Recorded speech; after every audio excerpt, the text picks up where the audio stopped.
Alrighty, it's been a little bit since we were last in Final Fantasy XIV. There is now a new event, which is a collaboration with Yokai Watch, an anime that I have not watched. So we're going to start with that, and then we'll do some job quests. The plan being to do Paladin and probably Dragoon today, if we can. So yeah. I think we need to head to Uldar first, because I think that's where the Yokai Watch stuff starts. I'm probably going to do most of the yokai stuff off stream because it's just grinding fates. It's not even like linked to anything else. So it's this guy. Yeah. How could I have lost? My strategy was foolproof. Listen, friend. If you have any inclination towards that Lord of Vermilion game at the Gold Saucer, I'd say you'd best think twice. Spent a fortune on my critters and scores of victories to boast. Then some newcomer waltzed up and challenged me. I knew there was something strange about him. An aura with hair of vibrant hue, glint in his eye, called himself the Maundering Executive or some such. Still, I'm not one to turn down a match, novice or veteran. Hell, I even gave him a head start. The minions he used, they weren't like any I've ever seen before. They were demons, I tell you. I accused him of cheating, but he said he had petitioned the Gold Saucer to use them for battle, and the little buggers were approved. Needless to say, my beloved team was torn to shreds every time. Seems like anything qualifies these days. I've completely lost my appetite for the game. But if you're curious about these so-called minions, you should head over to the Gold Saucer and take a look yourself. You're still loitering around there when I left. Okay.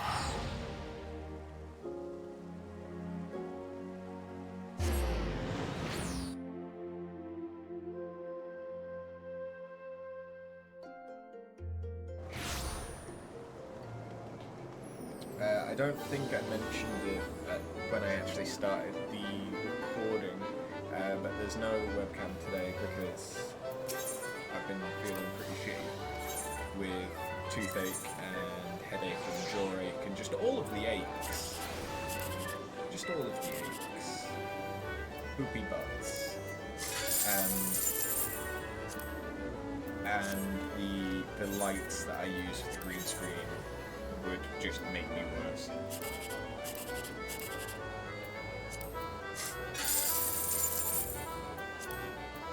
So yeah, that's why no webcam today.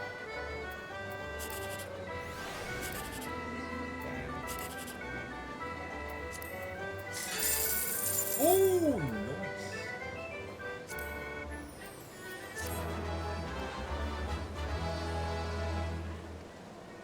I kind of want to get more MGP so that I can get either this shield or the I think there's an Emperor's new shield or something. Just so that I can have like a one-handed sword build. Can I help you? I suppose word has gotten around about this little fellow. I'd be delighted to tell you about him, truly. But I'm afraid I'm preoccupied at the moment. I'm waiting for someone who is unreasonably late. Wait, now that I think about it, you're an adventurer, aren't you? Alternatively, I may have a proposition for you. If you help me out, I'll tell you more about my feline friend here. Do you accept? And the deal is struck. Allow me to introduce myself. I'm a tradesman come from far beyond the borders of Eorzea. Though I am a slave to Wanderlust, I occasionally return to my homeland, where I manage a sizable company that deals in eccentric commodities. Thus, the locals called me the Wandering Executive. I wear the title with pride. I am often accompanied by an erudite travelling companion. he appears to have gotten quite lost on his journey. We were strolling in the twilight of the Black Shroud when he grew excited and scampered off to do some sightseeing of his own. He was aware I had some affairs to take care of here, so I thought to let him enjoy himself while I finished with my task and stayed in one spot. He hasn't shown up in hours. Perhaps you could ask around Bent Branch for me and find out what's keeping him. Oh, I almost forgot to mention, my friend is not of my tribe. He's a rotund little soul, white as snow and floats through the air like a cloud. Except if clouds could speak, I would hope they wouldn't be as long-winded as he.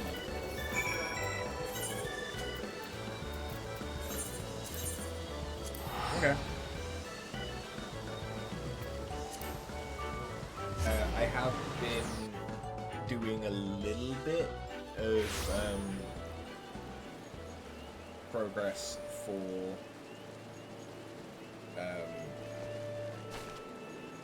things. Words. Things. A little bit of progress for relics. I don't know if I had it for the last stream, but I now have the Black Mage Zeta weapon. I don't know whether or not I had finished that. And I've got quite a few. I've got 2 each of the things that you need for the Zodiac relic stage.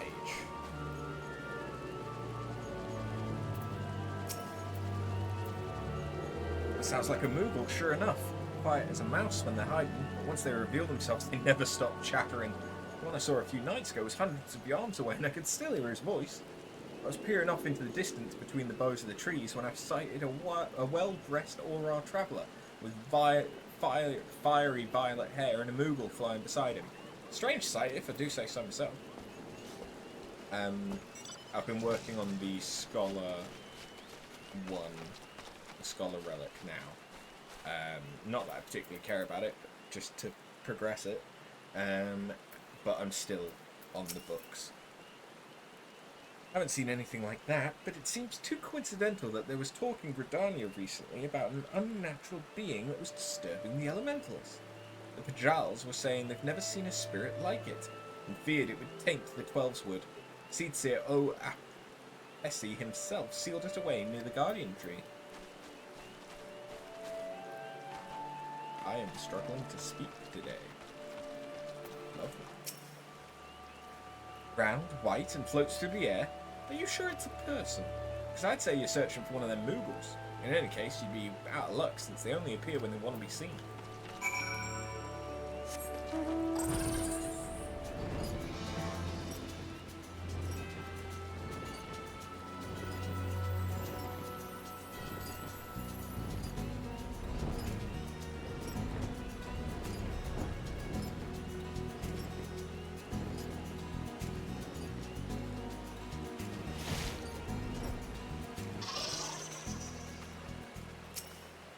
A gentle breeze rustles the leaves of the Guardian Tree as the antiquated stone vessel sits unmoving underneath.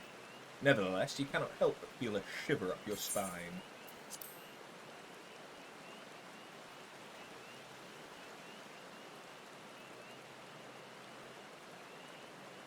There's a lot of bunnies here.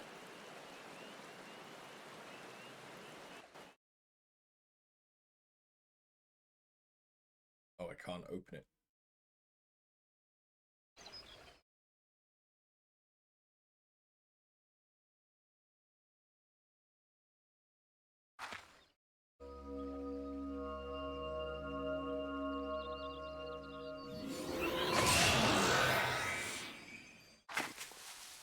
Orb.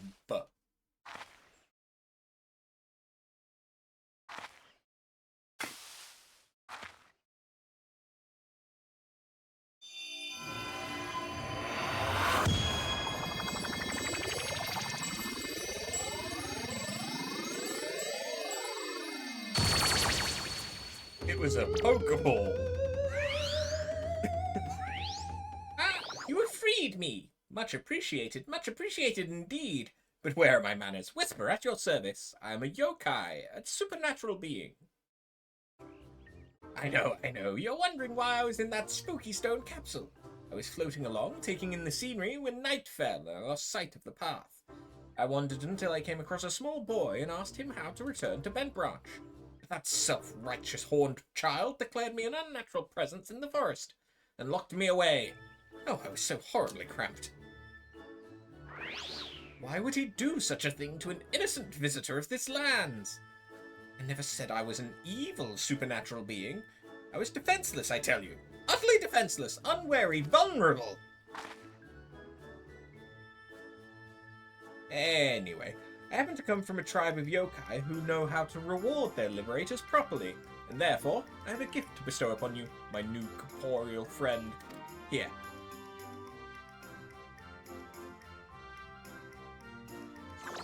That impressive device is called a yokai watch.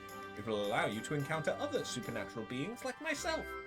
With that on your wrist, the mundane will become magnificent. Oh, the unbelievable things you'll see with that watch. If it weren't broken. Now, do not think I would give my saviour a watch entirely beyond repair. It's just that I had not found someone worthy enough for a long time. My friend had been meaning to take a look at it, but...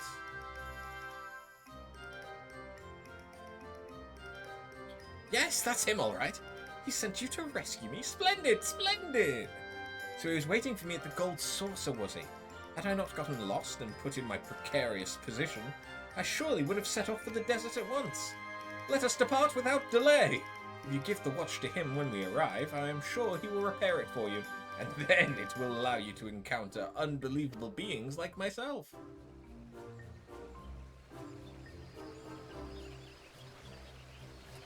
So yeah, I haven't watched Yokai Watch, but it sounds like it's a Pokemon style thing where you go around and capture creatures, and it's just, instead of them being Pokemon, they're yokai. No idea if that's accurate or not. Who knows, this might make me want to watch it. Unlikely, though. Whisper explained everything that transpired. What luck you were to be able to find my friend. Had you not, I would never have known he'd been sealed inside that vessel. You have my sincerest gratitude. He told me you have something to show me as well.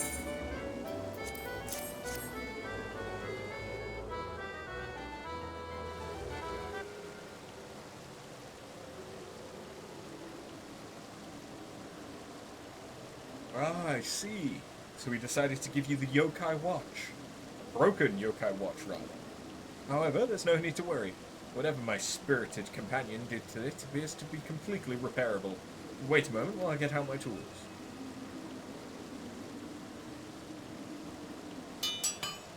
Yes, I see. Unjam the slot. Set that hand back a couple of ticks. Polish up the base, and...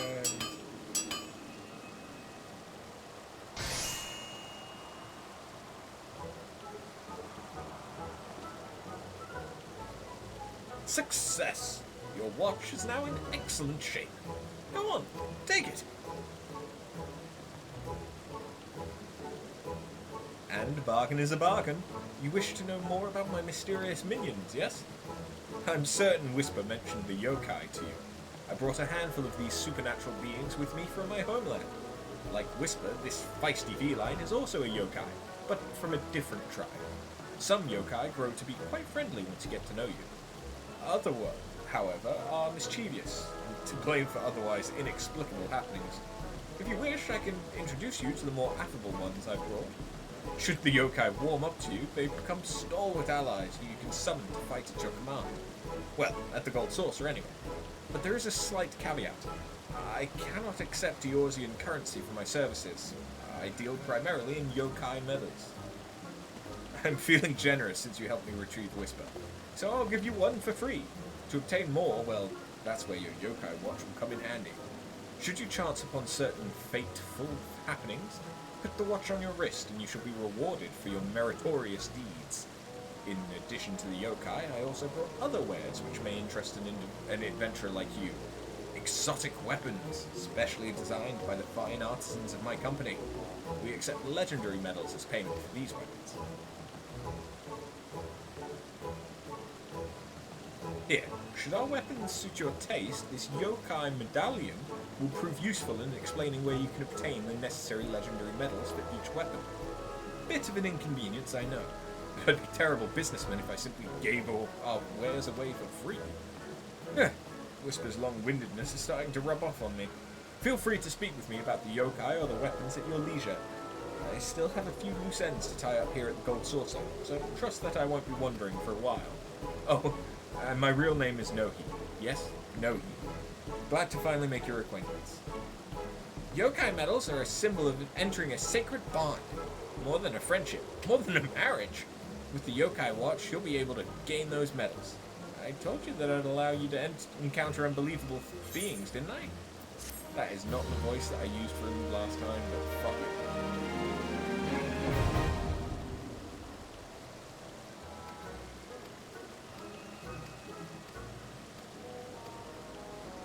So yeah, basically you do fates with the watch equipped, and I think it's just a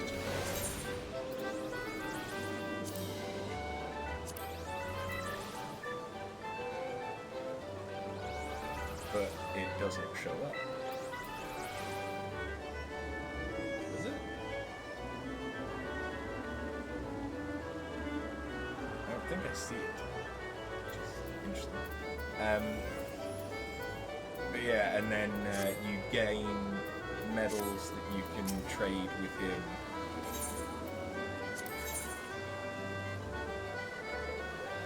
Oh, so I could get one now.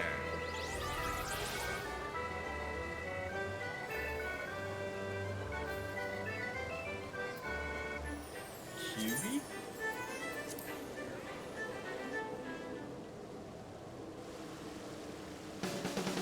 That's a Digimon. Let's get you acquainted then. Meet your new friend, QB. You two will get along. Okay, so it's not like a... Oh, there's an achievement locked to it. Interesting.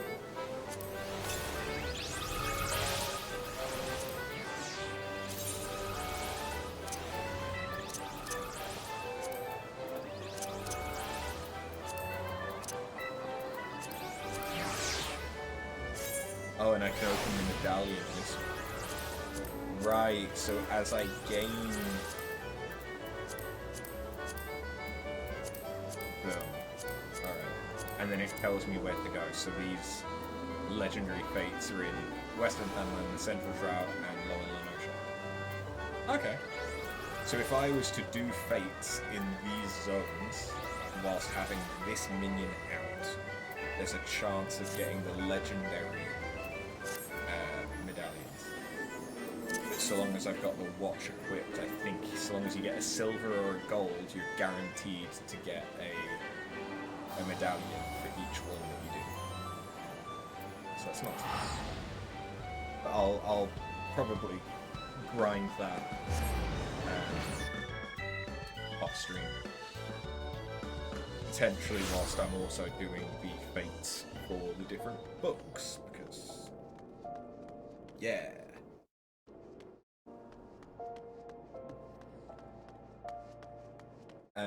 Depending on how long the Paladin and Dragoon job quests take, we might also unlock the last classes that we haven't unlocked, which are Reaper and Sage, the Endwalker classes. Not that I need to unlock them, and to be honest, not unlocking them is probably better for my my main hand armory chest. I need to work out how I'm gonna store the different relic weapons that I have that are already completed. Hey, Genlings. so we're going to get an oath gauge now. Gimme. You've earned the right to call yourself a paladin, but how do others treat you? Do they recognize you for what you are? Remember that fancy swordplay and well-polished armor do not make you a paladin. You must be just in your heart, and strive always to be an exemplar of true virtue. Once, not so long ago, the Sultan Sworn could walk the streets with their heads held high. When they marched by, the small folk would look upon them with reverence and gratitude, and no one was more respected than the captain, my predecessor. When I first saw him, I was still a child. My father had promised to take me to a local festival, but somewhere he took a wrong turn. We became lost and stumbled into a secluded back alley. Luck was not with us, because the next moment we found ourselves in the middle of a riot. Drunken hunters were firing arrows into the crowd, and we were caught between them. There was no way out. It was only a matter of time before we would be struck. That's when the captain saved us from our plight. I'd never seen a sword move so swiftly.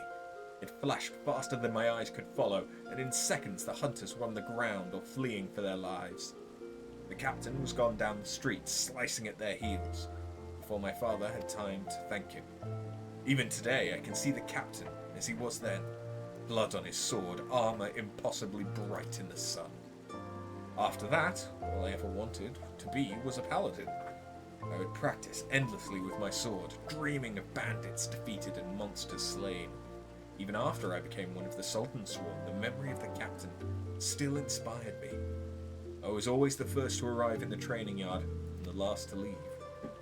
And so the years passed, and before I knew it, I found myself named captain of the Sultan Sworn. Yet the triumph was hollow, because by then the honour of the Sultan Sworn elite, that very thing that had drawn me to the Brotherhood, was a mere vestige, like the discarded banner of a defeated foe. There were many reasons for the fall, but the loss of Oathkeeper, yes, that was the mortal blow.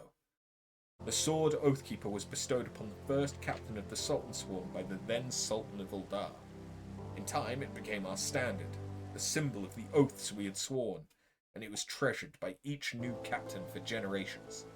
Possession was proof of Sultan Sworn command. Then the unthinkable came to pass. Oathkeeper was stolen by the traitor. It shook our brotherhood to the core. How can we be trusted to protect the Sultana if we cannot even hold on to the symbol of our fealty? We've been tarnished, the eyes of the ruler and ruled alike. If the Sultan Sworn are to survive, we must find the traitor and recover Oathkeeper. But the Sultan Sworn have grown too weak, and we cannot do it ourselves. We've been forced to recruit outsiders to help us in our cause. I have high hopes for you, my friend. It is a great thing that we ask, and you must learn more of our secrets if you are to succeed. In Outer Lenosha, near the Hermit's Hovel, is a grove where ringtails congregate. Pitting yourself against a host of beasts should be a fine way to hone the skills that I will teach you. In the grove you will find another brazier, this time filled with a potent incense that will drive the creatures into a frenzy. Defeat your attackers and return to me. It's brazier, not brazier. Brazier is bra. But it's also kind of funny to imagine that it is just a random incensed bra that drives monkeys crazy.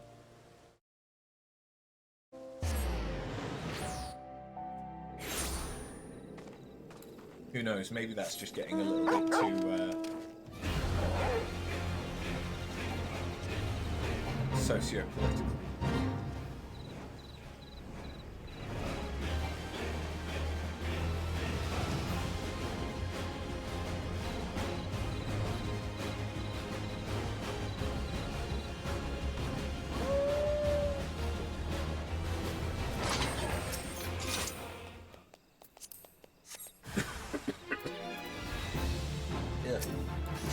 Die, bitch.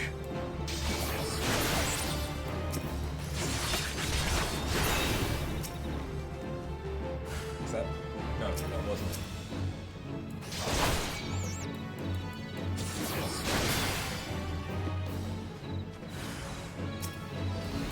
So I wonder paladin job quest as well is it's one of the relics that I actually like.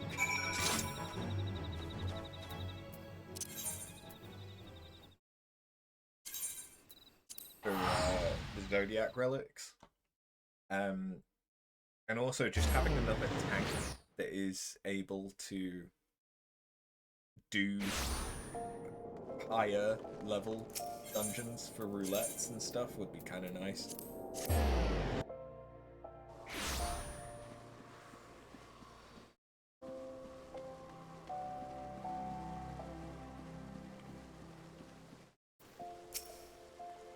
Well done. You've taken the skills I taught you and made them your own. I still do not have word of where the traitor is hiding, but I'll inform you the moment I do. Until then, continue your training. So is this going to unlock the Oath Gauge?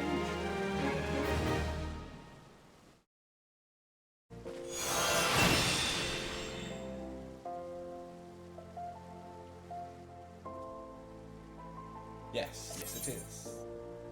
The Oath Gauge displays current strength of the Paladin's Oath, which increases as auto attacks are performed.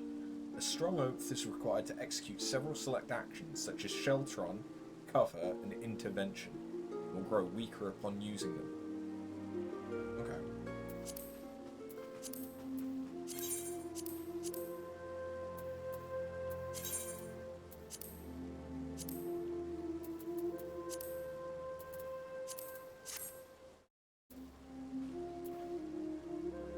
Then I also have Divine Might, or Holy Spirit. Oh no, that's just an attack that takes all of my, 1,000 MP. Okay. So that's different. That's Oath Gauge though, that's Intervention.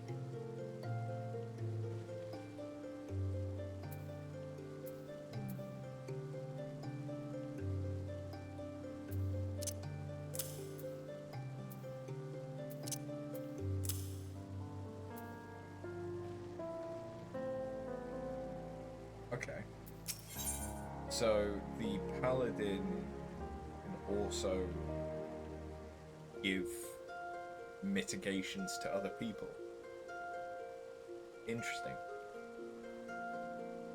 As someone that never plays tank aside from this series, I legitimately didn't know that tanks could do that.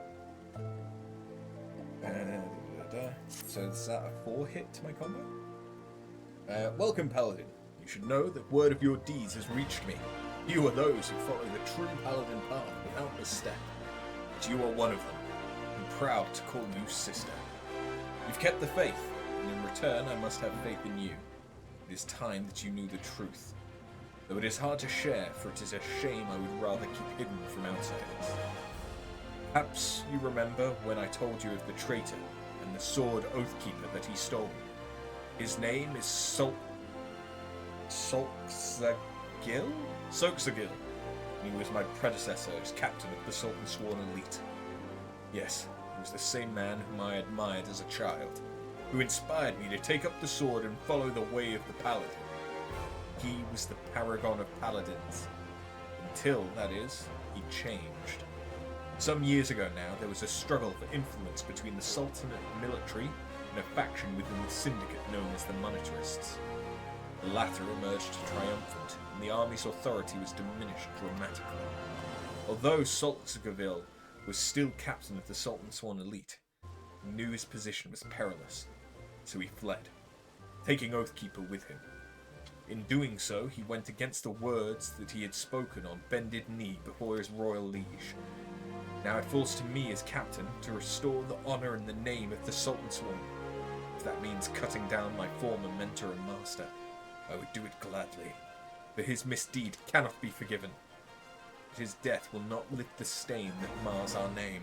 He must be put on trial in a public court so that everyone knows his crimes. Then, and only then, can we begin to earn the people's trust again. He served for over 30 years as captain of the Sultan Sworn Elite, and he is a formidable foe. Few can match his skill with the sword. Even together, you and I will find it difficult to take him alive without mortal harm to one side or the other. So you must continue to hone your skills and prepare for the day when we will face him. To complete the next stage of your training, and you must do this, go to the Ugrum River in eastern Fenland and find the brazier that we have placed there. By lighting it, you will draw the ire of the leopardotes dwelling within the waters. Face the creatures in battle and master your new skills. The fight will not be easy, but if you take to heart what you have learned and let the crystal be your guide, you will triumph.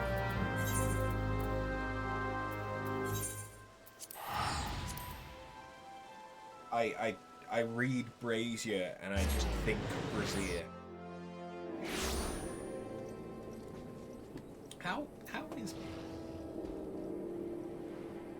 How is bra at brazier the full thing? How is that spelled? Oh, okay.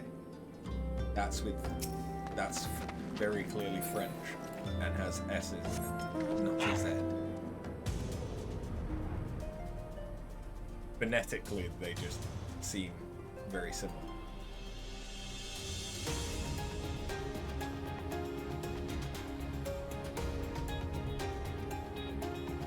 Spelled phonetically, brazier sounds like it should be brazier to me. I'm gonna shut up and stop talking about bras.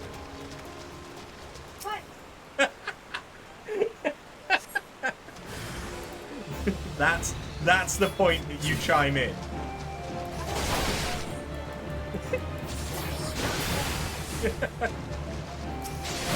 I kept misreading brazier as brazier.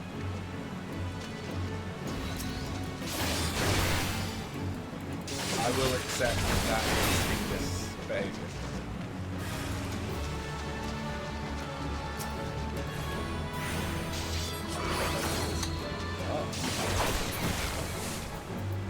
Why would you use that when you could just use that? I suppose that with the divine might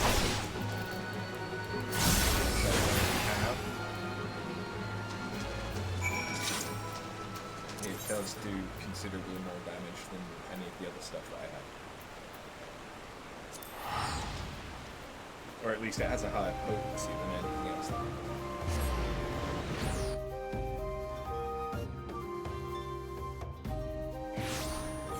Divine Might is probably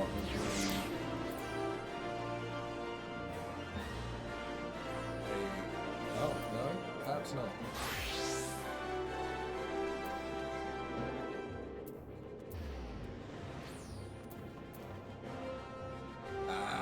Okay.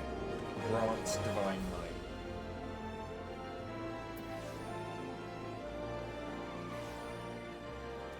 Allows next Holy Spirit to be cast immediately with increased potency. Okay.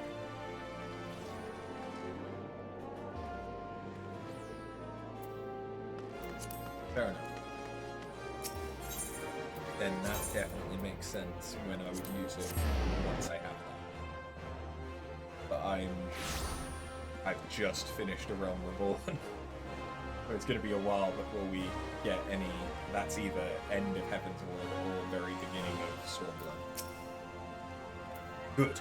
You've mastered your new skills and made them your own. But much work remains to be done before we can face the traitor Solskjaer. We are close to finding him, and as our net draws tighter, it grows ever more important that we make ready for the moment when the fish must at last be landed.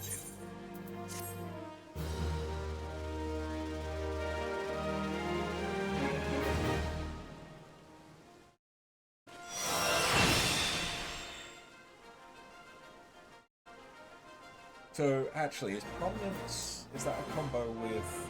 Yeah, okay.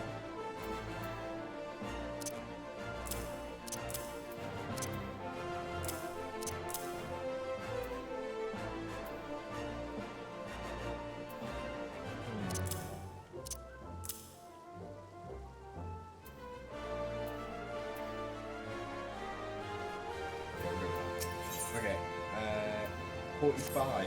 We blasted through these. Welcome, friend. I have important news for you.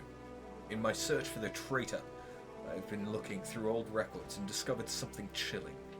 Around the time the traitor Solskjaer was named captain, several famed soldiers of the Sultan Sworn met with untimely deaths, but strangely, our records do not say how they died.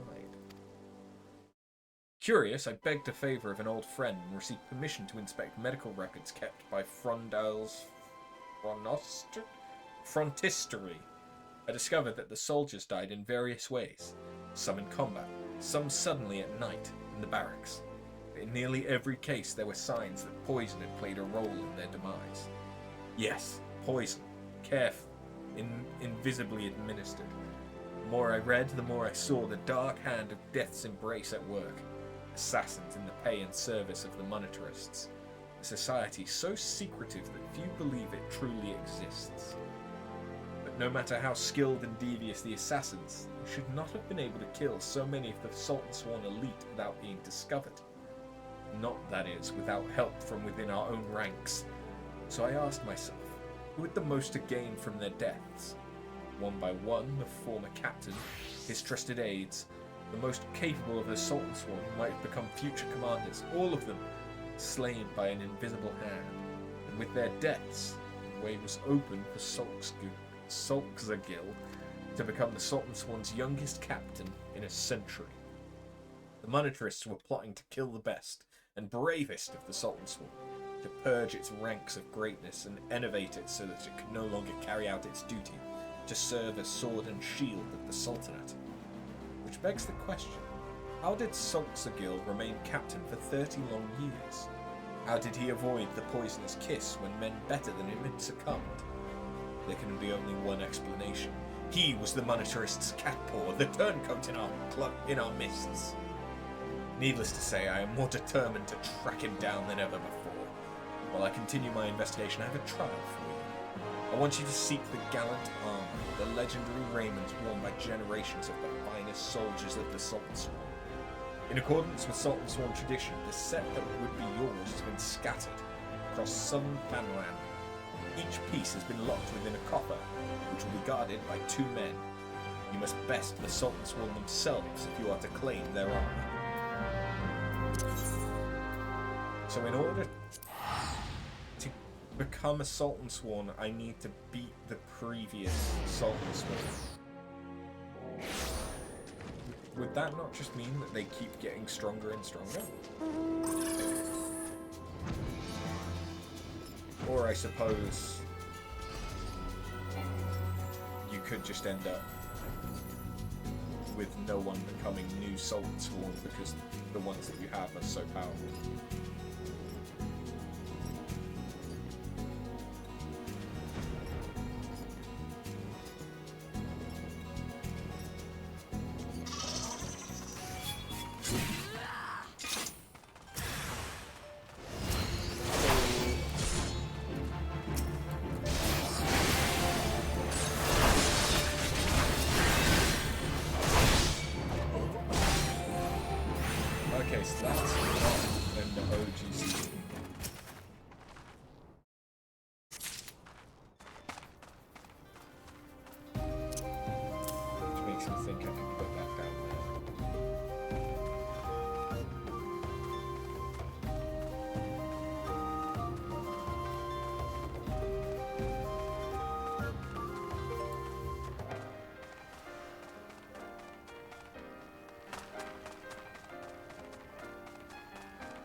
Still need to do the allied beast tribe quests.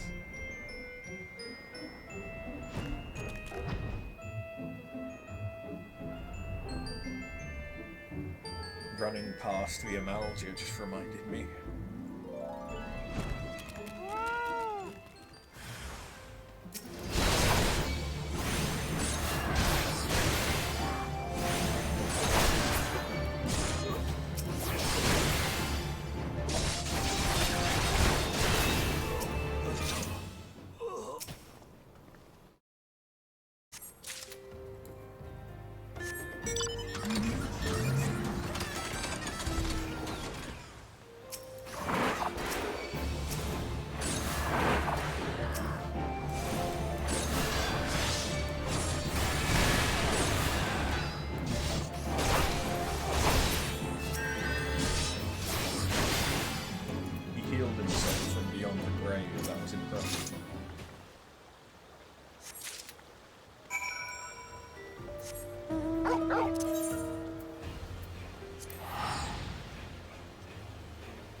Yeah, these have been ridiculously quick.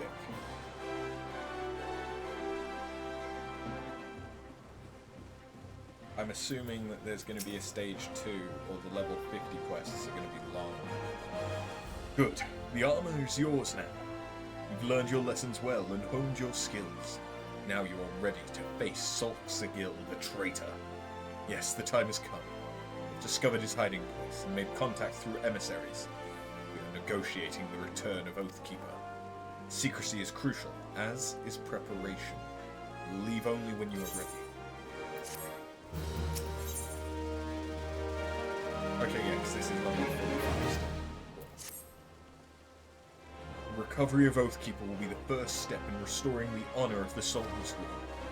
I've told Solxagil that if he returns the sword, we'll give him a fair trial. Otherwise, he should be captured and thrown at the feet of the Sultana for judgment. Pardon me. Parley is to take place south of Forgotten Springs in the Sogoli Desert. Give me your map and I will mark the location. While I believe he is acting alone, we must be prepared for anything. You may be certain that the monetarists will not take kindly to his surrender. In fact, I believe that should the monetarists discover Solxagil is willing to parley, they will surely try to intervene. Therefore, we must not speak of what we do, not to anyone. We should travel separately so as not to attract attention. We shall meet again at the parley.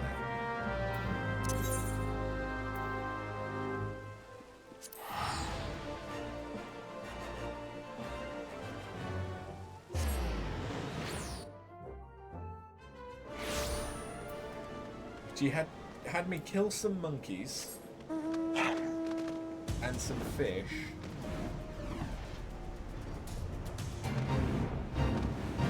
Then I fought some of your own guys, and now I'm helping out with a secret mission.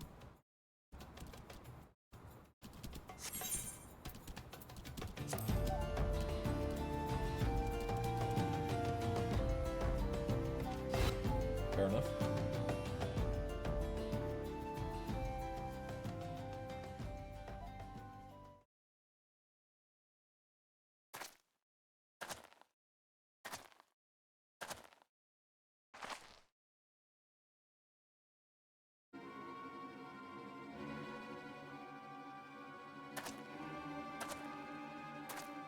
So, you dared to come. You are a brazen one, I'll grant you that. Did you really think I wouldn't find out? Come, confess. My allies within the Sultan Sworn have told me the truth. I know you're working in league with the traitor and the monetarists. Confess! With your dying breath, you will tell me where I can find Oathkeeper, and the traitor who stole it. Do you dare accuse my own Sultan Sworn of lying? We are comrades in arms, every one of us bound in brotherhood by our oath. I would trust them with my life. What is your word when set against theirs? We know the meaning of honor. You are a naive fool. I suspected you from the beginning, ever since you showed me the soul of the paladin that the traitor Solxagil gave you. You were, no matter how briefly, a paladin, and as such you are bound by a code of honor that is as unforgiving as it is noble. Traitor! I sentence you to death and decree that your body shall lie here and feed the crows. Yeah, because it's not like the monetarists have ever tried to influence what's going on. I also love the fact that his name is Genlin.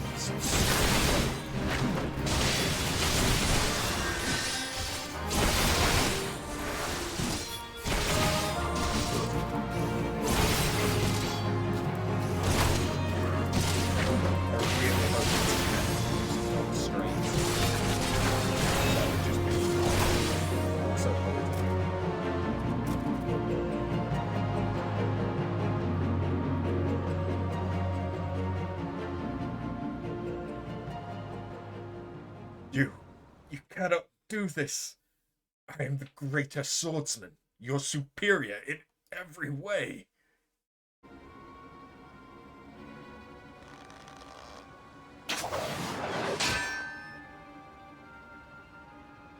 blinded, gentlins, by your own conviction. Gentlins, remember your own lesson. A paladin does not exist to defend his position or the honor of his fellow Sultan Sworn.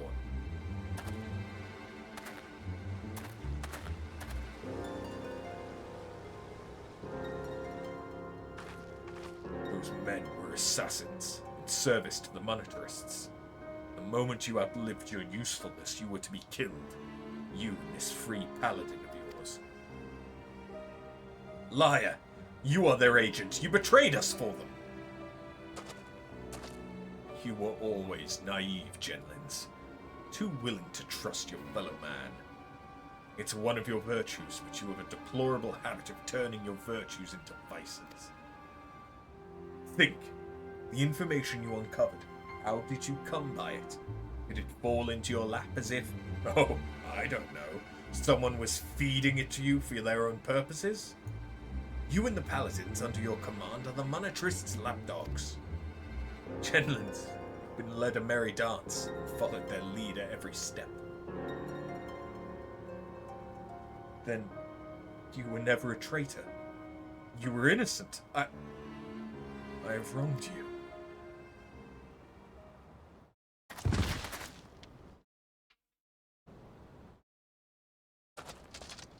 Easy now. Your wounds aren't mortal. But you still need to rest. I'll take care of the captain. He's had worse. We'll have him back on his feet soon enough. You've become a fine warrior and learned all there is to know about the way of the paladin. I think perhaps that you're not aware just how much you've grown. Well, 'tis time you were made aware, paladin. When the captain's recovered, keep an eye on him for me, will you? He needs someone like you to watch his back.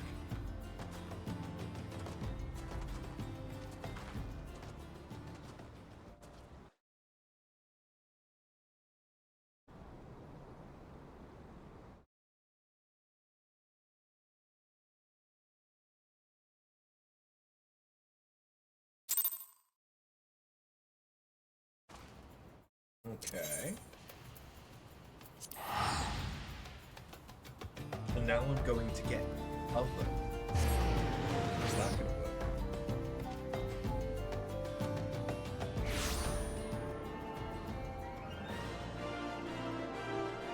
Oh, sneezing at the storm. And you.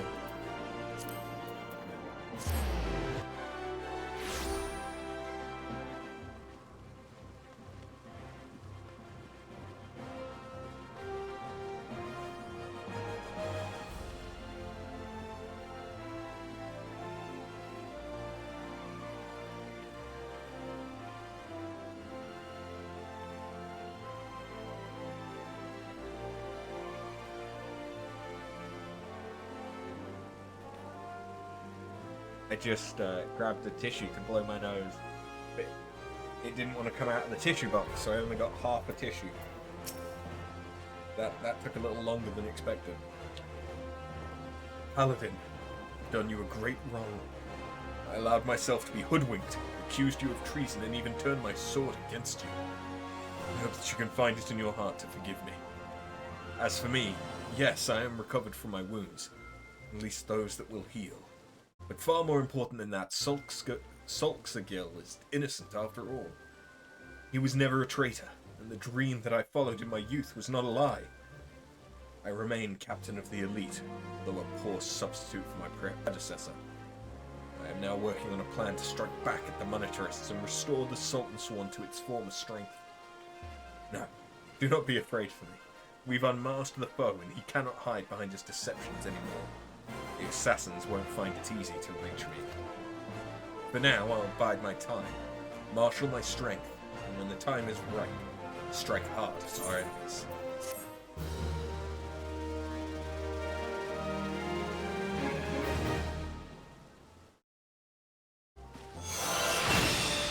So how does cover work?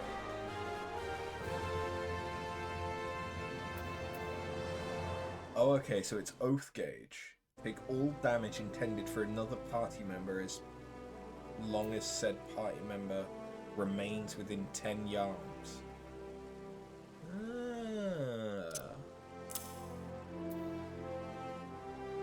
That could be really handy in certain situations.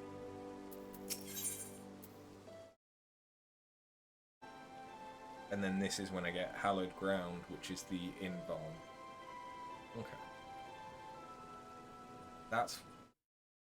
Is that a 7-minute cooldown? Jesus.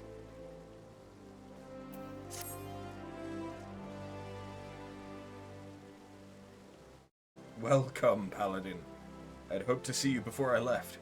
You remained a true friend, even after the wrongs I did to you, and I owe you my trust.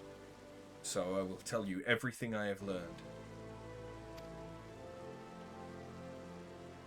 After our encounter in the hills, I spent some time in the care of Solxagil, recovering from my wounds. As I convalesced, he gave me the true account of what happened these last few years in his solitary war against the monetarists. After he went into hiding, he tried to get word to me about what was happening, but I was surrounded by agents in the pay of the monetarists who kept me isolated and ignorant. They planted the lie that Solxagil was a traitor, and tricked me into tracking him down. I was their puppet, twitching obediently at the end of the strings they pulled. But when I discovered that Death's Embrace had been behind the demise of my brothers and sisters, they panicked, especially when they found out I had shared the information with you. They set a trap for us and baited it with the promise of a parley with Solxagil. Solxagil was no traitor, as I should well have known, but I allowed myself to be deceived by the whispers of mummers and flatterers. And no, I was not the way of it. It was not their lies that made me blind, but my desire, nay, obsession, to restore our honour. For the Sultan Sworn, and all paladins who bent the knee to a higher cause, honour is a means to an end, not the end itself. I lost sight of that, and in so doing, lost sight of my true duty. Solxagil understood what was happening, and that's why he gave you the soul of the paladin. It was a remonstration, a message. Look how adventurers live, he was telling me. Where does their honour, their authority come from? I owe my position to the machinations of the monetarists. They calculated that a young captain, eager to prove his loyalty, bound by unquestioning fealty, would be all the easier to control. They were right. I'm a sham and a fake, but the world does not know that, and even the illusion of power is a power of sorts. I can use it to fight back. I'll tell my subordinates that I'm fleeing to Snowcloak and Kurthus. When the monetarists hear this, they will surely send assassins after me again. But when they show their hand, I will stand my ground and fight back. I realize you may wish to offer your assistance. However, I cannot in good conscience put you in harm's way anymore. You too have become a target of the Cabal's assassins. The odds will be against me, that much is certain. But Solxagil has taught me much, and if I am brave and vigilant, I know I can triumph. I'm sorry that you've been caught up in our own political struggles, but now, as a paladin, it is time you travelled your own path. Ah, yes, Solxagil wished to have a word with you as well. You'll find him in central Thanland. I'm going to mark the location on your map.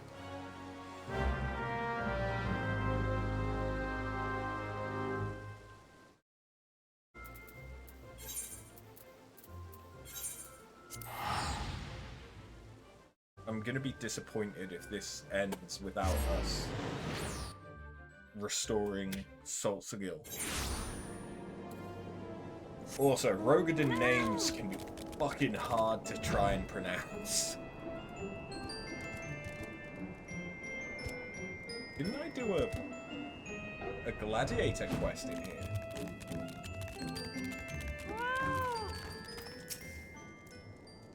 Thank you for coming after. We haven't much time, so I'll be blunt. Denlins will die if he faces Death's Embrace alone. I know what I must do, and I suspect you do as well. If you are the woman I believe you to be, we shall meet again soon. Time to go to Snowcloak.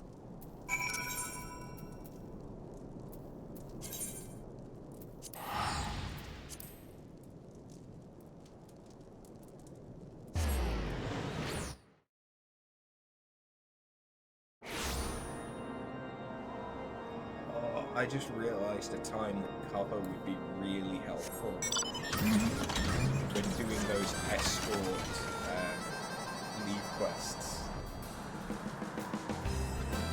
You just stay dead close to whoever the escort target is, and you can take all of the damage for them.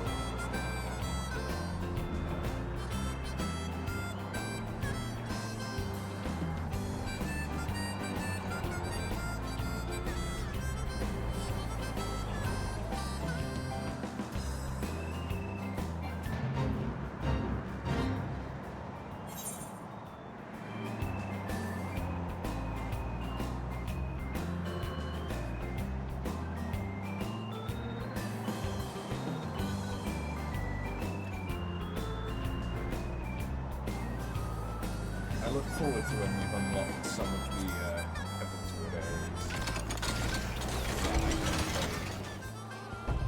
Do some more stuff.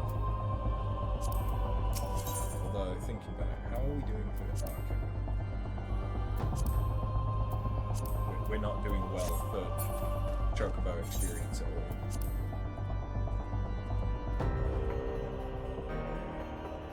But that'll also be easier to get in Heavensward, because everything will be a higher level.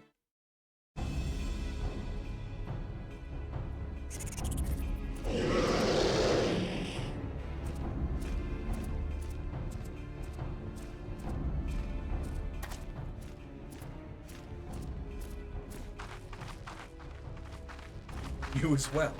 I told you to go to ground. This isn't your fight. First Saltsagill, now you. Are you both so eager to die?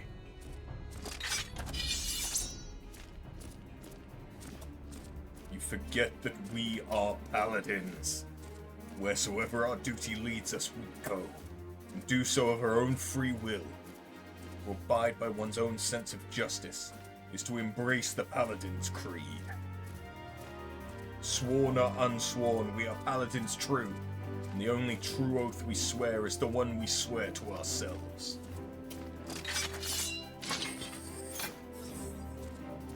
Now come, let us stand shoulder to shoulder and show the blackguards of metal of our soul and the steel of our swords.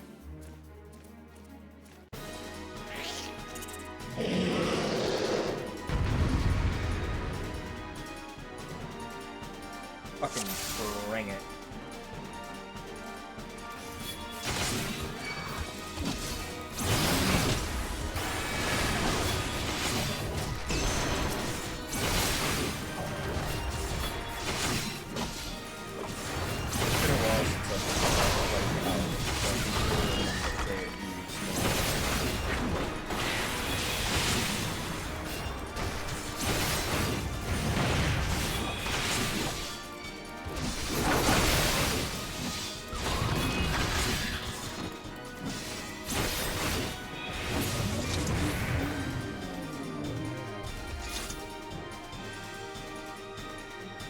Surely the monsters go to greater lengths than this. Void symbol called forth by a mage who I suspect is still around. Spread out and search for anything on you, but tread lightly.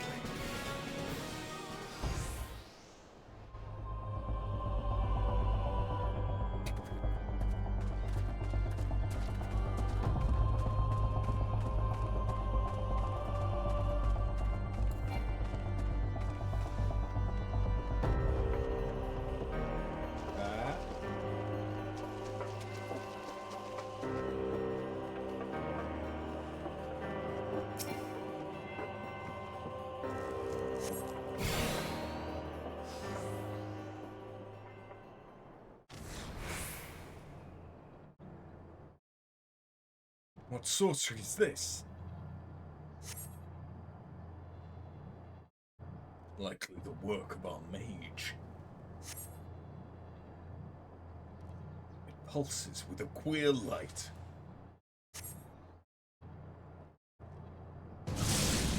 Up above, it's the mage. Grimoire, it's a trap.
You've done well. You never flinched from your duty. You walked the path you knew you had to take. You showed us what it means to be a paladin. And you even managed to prize the scales from Jenlin's eyes while you were at it. It's been an honor to know you, and to watch you grow.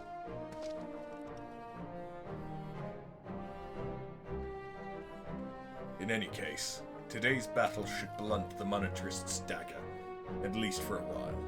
They'll think twice before sending assassins after the Sultan Sworn again. I trust you will see to this mess, Jenlins. Yes, sir. I mean, Captain. Please, sir, return to the capital. Take up your command again. The burden, it is too much for the likes of me. The monetarists may have stolen Oathkeeper, but oaths are not forged in steel. They are sworn in the heart. You never betrayed your oaths, Jenlins. And as for your leadership, we'll ask this paladin if she learned anything from you.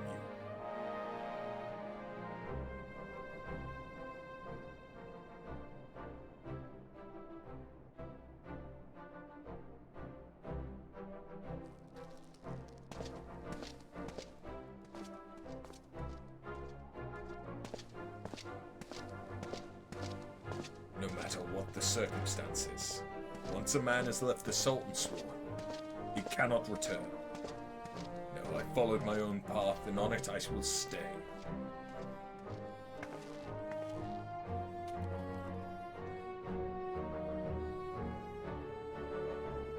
I've followed you since the day I vowed to join the ranks of the Sultan Sworn. Has the time come for me to stop following, and to begin to lead?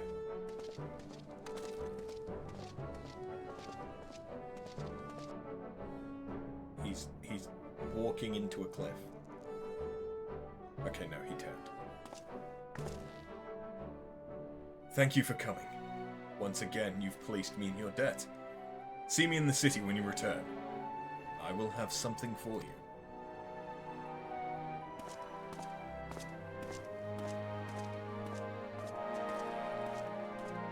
Here's such shitty equipment compared to Salt Seville.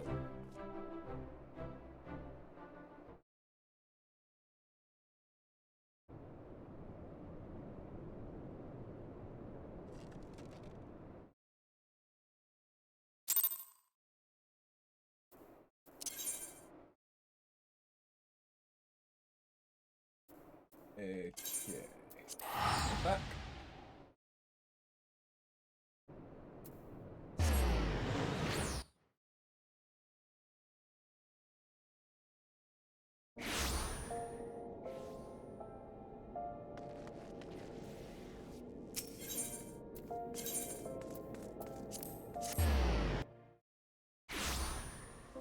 I honestly expected that to take at least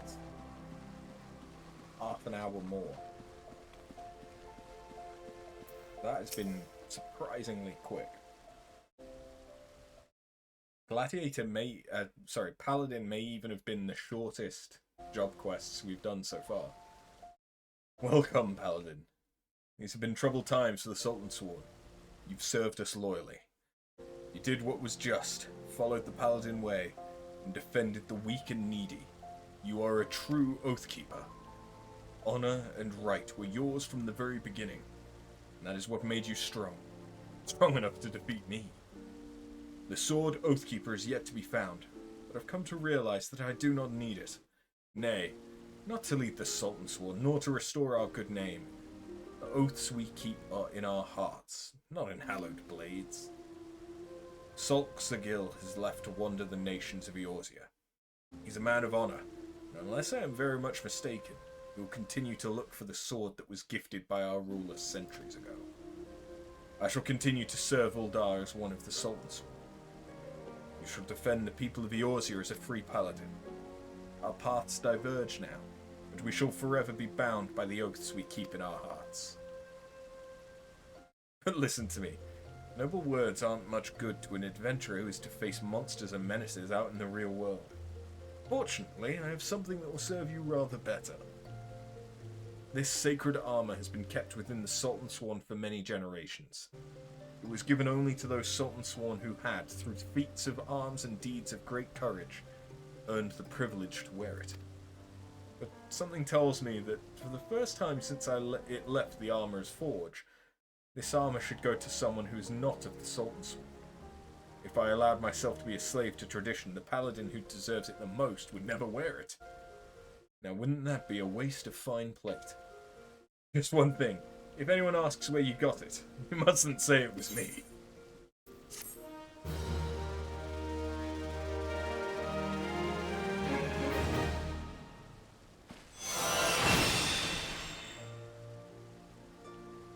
Sweet. Technically, I think I could start, yeah. I could start the Heavensward ones, but no. No.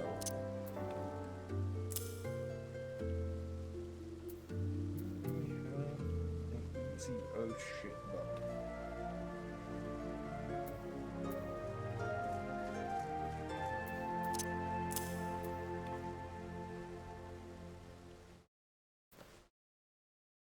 That should work fine anyway.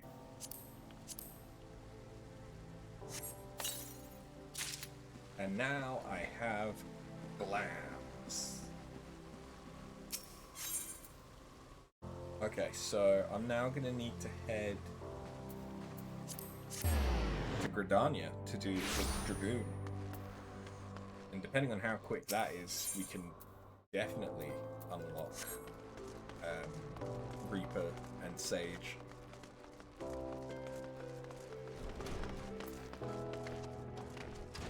Or, if we've got enough time, I might even do one of the other job quests. We've only, after that, we'll only have Bard and Monk left.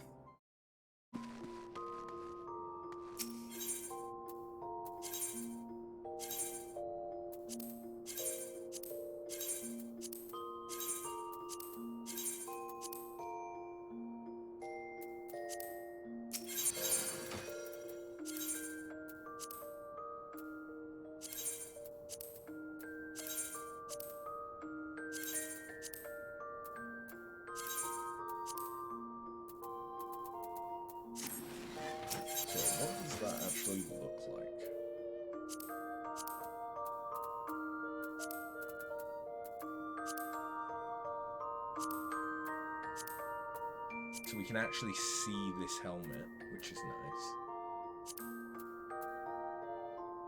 It's kind of chunky.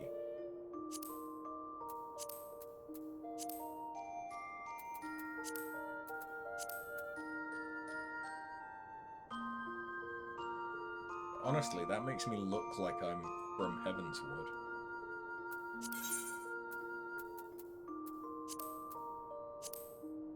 And the gallant is just a different colouring, which I might actually prefer. I just don't really like that it's shorts with a little bit of thigh showing.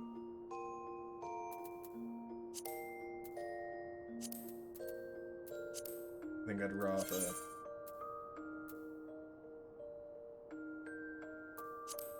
be wearing something underneath. Even if it was just tights.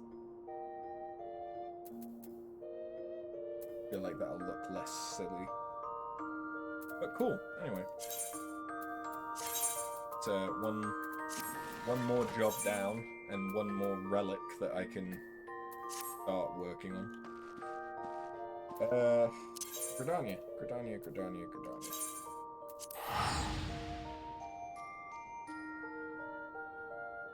Or do I do Monk? Because we're here, and then that would finish off all the ones in Uldar. Let's go do Dragoon. Because Dragoon is going to be important for Heavensward.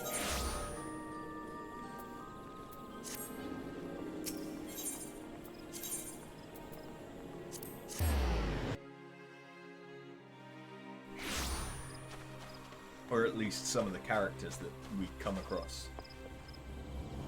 Oh, I'm an idiot. We don't need to be in Gridania, we need to be in Kurthus. Whoops. I should also, the next time that we go to the Foundation, I should set one of my favourite locations. So that it's quicker and cheaper to teleport. Not necessarily quicker.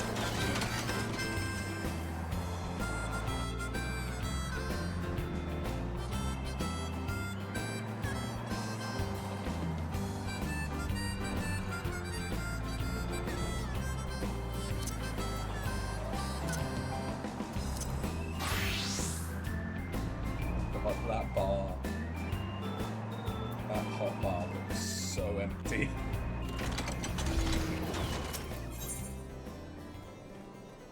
Okay, I get a jump. How nice. It's pleasing to see how readily the dragon stirs within you. You show great potential after. A potential that may well prove the difference between victory and defeat. Estinian is no ordinary dragoon. Even when set against the legendary Azures of ages past, man is considered second to none.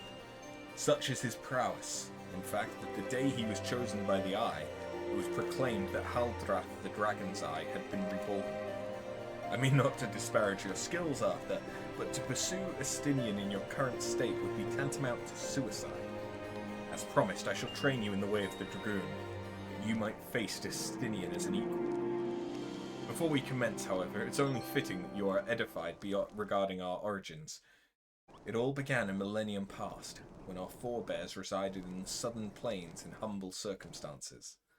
The Fury, impressed by the spirits of our ancestors, decided it was meet that she make them her own. So did she appear before Haldrath's sire, a man of courage and integrity named Thordran, and bade him lead her people to the Promised Land, what would become the great nation of Ishgard. Their journey brought them to a wide chasm, whereupon Thordran and his people set to building a bridge. It was then that a dark shadow descended upon them, the great worm Needhog. Heedless of his own safety, Thordran fearlessly charged at the colossal beast. Alas, he was pushed into the chasm by one of his own, a man seduced by the worm, and fell to his death.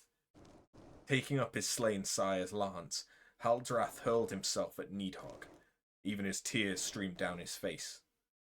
Confrontation ended when the young man, his hand guided by her own, landed a mighty thrust that prized out Needhog's eye.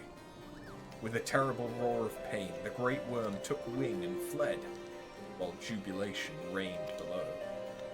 Ishgard's priceless relic is none other than the eye taken from Needhog that day. It is a veritable wellspring of dragon power. Even so removed from its owner, it can exert control over the hearts of men. Haldrath himself felt its malign influence, but his love of justice brooked no corruption, and he prevailed over the power, claiming it for his own. And so it was that the first Azure Dragoon was born. Being derived from our foe, the power of the dragon is a thing to be loathed. But as Haldrath proved to all of us, so long as our hearts burn with justice, we need not fear being taken into its thrall. But what is justice precisely? Justice assumes many shapes and forms, and none can say that one is greater than another. So long as you hold fast to your beliefs and stay true to yourself, you leave no room for the power of the dragon to master you. But enough of history. Let us return to our let's return our attention to the present. A knight by the name of Sir Brucemont will see to the next stage of your training. See him out at Witch Drop. Where the fuck is Witch Drop? Apparently it's up here. Okay. Oh yeah, no, I do know where Witch Drop is. It's the hole that is filled with void center, right?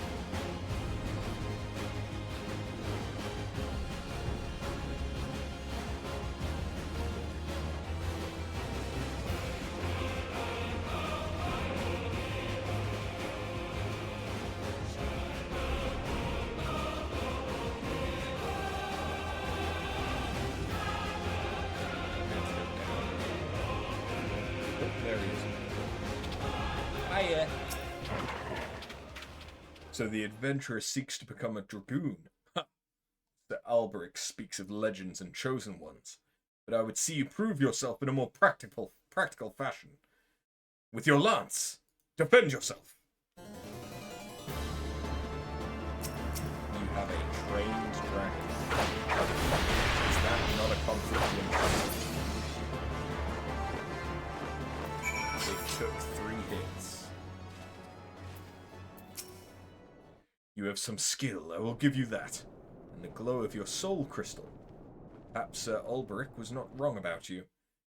Now, return to him. Your training here is complete. What a waste of time. I mean, fair enough, I am... what, 20 levels higher than I'm supposed to be? Still.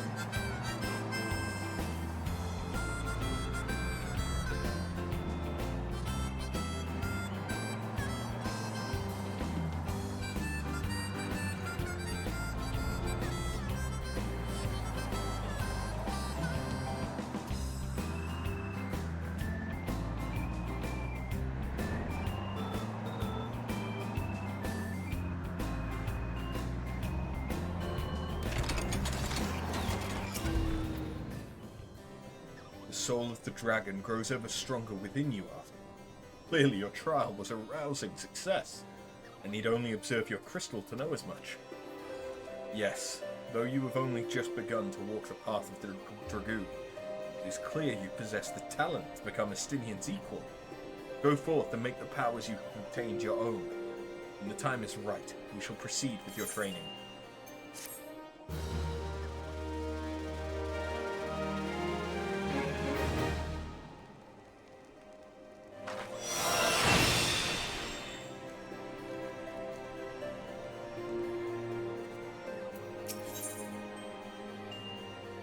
Hey, we finally get an AoE.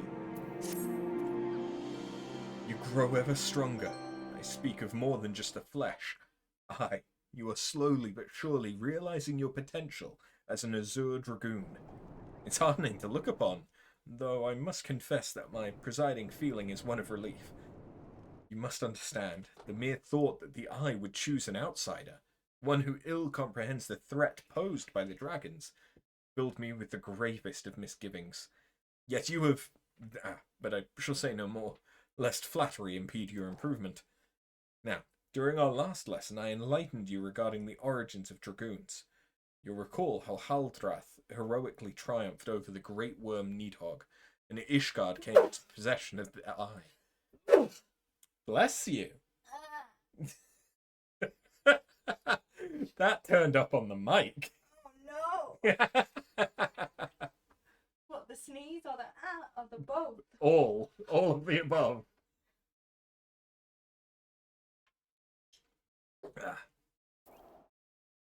Tell me after, do you believe that these events truly transpired? Or are you inclined to think them fairy tales? I ask you this because few folk have seen dragons in the flesh besides we Ishgardians, and most would as soon dismiss them as products of the imagination. Alas, dragons are no less real than you and I. With Needhog perhaps the most real of all.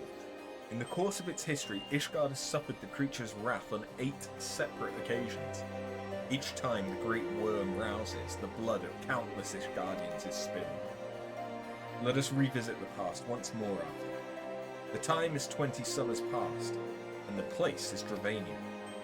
After a century in slumber, Needhog awakened once more to resume his reign of terror.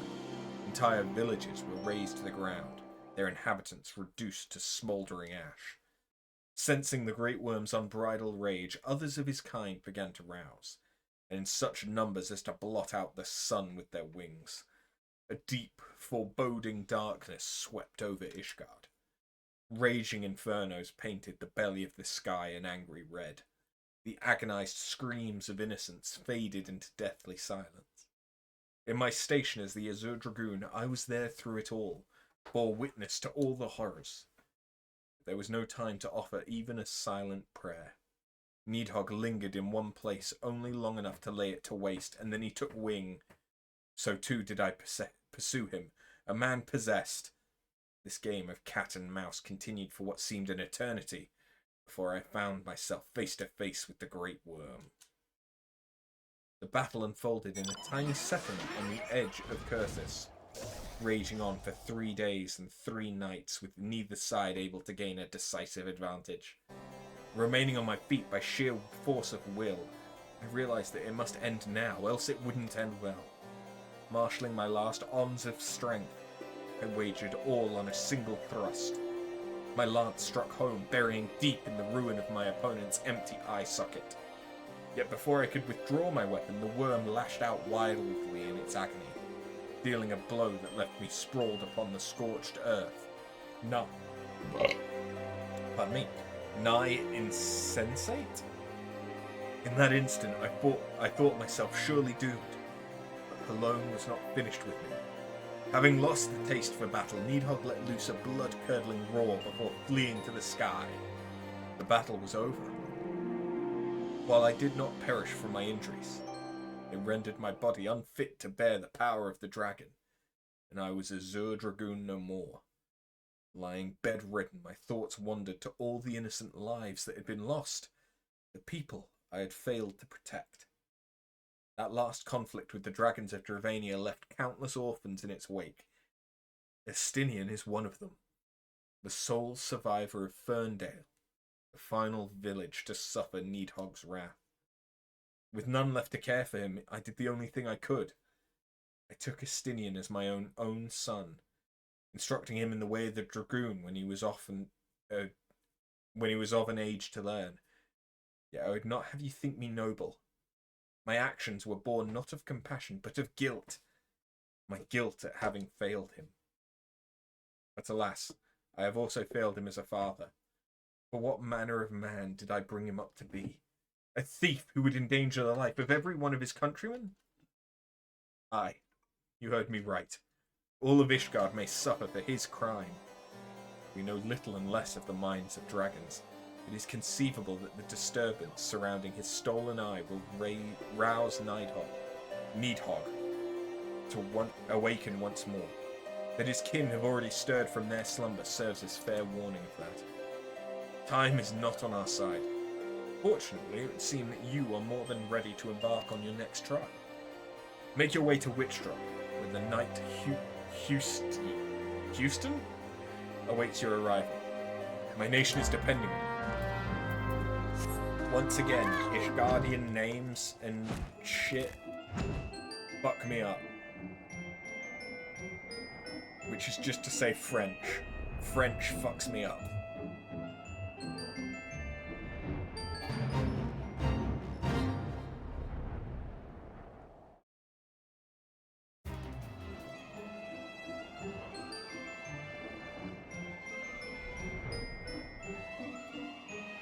I can't wait until we get to Idleshire, and it's just Zoe and Chloe and shit like that. I can pronounce those.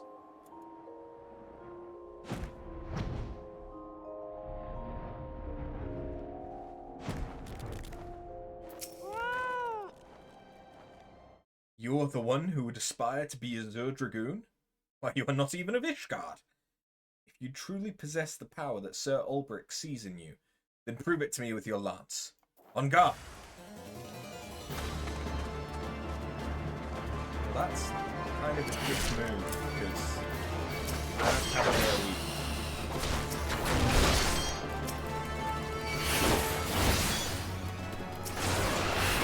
This quest was literally the one that gives me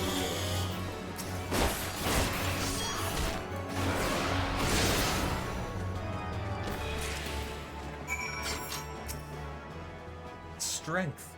Not seen its like since Estinian himself stood before me. Mayhaps Sir Ulbricht has the right of it after all. Return and show your crystal to him. I have no doubt he will be pleased.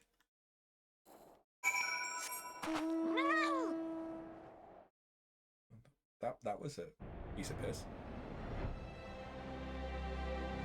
I'm starting to think that I've misremembered the job quests and they're all dead short. could have sworn it took me like an hour and a half to 2 hours to do some of the other ones. Or maybe that's the lower level quests, the class quests, instead. And I'm just getting confused.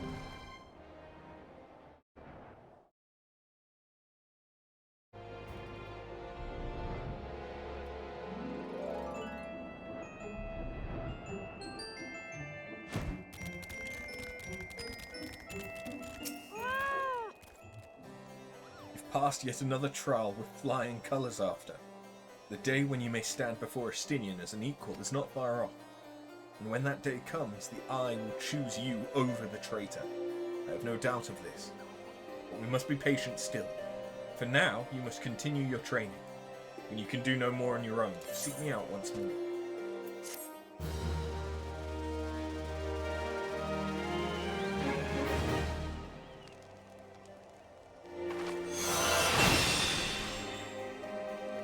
Doom Spike.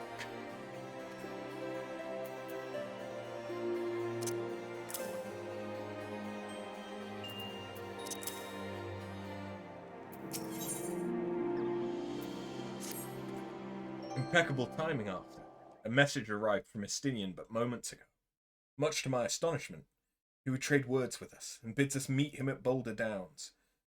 As to his true intentions, I cannot say. It may well be a trap, but we must go nonetheless. I trust I can count upon your company.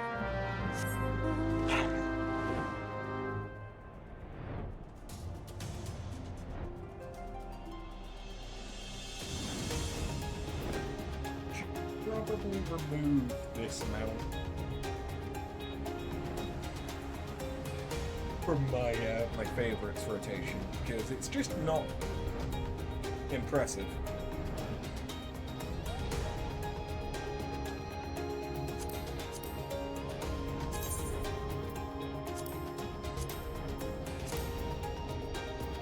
I have done a few of the extreme trials off stream in order to get the mounts from them. So I have the one from Garuda and Shiva, I believe.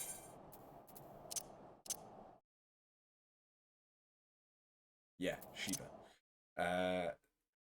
But I still need to unlock Ifrit and Titan Extreme, I think.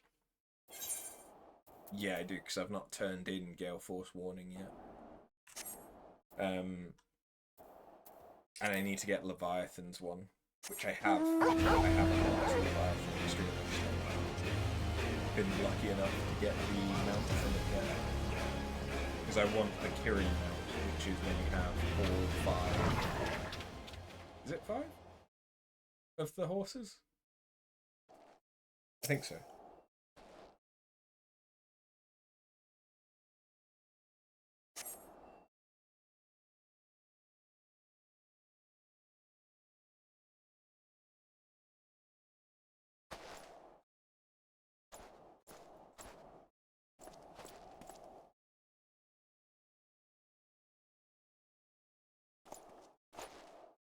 Well, hello.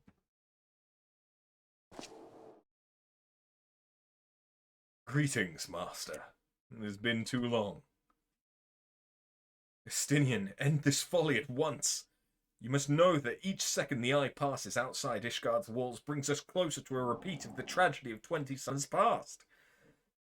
Surrender yourself and the Eye, and return with me to Ishgard before it's too late. But it is already too late, Master. You see, Needhog has already awakened. What? Hear me, Master. You've mistaken the cause of the dragon's return. The Eye is not to blame. A premonition came to me by virtue of the dragon within, warning me that the great worm would soon rouse. Even as he slumbered, Needhog seethed with irrepressible rancor for that wound of 20 years ago. That rancor will send him flying as a speeding arrow to Ishgard, whereupon death and devastation will ensue. But there is a possible solution. Were the eye taken to a remote land, far from the Holy See, then, and only then, could destruction be averted, and the lives of innocent Ishgardians be spared. You mean to make a bait of yourself? Nay, there is more to this than you let on. You seek vengeance for Ferndale.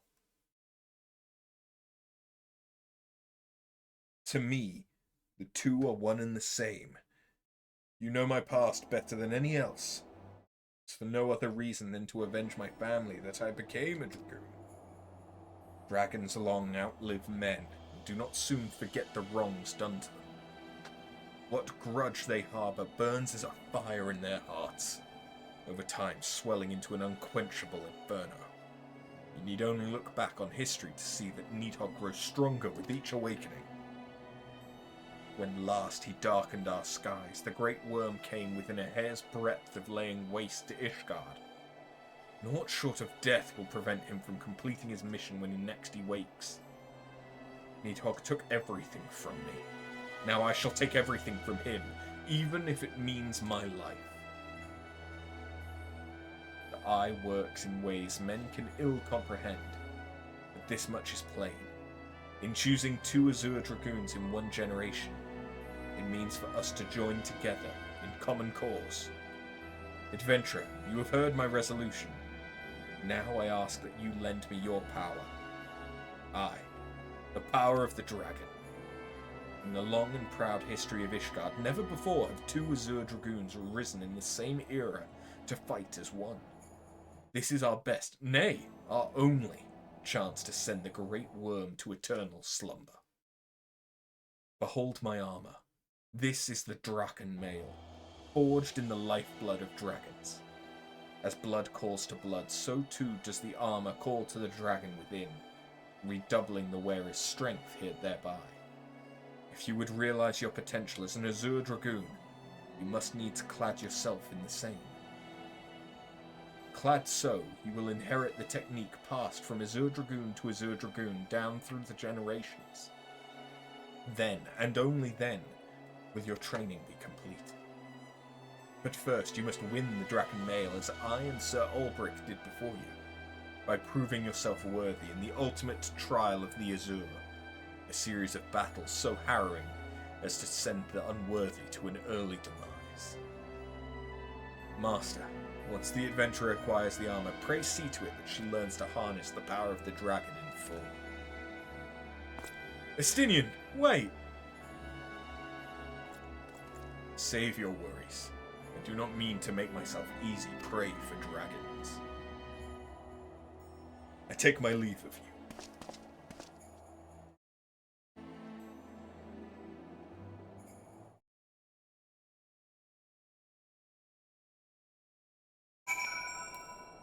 Okay.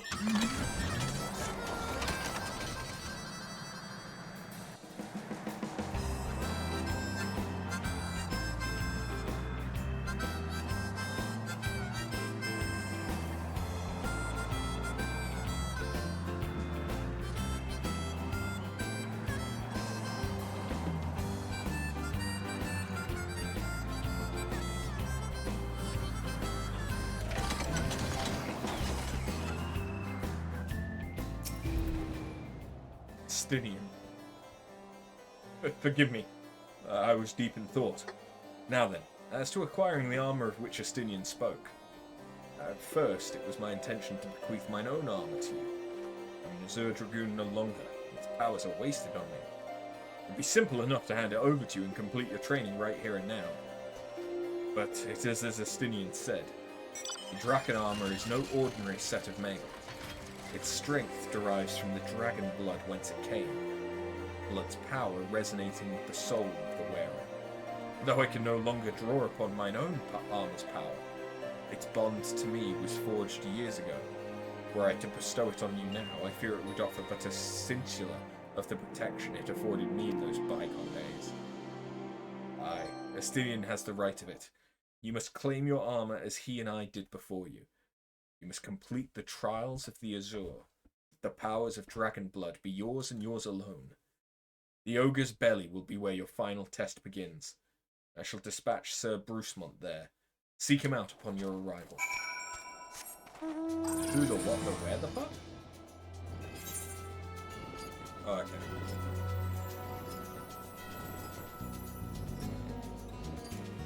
That is one of the fates that is needed for the books. So, easy.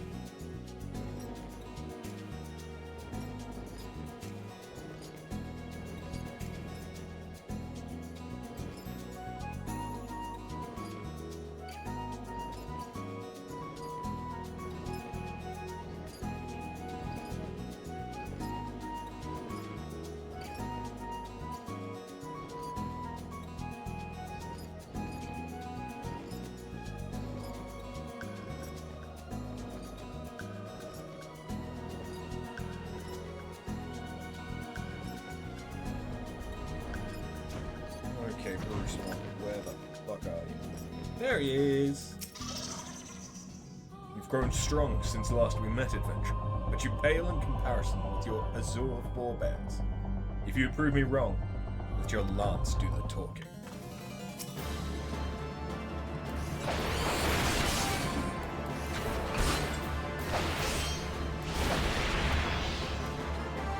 Don't really understand why the Dragoon hasn't that big jump. Because the Dragoon is a melee class.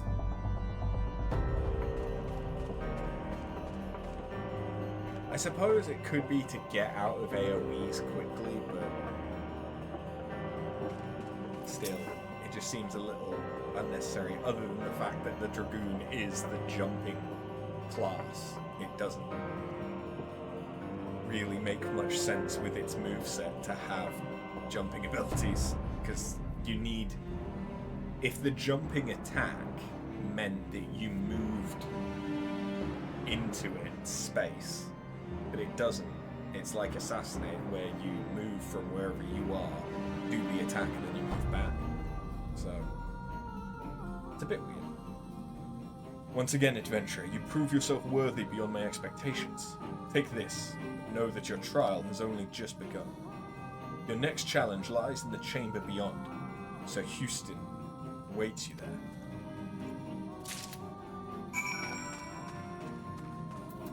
Thinking about it, I should probably be using one of these. Because I have so many from my squadron. Should probably also eat. Have some fish. It's not got any stats that I care about, but who cares? You, a foreigner, would don the Draken armor, then prove to us that you will not do it dishonor.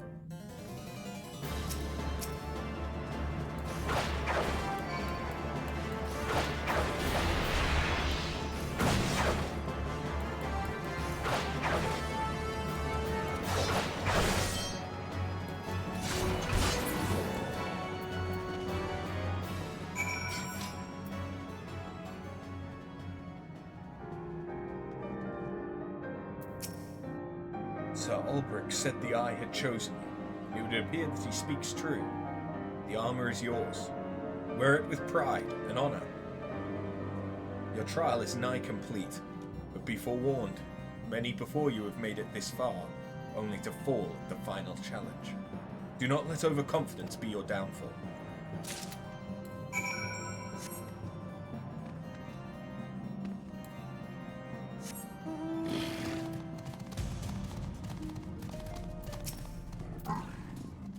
So you've made it this far. Very well. Prove yourself worthy of the Azure, or die in the effort.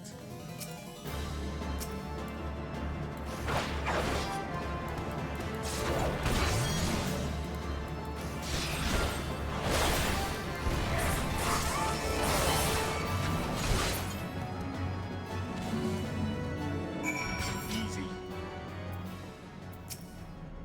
You've demonstrated your powers to be beyond a doubt. Aye, there is not an Ishgardian who would gainsay your right to don the armor of dragons. I shall send word ahead to Sir Ulbrich that you've passed your trials here. It is he who will present you with the fourth piece of armor and consummate your training. Go now, my fellow dragoon, and deliver this land from the great worm's wrath.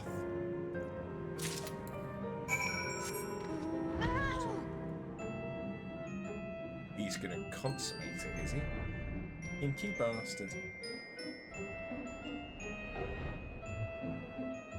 I'm not sure I want him to do that to my armor.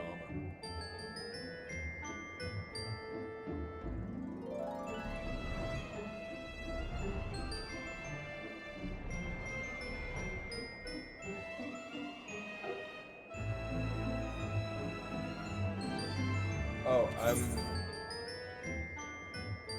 last stream was when we got to Heavenswood. Since I've gotten Dark Knight, Machinist, and Astrologian all to level 50.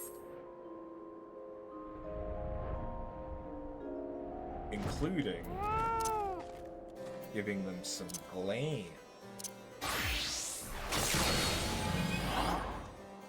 Which isn't to say that much for Dark Knight. I don't really have a good armor set for it yet.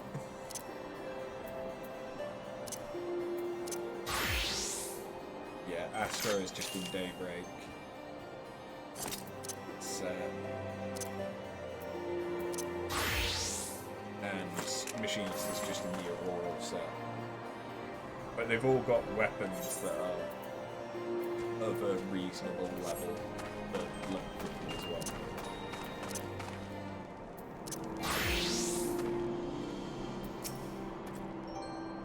I hear from Sir Brucemont that you performed most impressively.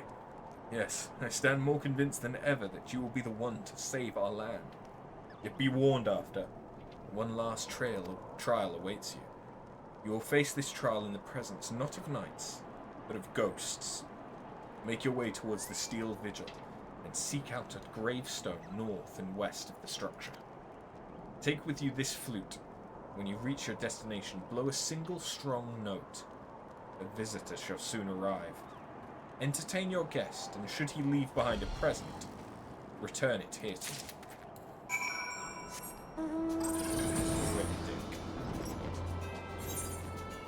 Okay. Okay, so this is the Steel Vigil, and that's the Stone Vigil. Okay.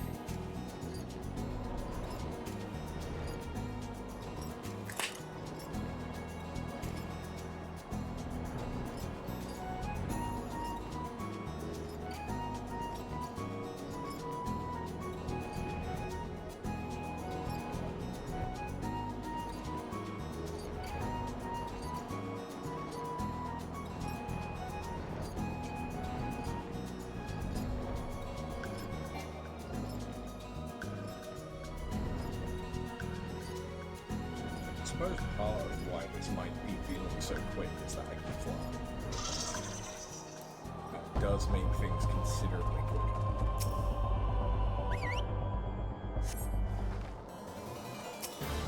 Ray one.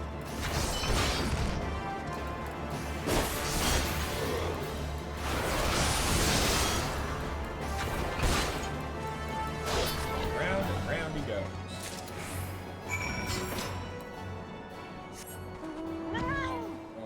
Okay. That was quick.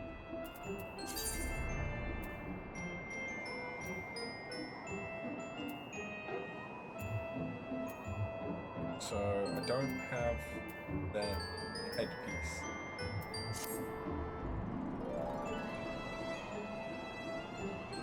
And the chest piece I'll get from the level 50 quest.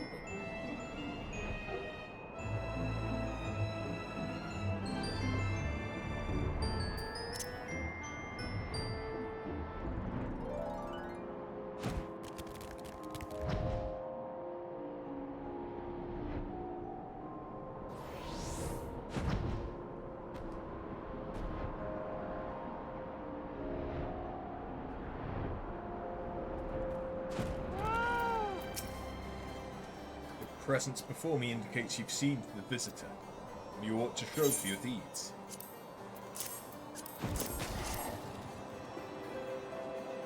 the skull of Greywine, old warrior of the Dravanian horde. It's said that in ages past he could bring down a castle with a single breath. His strength has dwindled since those days.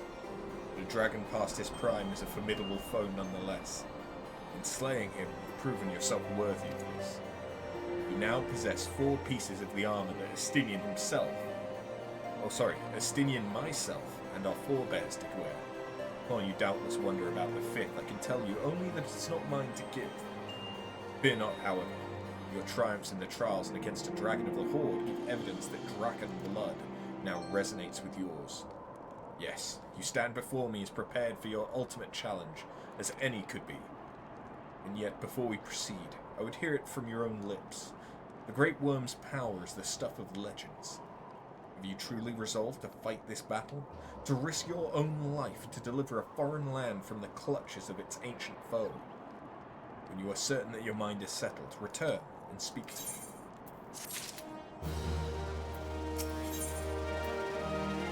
Oh yes, we've got another level 45. And we're getting another jump ability.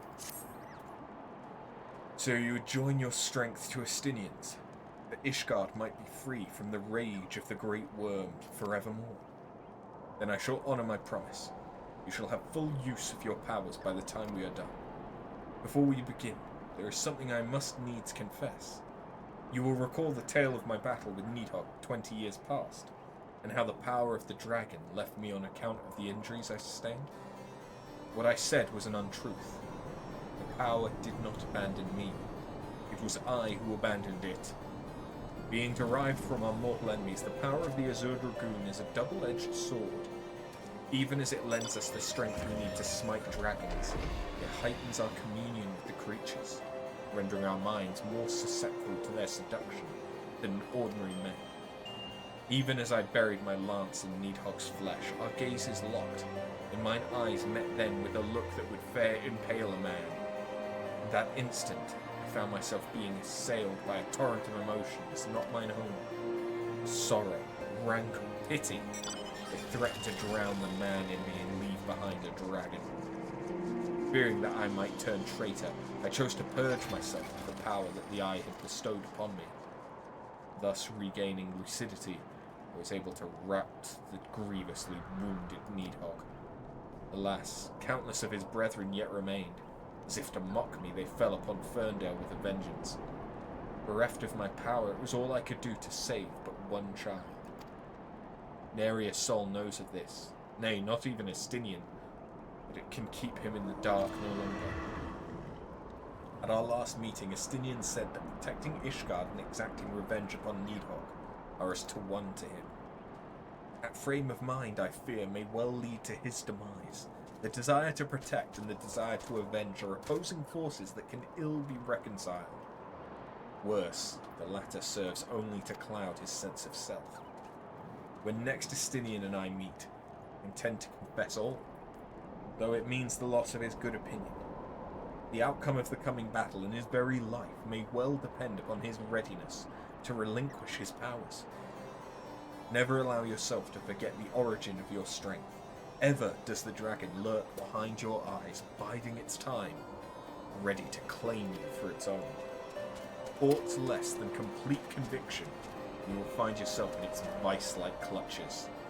So forewarned, let us return to our present endeavour. My promise to Estinian was that I would impart unto you the technique that will mark you as a true Azure Dragoon. If you would know the truth, however, this knowledge is not within my power to bestow. No, you must claim the technique much as you claimed the 4th piece of the army you bear, by proving yourself in battle with the dragons whose power you would unite with your own. I entrust you with this flute once more. Take it to the southwest of Providence Point and blow a single note. By locking wills with your adversary and prevailing, you will prove yourself worthy to champion the cause to which your lance is sworn. The dragon within you shall then awake.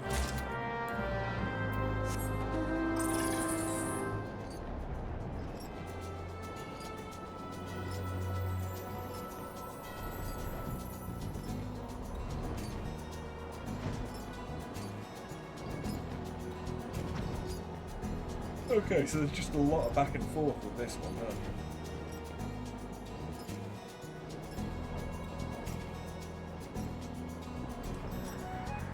I suppose at least it's all within the same area, so I'm not using Aetherite tickets.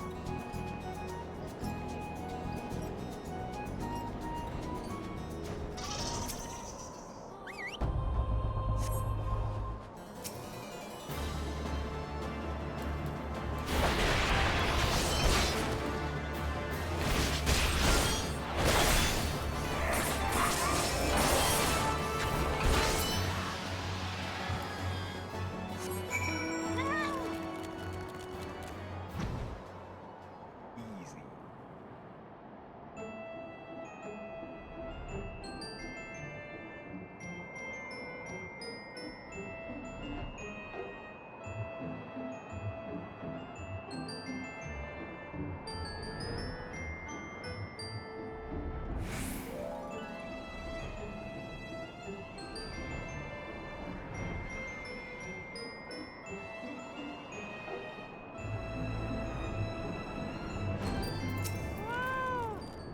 It's good to see you safely returned. I take from your bearing that the engagement went favourably.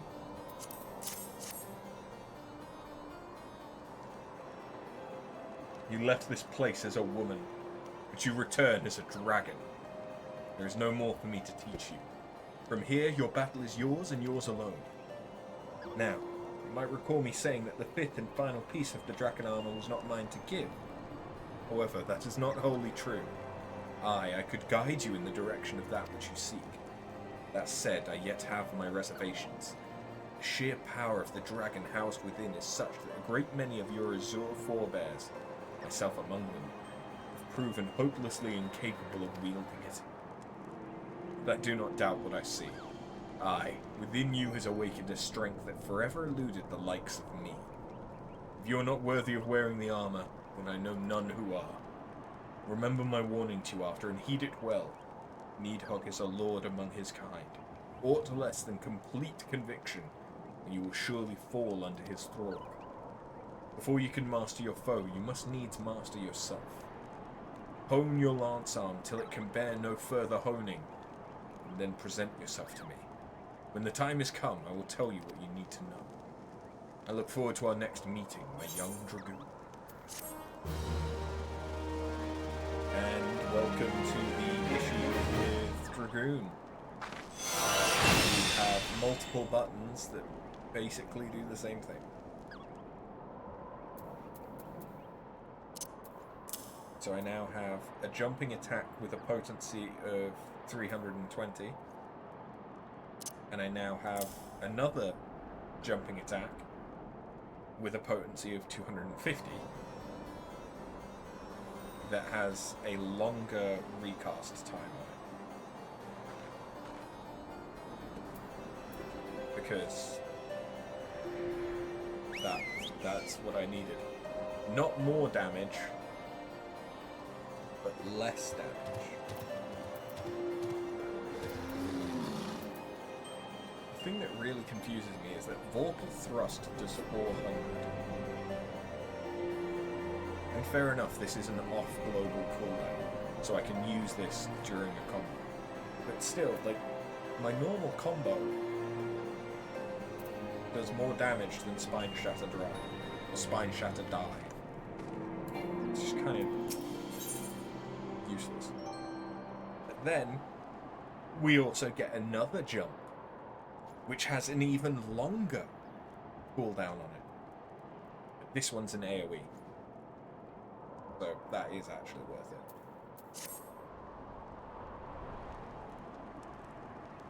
it. After. An urgent message arrived from Estinian in your absence. He bids you come at once to the Steel Vigil. It would seem Needhogg is on the move, and rather sooner than we had anticipated. It appears you have not yet fully become master of the dragon within you, and yet we are racing against the time. We have no choice but to do battle to the best of your current abilities, without the dragon mail I promised. Now let us away. Estinian must know the truth of Ferndale, lest he fall for the great worm's seduction.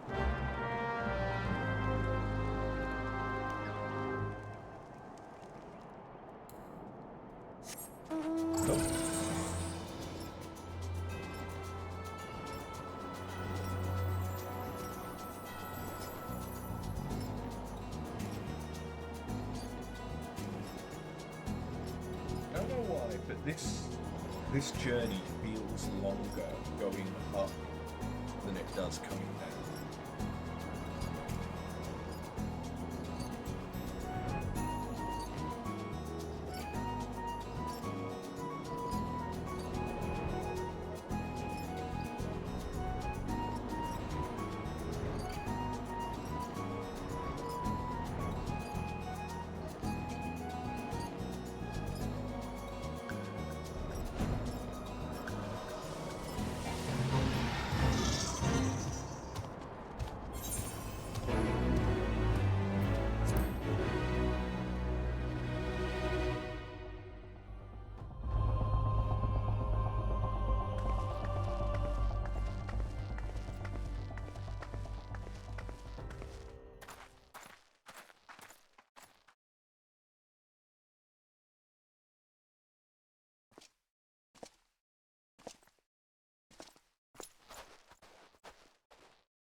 Alberic, I have waited long for this day.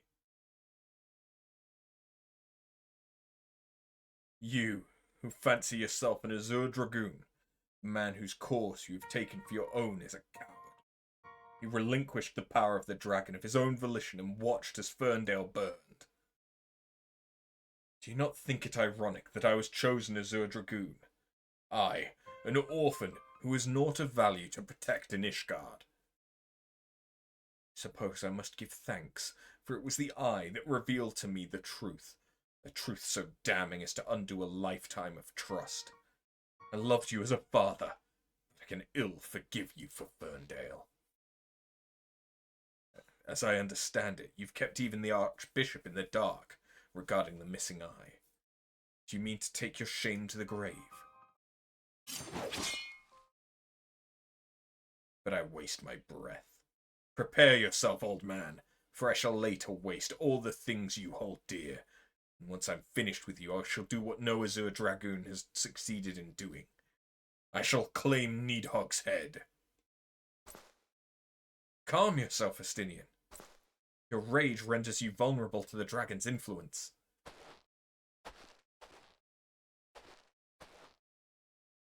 Soft. In you, I thought I had found kindred, someone besides whom I could fight the Great War. It is with a heavy heart that I relinquish that dream. Your affection for this coward has rendered you deaf to your own destiny. Very well. That we would one day cross lances was inevitable from the moment of our first meeting. So we shall now find out who is the Eye's true chosen. There can only be one. Bring it, Dragon Boy. Pointy-eared motherfucker.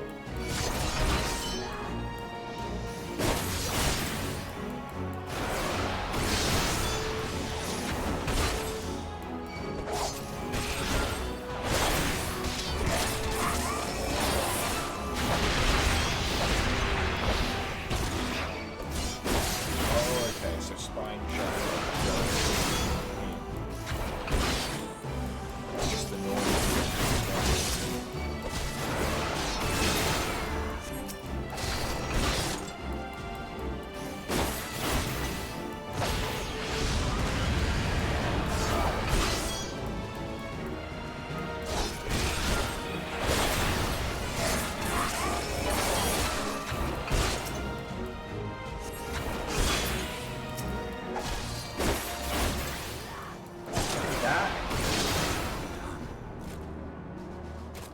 Cool, so I don't know who we came across in Heavensward. Clearly it wasn't him. He dead.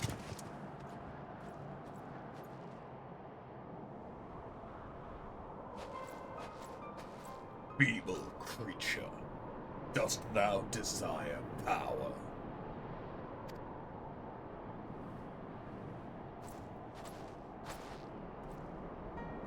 Look to thine anger, and to thy hatred. It is there that thou shalt find it. Almighty Needhog, Lord of Dragons.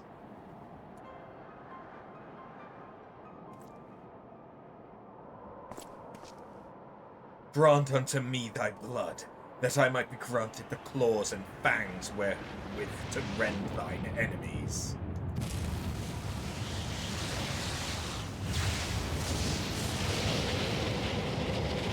Oh yeah, this is definitely a good guy.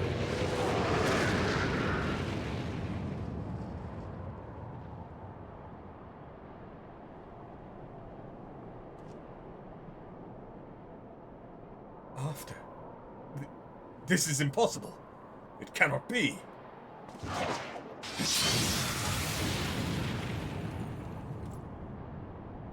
I am the true Dragonborn. And I'm funny, bitch. That's right, you can call me the Bunnyborn.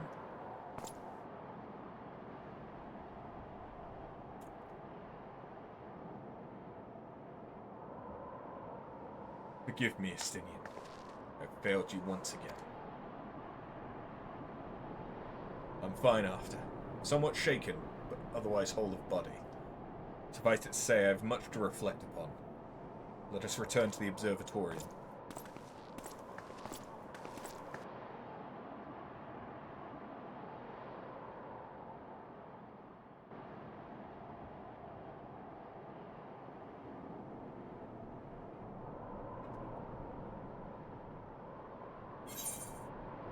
No.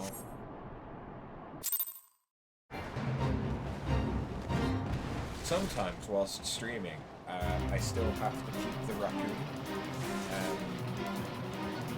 enriched, shall we call it? So right now, Neth is lying down on the floor. Yes, back hurts. Next to the desk, having floor time to back hurt. But I am having to just basically clap hands with her in order to keep her entertained and occupied like a toddler or a dog. Whoa.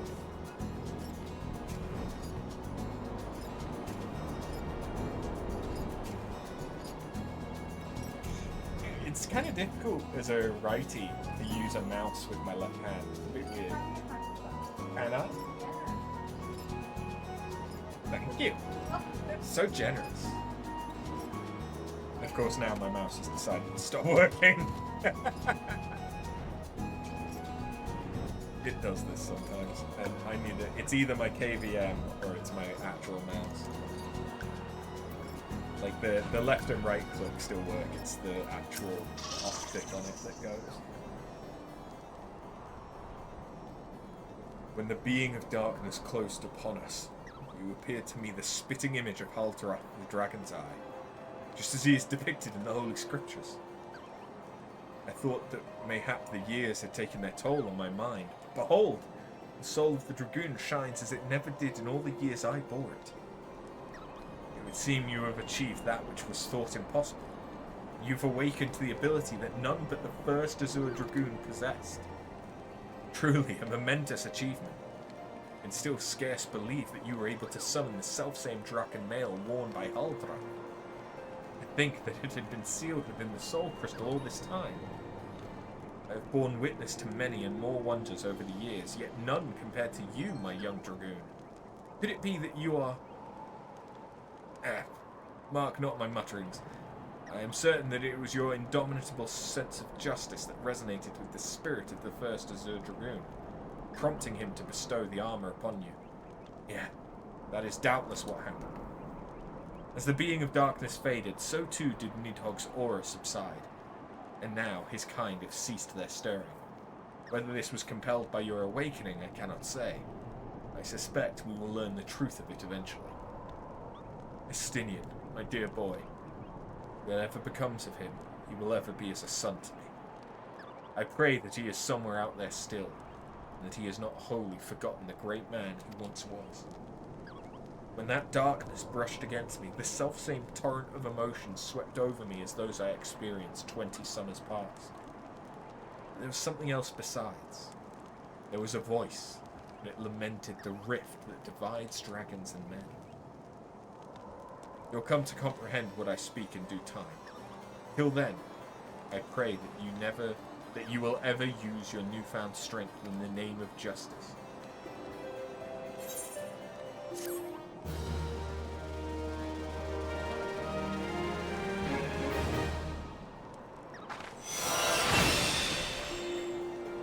Weak.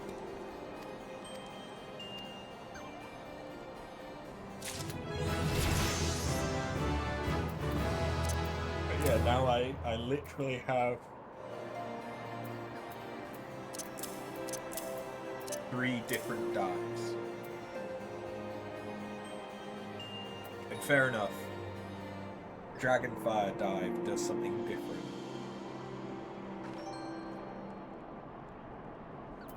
But, like, am I gonna get a trait that makes things better? I mean, that just upgrades jump to high jump. And you can have multiple uses of Spine Shatter Drive, the not as good one. That just seems...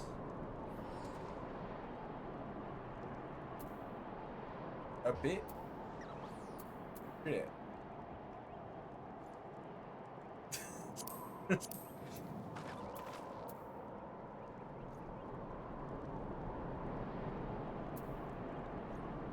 Okay.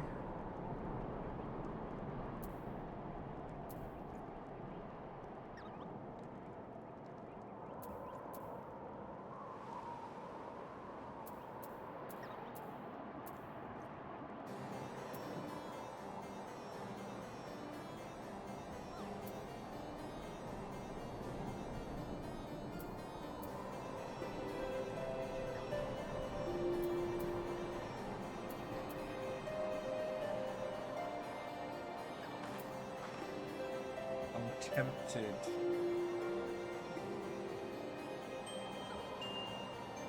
to macro jump and Spine Shatter Drive together. I reckon I have time for us to do another class, so let's do Monk.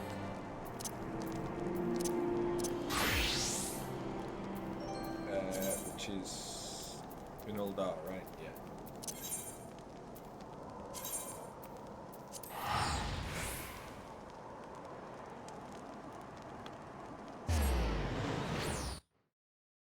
And then that'll just leave Bard. Is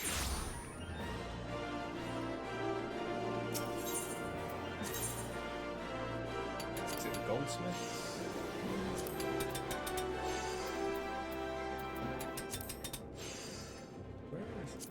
It might be Goldsmith. Yeah, it is. Okay. I also, I got the Fists of the Fiend on the market board, which is technically a Heaven's Ward Extreme Trial plan. But I already have the best weapons that you can get for the monk from Heaven's Ward, so it doesn't really matter. But they just look snazzy, and I think that they work with the idea of being a robot, because they kind of blend in a little bit with the metal that's going on. I might need to just change the colour to make it a bit more gold, because I can't dye the weapon itself. But I can dye the armor set. Anyway, Eric is going to give us Thunderclap. Oh, okay, so we can clap some cheeks. Ah, just the pupil I was hoping to see. I was a hair's breadth from setting out on my own. Huh.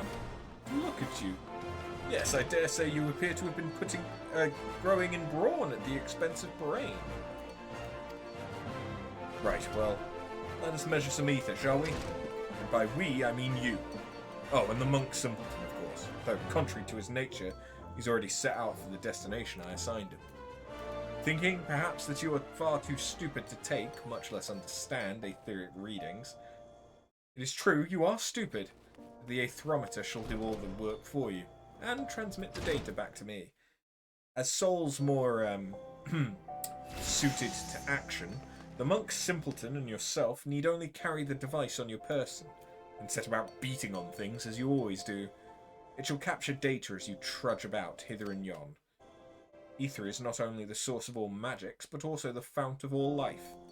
Yet despite its ubiquity, it remains imperceptible. When a living thing dies, the aether comprising its life is released. When this discharge takes place, a portion of that ether remains, lingering in the physical world. No doubt you have, blah blah blah blah blah, ethereal crystallizations, blah blah blah blah, physical manifestations, apparitions of the deceased, blah, blah, blah, luminescent glow, known as the ethereal threshold. In short, the more violent and dramatic the loss of life, the greater the amount of ether left behind, either in its imperceptible form or in crystallizations. And where are the most lives lost in this manner? Cemeteries! No, false, you idiot! Battlefields! Do you not see? With etheric readings of those locations, we can discern the scale and more of the battles that took place there. As for those fool beliefs the monkhood keeps, chakra and the spiritual energies and whatnot, if I were to allow that they truly exist, I would be inclined to say they are one and the same as ether itself.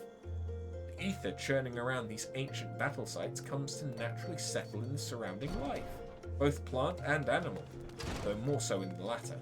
It accumulates within them, felling these beasts, then releases that ether, causing a surge that resonates with the ether within you, causing it to expand, the so-called opening of the chakra. By this, the very power of life itself grows. A watered-down explanation, but adequate for one of your mental prowess. Mine own wife never had the patience for such things either, nor my passion. She cursed me in my work, took our children, and returned to Alamigo. I wonder why. Now's not the time for that tale. The area I'm placing in your charge is Bloodshaw in eastern Lenosha. Place this aetherometer in an appropriate location, and after a spell, retrieve it and bring it to me. I obtain the data I require, and you, and this monk simpleton, are afforded the chance to indulge your... how shall I put it? Charming little backward fantasies? All are happy. Ideally, I would prefer you have a knowledgeable understanding of Bloodshaw's history, but I fear we lack the time for me to educate you. I need hardly tell you that my research takes precedence over your schooling. You, sir, are a cunt. No wonder your name's Eric.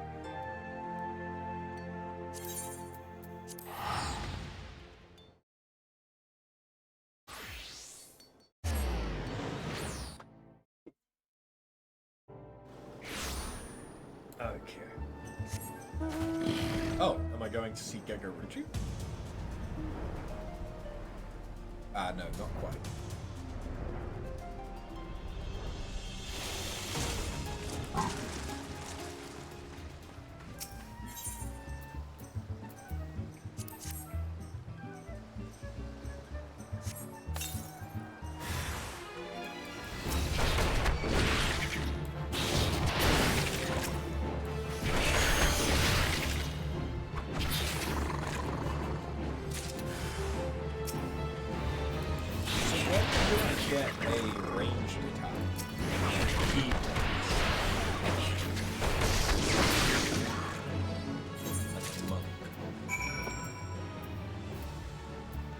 Do I?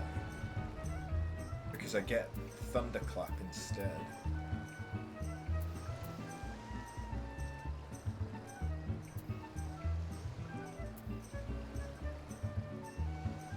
Yeah, maybe you don't get.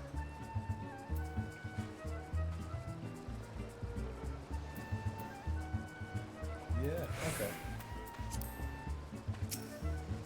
I guess it makes sense that when you punch stuff, you don't get a ranged attack. But does that mean that it's the only class without one?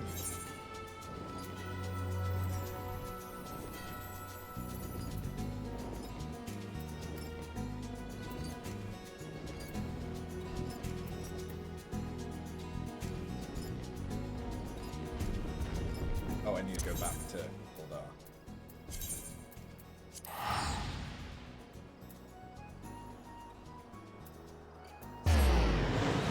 Okay.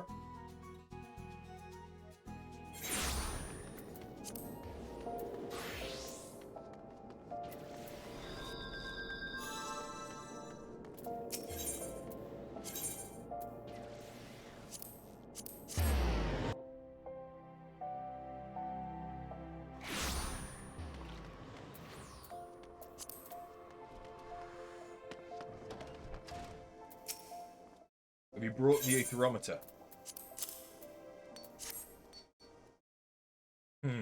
Seems the device has suffered some damage. I suppose such things are unavoidable in this line of work. I must see to its repairs at once. That is, after all, why I put up here at the Goldsmiths Guild.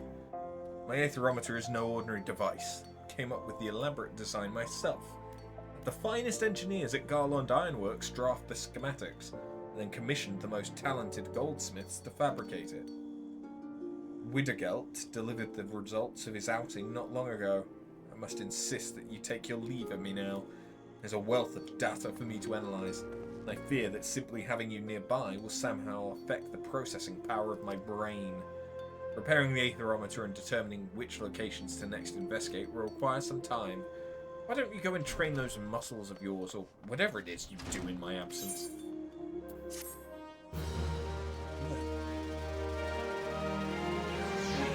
You a charming twat.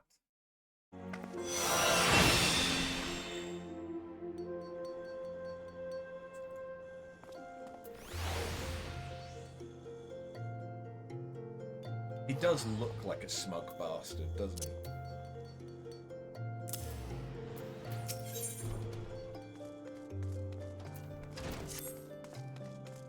Ah, dear After. So good of you to trouble yourself to come. Normally I might be cross, but my spirits are far too high just now.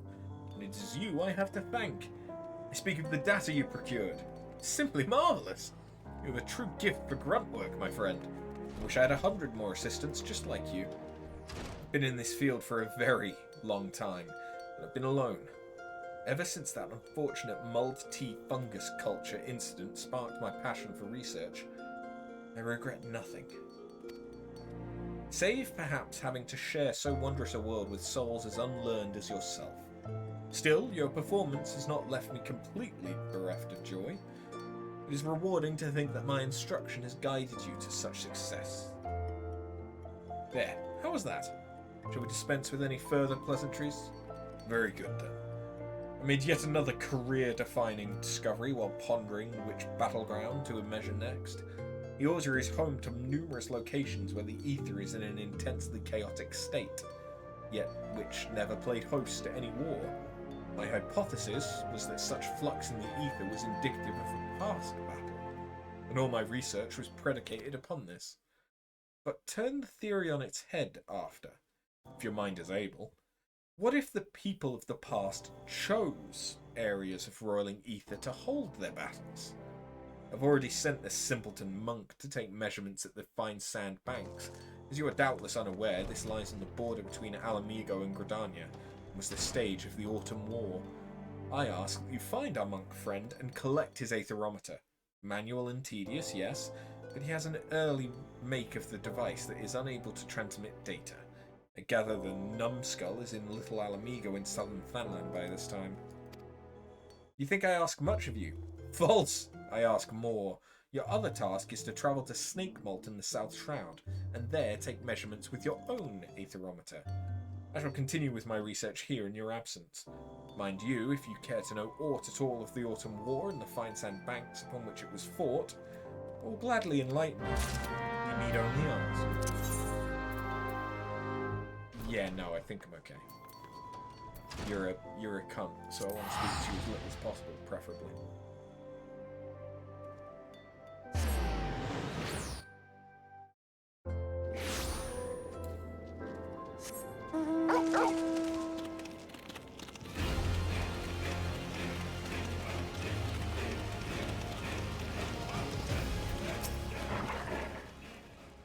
You've come far.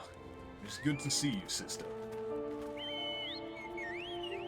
You come for my aetherometer. It is not ready to give. My work is not yet finished. It came as soon as I was told, but the readings require more time. Do not worry, they'll be ready soon. You make for Snake Malt in the South Shroud. Eric believes the ether is strong there, yet that land hosted no great battles.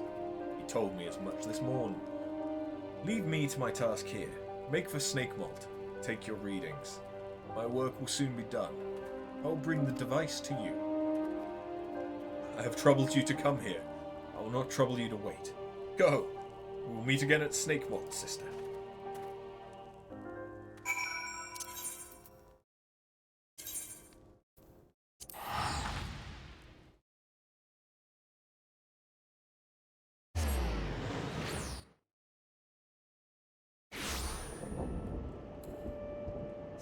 The good thing, I don't really have any use for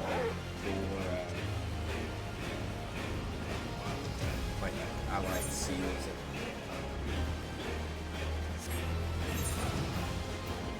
Because I am burning through aetherite tickets.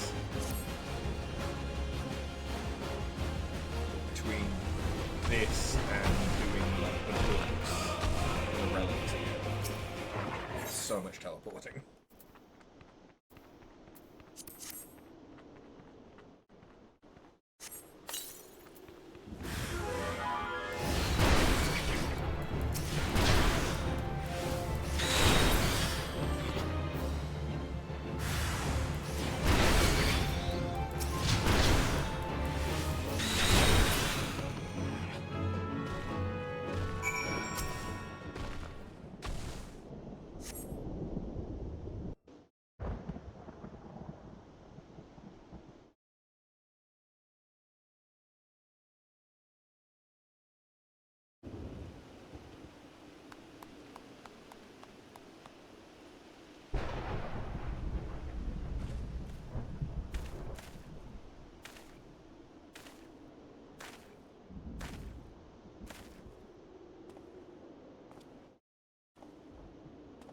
Well done, sister. I feel your chakra. It has grown. I hoped to arrive before you, but I see I am late. Land's power has gone to you. There's nothing left for me here. It is as I told you. We monks travel where ether flows strong. There we train. The power of the land enters us. Thus our chakra expand. This bonding causes great unrest. The land's energies become unstable. It will enter no other until it calms. Feel nothing here, as you would feel nothing at Fine Sand Banks. That land bonded to my chakra, and its ether is now at unrest. The teacher's work means nothing. I took no readings. I meant to hasten here, but I was delayed. It was a gathering of the monkhood. I was summoned to Little Alamigo. The teacher's chidings? Worry not. I will use my device here. Any result will suffice. The man has already reached his conclusion. He will twist the data to fit. It is a sad existence to sacrifice all for truth, yet be unwilling to truly know when one sees it. Speak not of this to him, sister. You see both our aims. You know mine to be more worthy.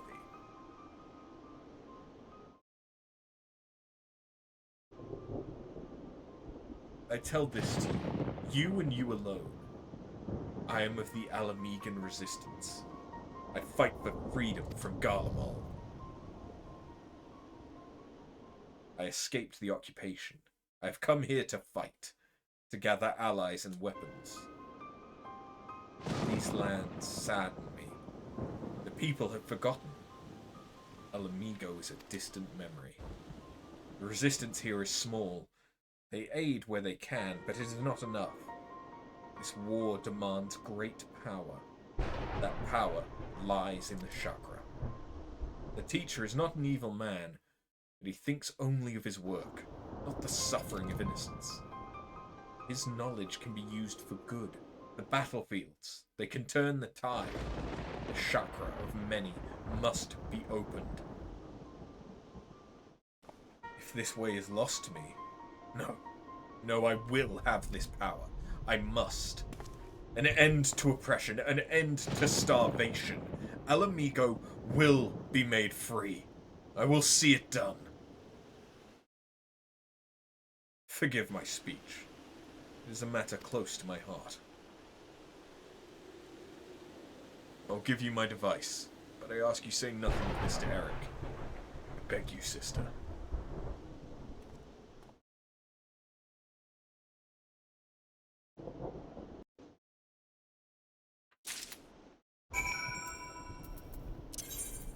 And back to Uldar.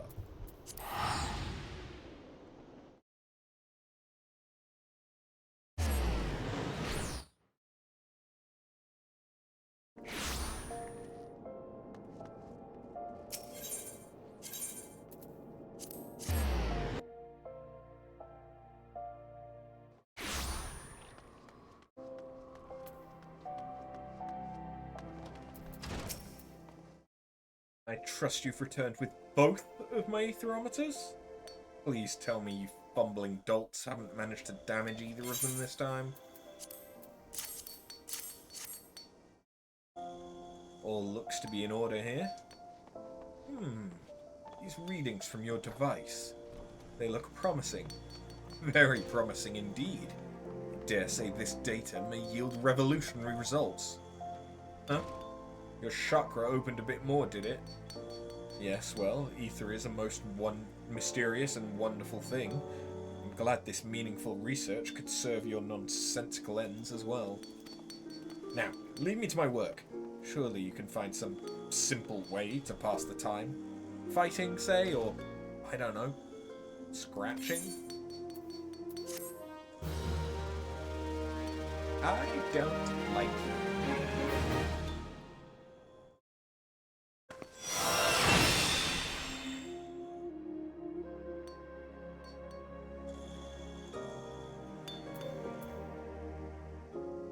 Deliver an attack with a potency of 100 to all enemies in a straight line before you. Okay.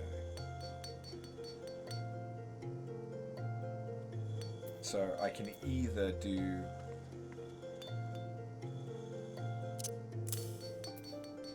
what that gives, or I can do an AoE.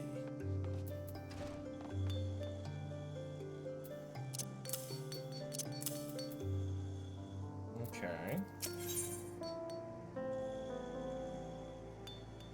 Then that also gives an AoE.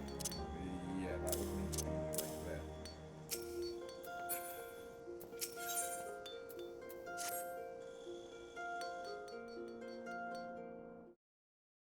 You two played me for a fool!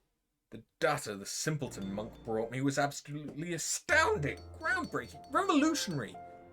Yet I remained objective in my analysis, as a scholar must. Poring over the data, I finally arrived at a disheartening conclusion.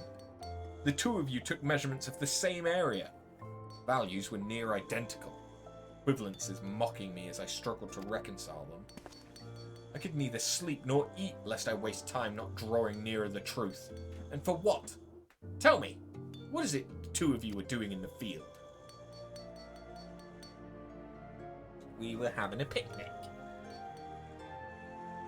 Not this bloody chakra nonsense again. How many times must I tell you? It is naught but imperceptible ether. Call it what it is. And to think I had a mind to put your names under mine when my hypothesis was published.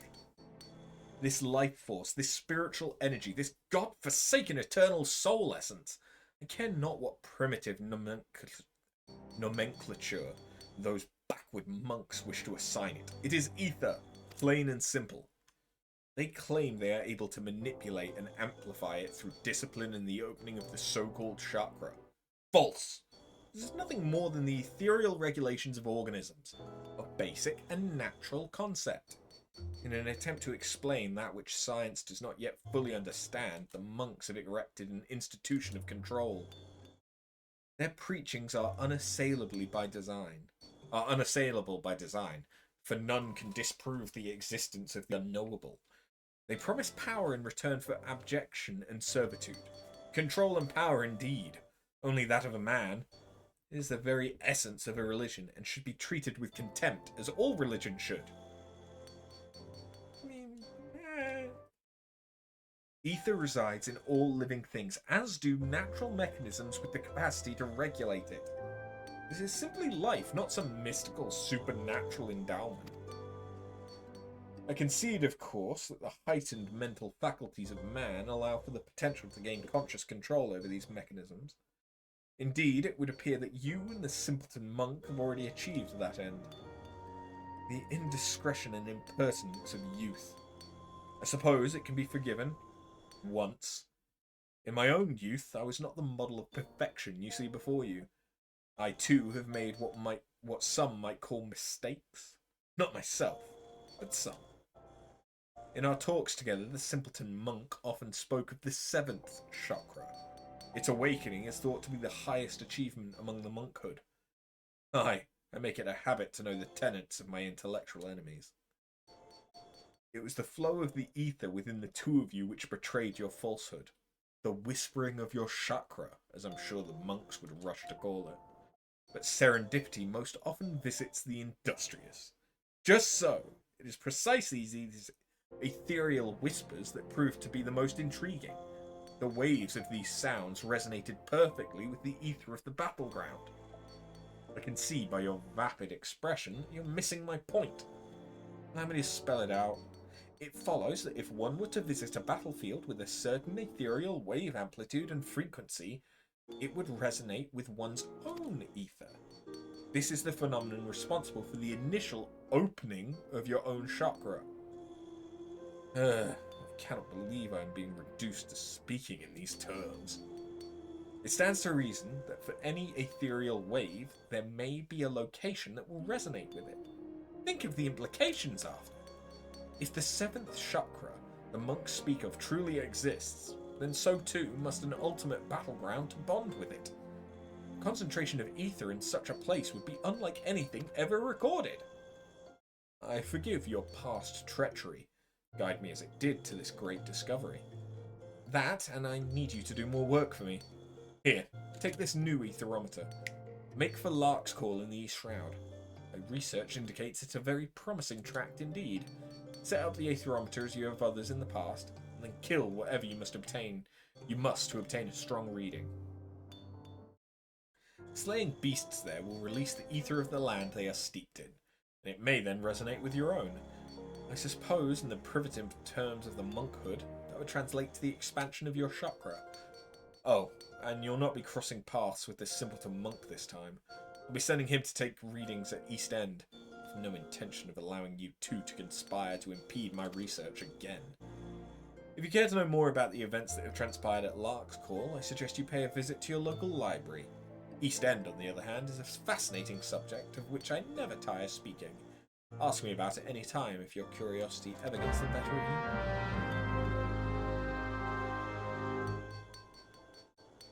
Can I just punch him?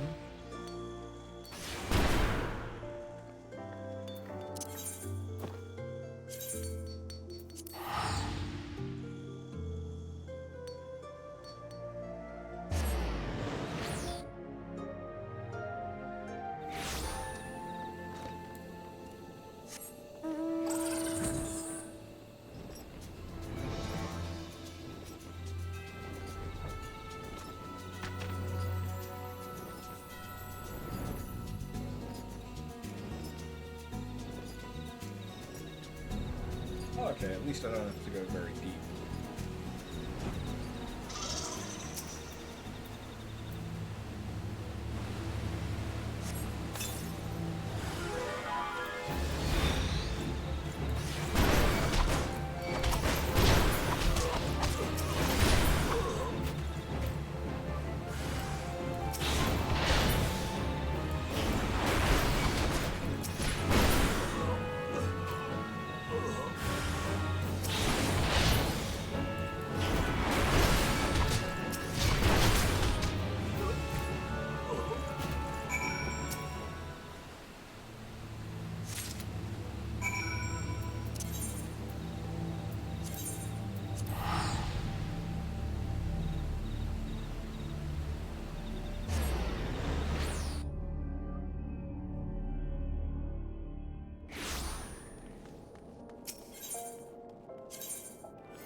right, you condescending cunt.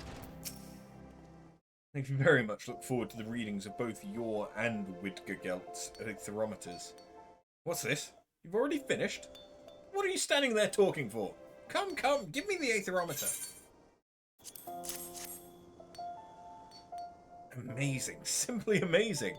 And your soul crystal. It's glowing more vibrantly than ever before, is it not? I'll begin my analysis of the data with all haste. You've come to be quite the model pupil after. Would that I could say the same of the monk simpleton. Ugh. I can see the feeble gears turning in your mind. Come, there's no need to feel shame at your ignorance. If you wish to know what has transpired, you need only ask. I promise to use small words.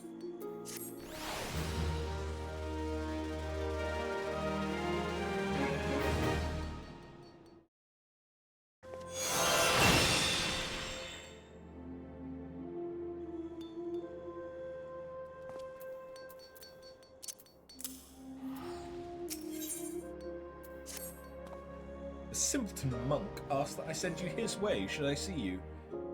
He awaits you at Little Alamigo in southern Thunland. Surely you see Widgergelt for the danger he is. His is the most dangerous type of mind, one blinded by revolution and revenge. I do wish you'd tell him yourself that people should live for the future rather than the past. You thought I did not know he was of the Alamigan resistance? How saddening it is to know that on rare occasions you do trouble yourself to think you're wrong. Of course I know. What manner of imbecile do you take me for? No doubt Widgergelt thinks me the idiot. False. These two eyes see far more than you know.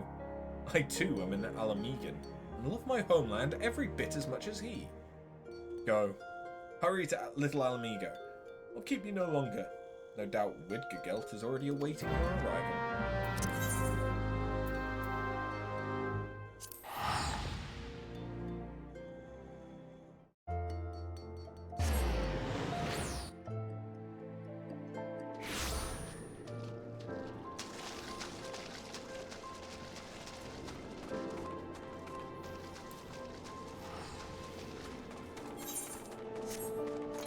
What level is this quest? This is the level 45. Okay. Am I going to get the armor? You spoke to Eric. Do not lie to me, sister. You told him who I am, what I seek to do. I'm not angered. He tried to sway me from my path. He believes resistance will only leave more dead. I expected as much from him. I feigned understanding. He asked much of me, of the monkhood and the fist. He asked of the seventh chakra. My answers excited him. He said they would advance his studies. I too learned from him. I am nearer the seventh chakra now.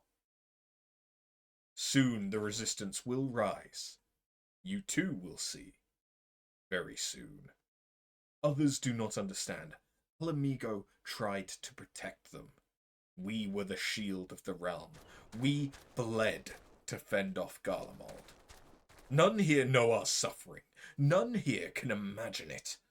The lives we led after the fall, after the shield was sundered. I have travelled far and wide. I have met many souls, but none are as you. You have a gift. Yours is a great strength. Unite it to ours, sister. Help us reclaim our home. Your efforts will be rewarded. Look upon my garments. This is the war garb of the monkhood. It attunes to the wearer's chakra, enables it to realize its fullest expression. The cloth is imbued with the power of Ralga. Only monks of his fist may don it. Only those who overcome many trials. I'll tell you how it can be yours. Fear not. I require you to speak no vows. I ask only that you fight with us. Give yourself to our cause. You long for adventure, I understand. But such longings can wait. This cannot. See Alamigo freed. Then enjoy your own freedoms. What say you, sister? Sure. You have the heart of a true monk.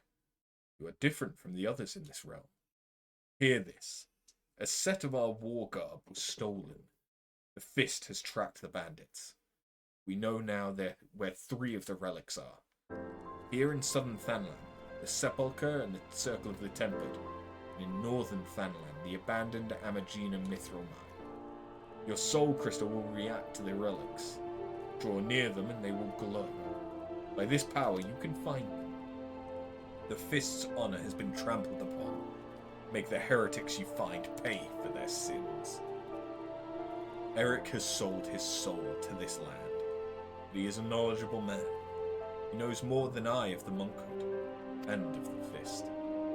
Speak with him if you would know more of our way. The man revels in hearing himself speak. I await the day we fight side by side, sister. Go, now, and go well.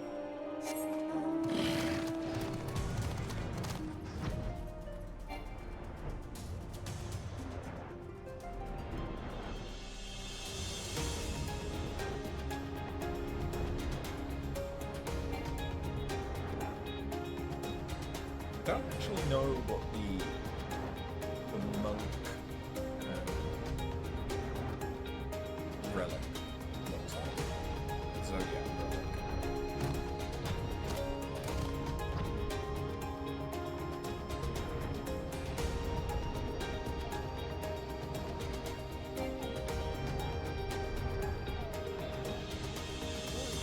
It looks like there should be a way to get in here.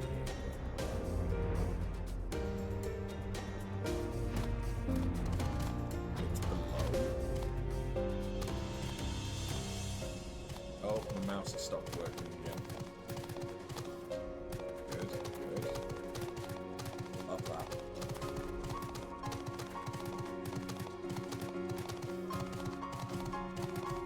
Okay. Another way to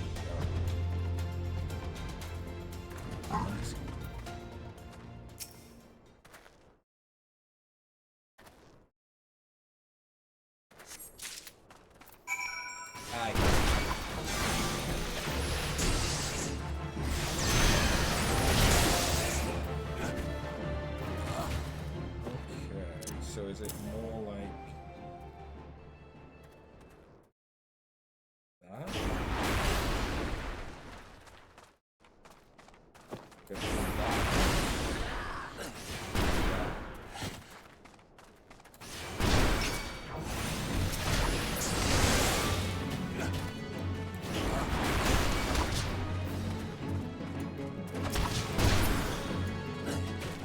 I mean, I could macro those.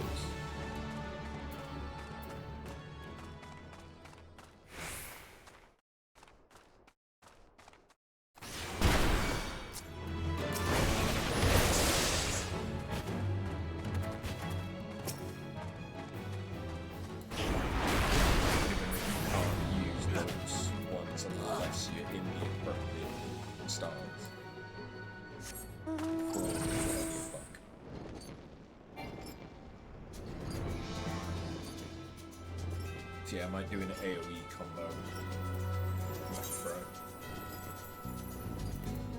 Oh yeah, I haven't opened the Draken, the Worms armor set. I need to put that shit in my armoire.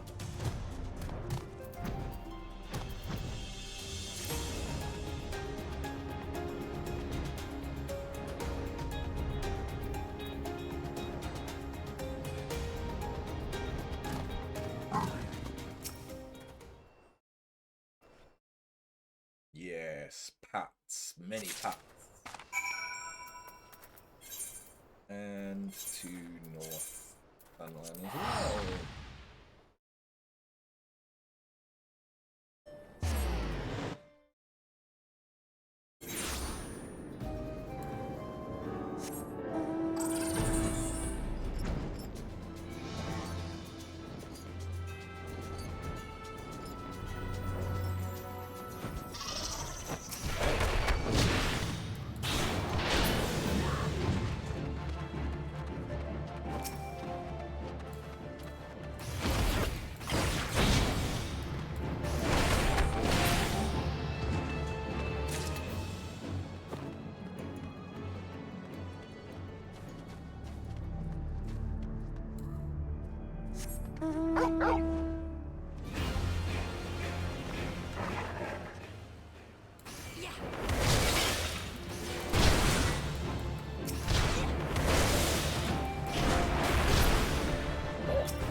Well, before I head back to the monk, I find one more basilisk.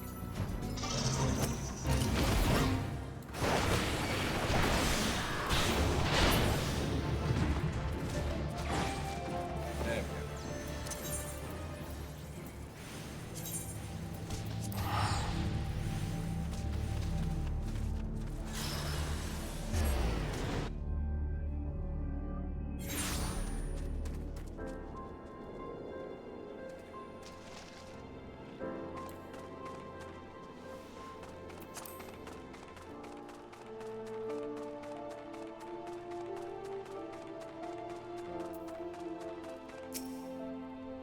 You have returned. First 3 relics are yours. Now the Fist has located the 4th. There is a Quiquern merchant who deals in contraband. The 4th relic is among his wares. Hurry to Lower Lenosha. Find this Quiquern. Take back that which is now yours by right.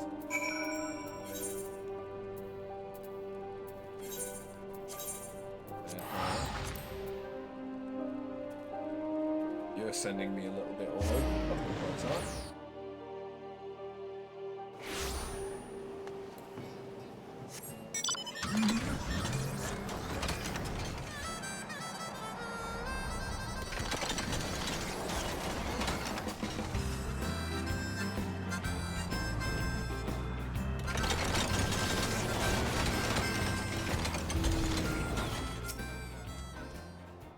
Stinky Viera. Come to stop Kikaroon's business. Come to take shinies. Kill him. Kill the Stinky. Stinky.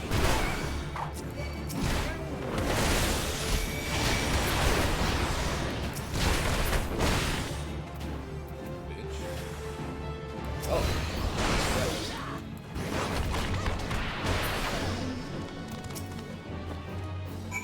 Stinky Viera.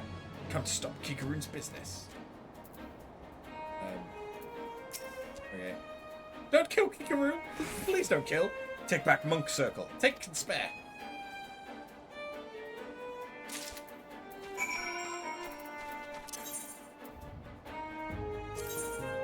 So much teleporting. So fucking much.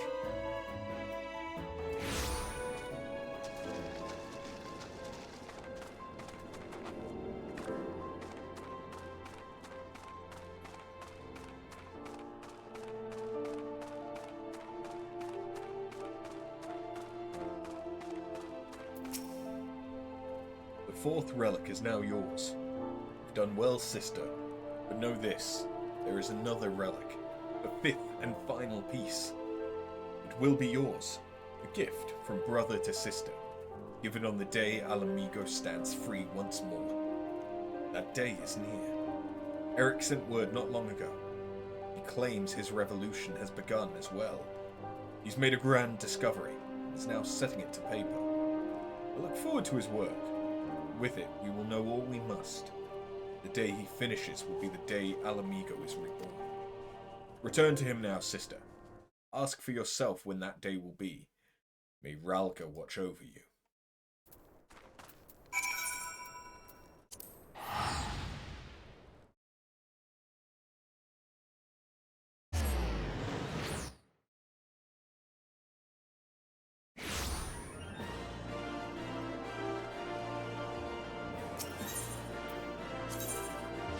Don't like how I got caught with Steve.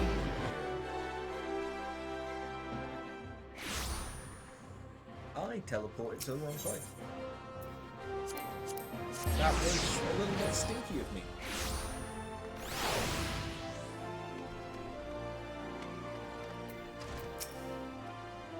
I'm afraid I haven't the time for you now.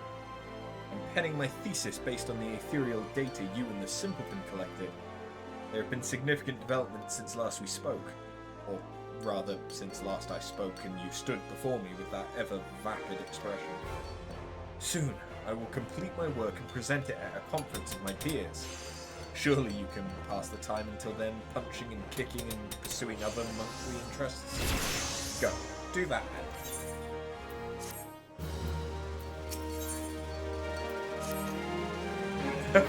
My theory was correct. Correct, I tell you.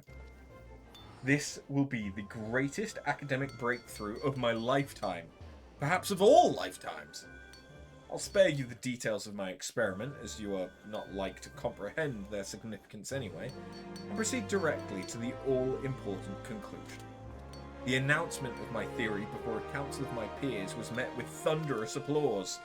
To think, I owe it all to a vacant-eyed adventurer and a simpleton monk. Both you and the Pugilist Guild that sent you are due a debt of gratitude. Speaking of the monk, where in Eorzea has this semi-literate oaf wandered off to? I took note of his attendance among the spectators at the conference, but he's yet to present himself and offer his congratulations. Ah! What have I done? After, I fear the words I offered may have driven Widdergood to attempt the insane. I analysed the ethereal waves of your body second by second. I was able to isolate and identify those of the final ethereal regulation mechanism, the so-called Seventh Chakra. From that, I was able to find the land which was most likely to resonate with those waves. Silvertear Falls. I went to the site myself to investigate, and it was there that I made my great discovery, the discovery of the century. It occurs to me that you shall never accomplish such a feat of the mind, and I find myself pitying you, but I digress. Do you not see what I have done after? I told him precisely where he must go to unlock the Seventh Chakra. He's given his life to the fight to reclaim Alamigo from the Empire. More than anything, he desires the power needed to achieve that end. The power to combat the might of all Garlemold. Any fool can see that... almost any fool can see that he imagines the Seventh Chakra to be that power. Yet battling the Empire on such terms will only result in another tragedy like that which befell Alamigo. I pray you do not mean to follow him in his fool's crusade. He's gone to Silvertear Falls in Mordona. I'm certain of it. You must go after. You must stop him. My words will not sway him, just as they could not sway my son. Perhaps yours will. Oh? Law drop. Law drop on the side.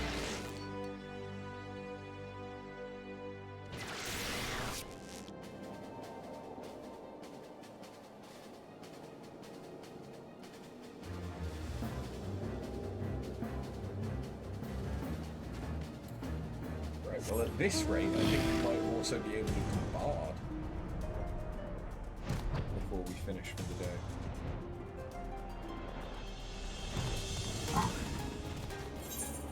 What the fuck have you been doing? Killing Imperials by the look of it.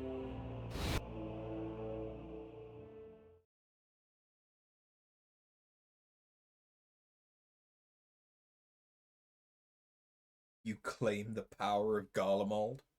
Fools! Power outside your own cannot be trusted. You had no hope of defeating me.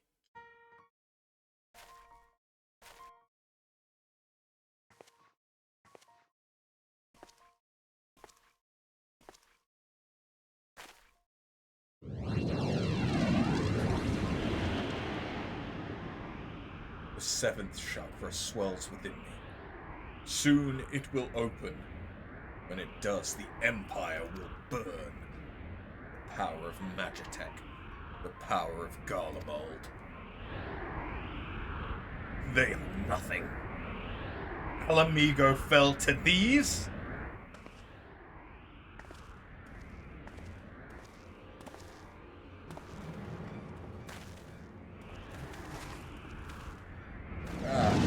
Sister.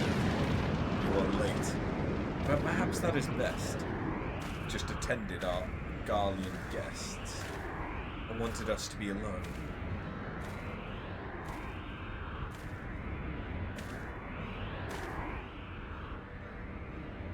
Eric was right. This is the place.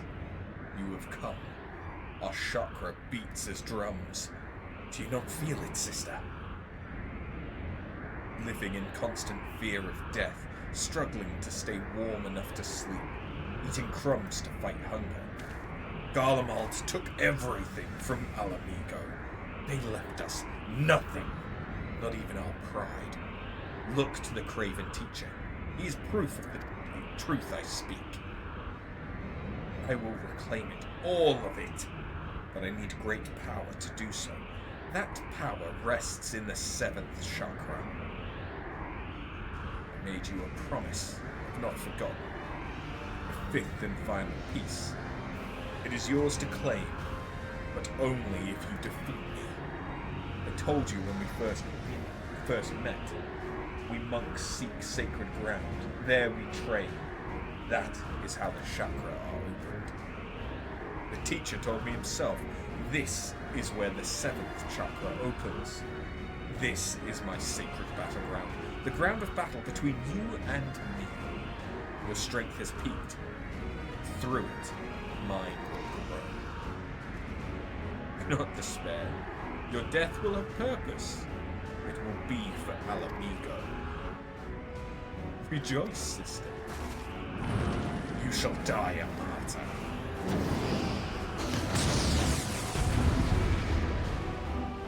Fucking bring it, bitch.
So close. Why? Why will you not yield your power for the greater good? The greater good.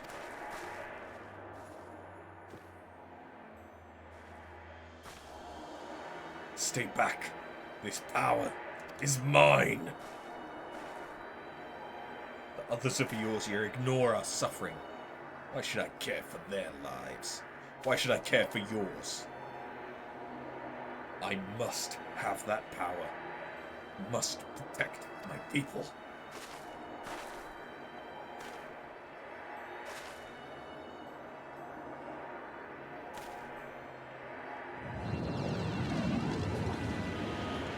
After that power.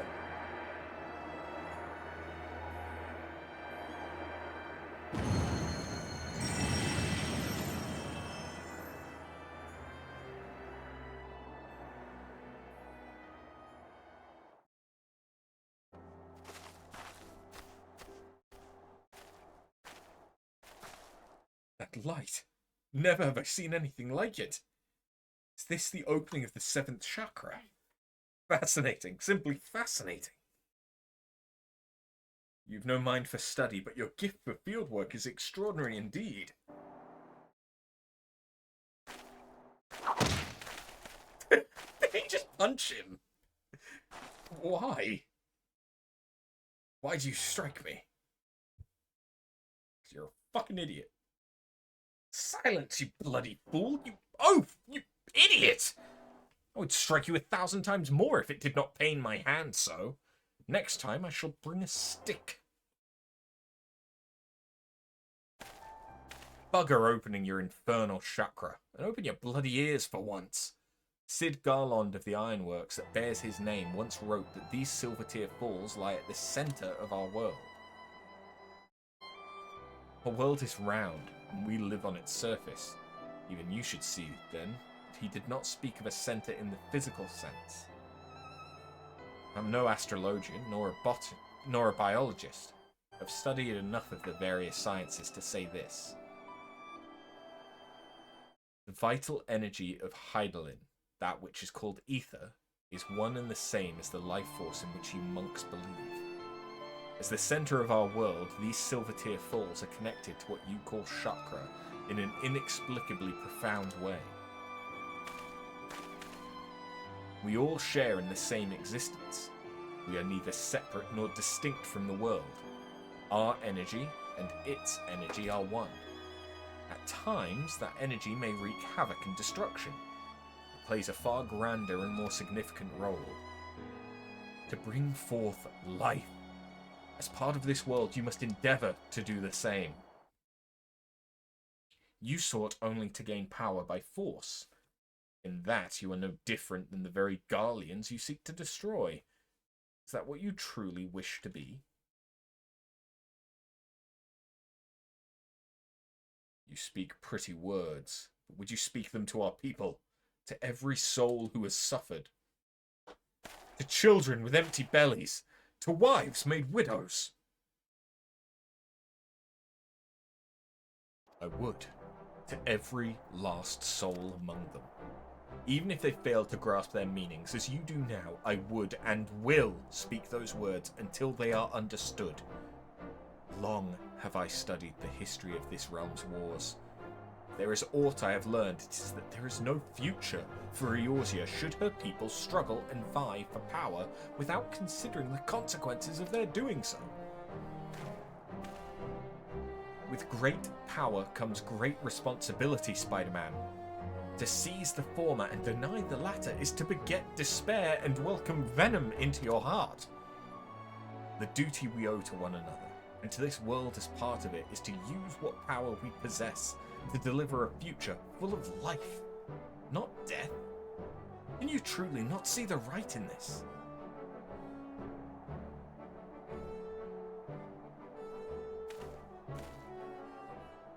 You have done the realm, indeed the world, a great service after. As a scholar, as a teacher, as an Alamegan, as a man, I offer you my deepest thanks.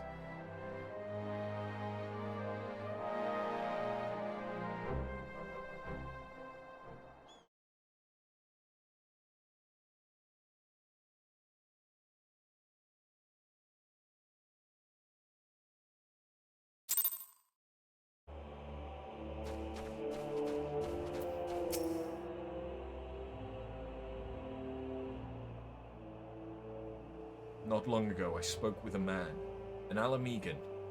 He too was of the Resistance. He asked me a simple question. Why do I fight? I did not hesitate, did not think. The word came of its own will. Revenge. He said revenge is in all of our hearts. That is the most common of reasons, the easiest, and the most dangerous. I did not think on it then. Perhaps now I should. I thought of nothing else, but you thought of me, sister. You and the teacher. For that, I thank you both. Oh shit, he gave me the shirt off his back. I made a promise and I will keep it. Fifth piece is yours. It is meant for you, for one whose seventh chakra is open. Alamigo fought to protect itself, to protect all Eorzea from the Empire. And yet we are despised, ignored. Worse, we are forgotten. Even so, the teacher preached peace. For a long time I did not understand. I hated him for it. Alamegans are a proud people. And this pride is strong in me, in the teacher, as it was in his son. He fought in the Resistance, yet it cost him his life. He too cursed his father for being a coward. I wish I could speak to him. I wish to tell him this is not so. Farewell, sister. May Ralga watch over you.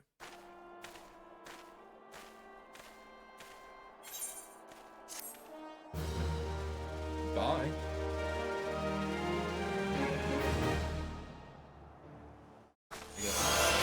That's that, huh?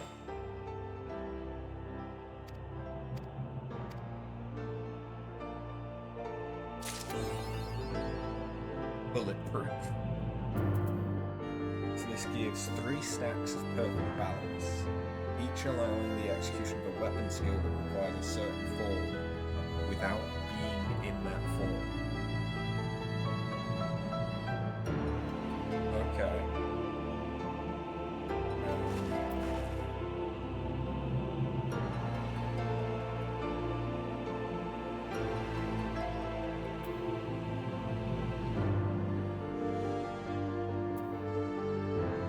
I don't know if that's actually any great amount of use to me.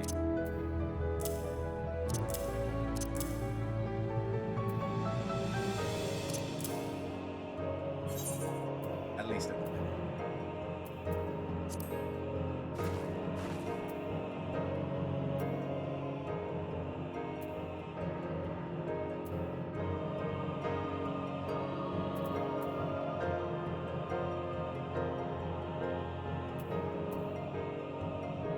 I guess it means that I could use Demolish straight off the bat.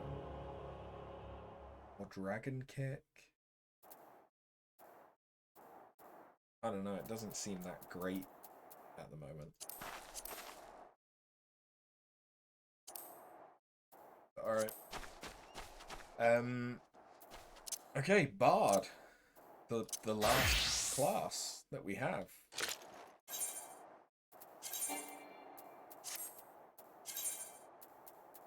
I think I had something that potentially could have been equipped to my Bard. Yes, and it actually is better.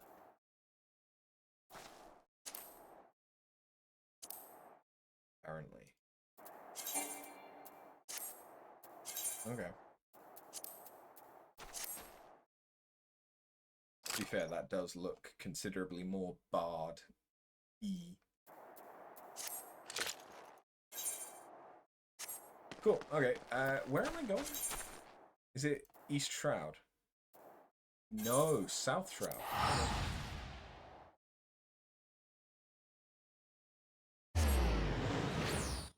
But if we do this, we are then perfectly poised to focus on Heaven's Ward. Which will be nice.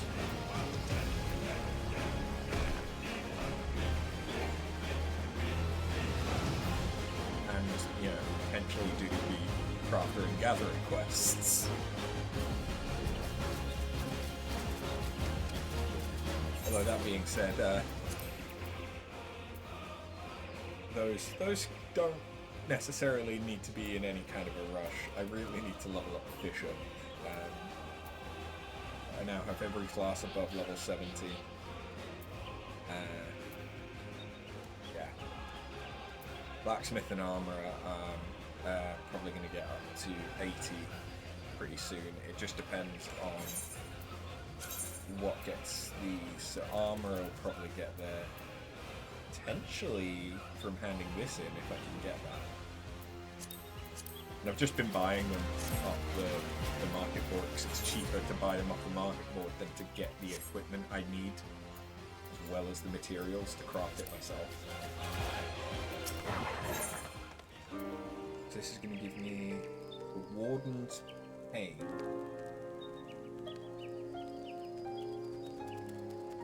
Ah, okay. So that's like a sooner, but it also gives a barrier to the next detrimental effect.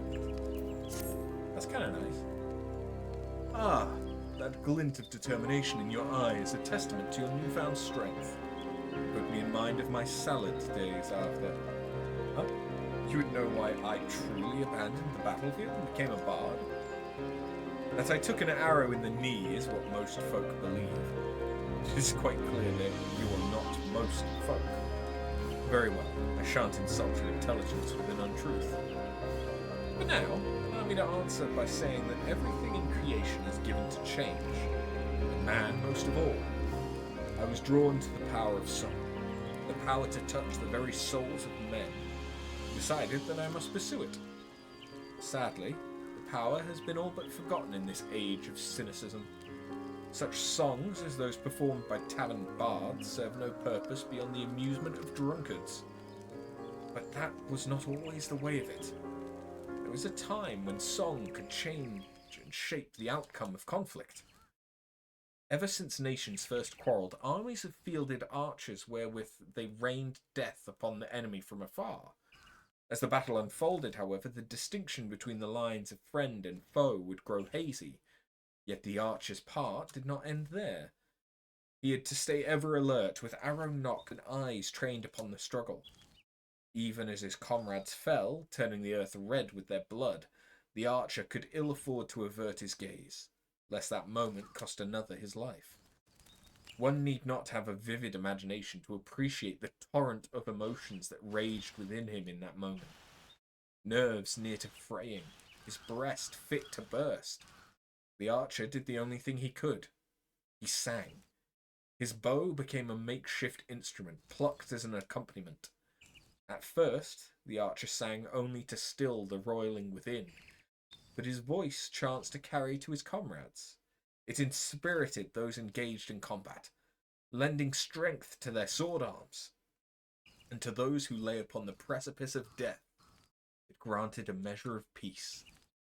Realizing the tactical potential of song, yet loath to set aside skilled archers for that purpose, armies began raising dedicated regiments of minstrels. But the members of such units were no warriors. Fair of voice and nimble of finger, these career minstrels could find a place in the halls of any lord, yet they knew naught of the burden borne by those who charge into battle, whose lot is to dance with death and sup on pain, and so their songs rang hollow, holding no power over the hearts of men. In eastern Lenosha, spirits are said to haunt the trees of Raincatcher Gully.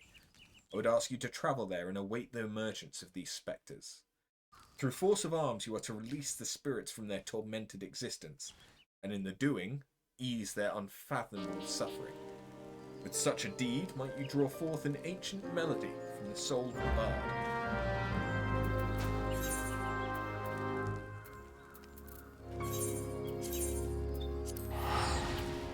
Lego?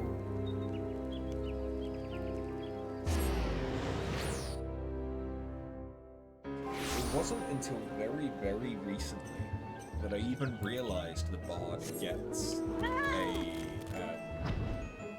debuff clue.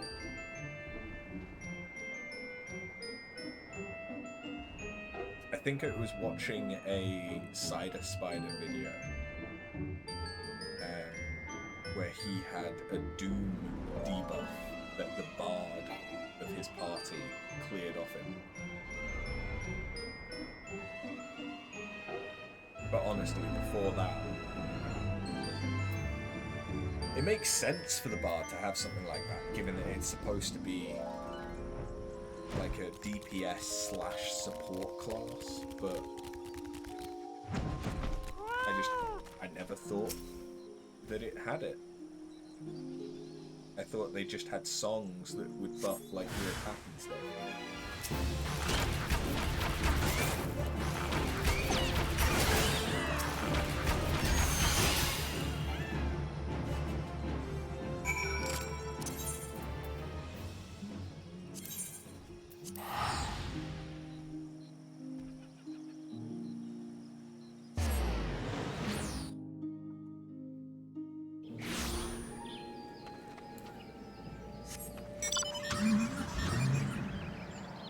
I should really go and drop some of this stuff off in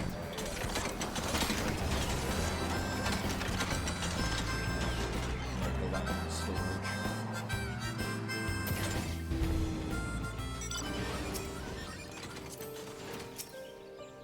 Welcome back, After. In your eyes, I see a layer of understanding, of regret, and of futility.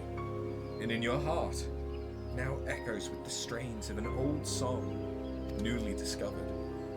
Embrace this song, and as you play it in battle, shall ever more powerful emotions beset and temper your soul. When your stock of tales has grown, pray return, and regale me with the stories of your adventures.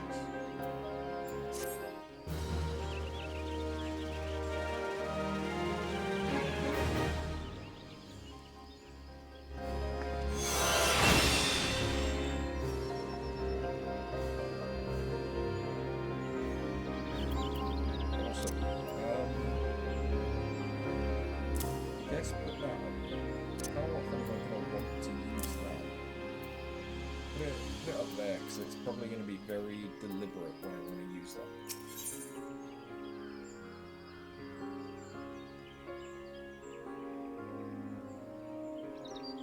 Oh, okay.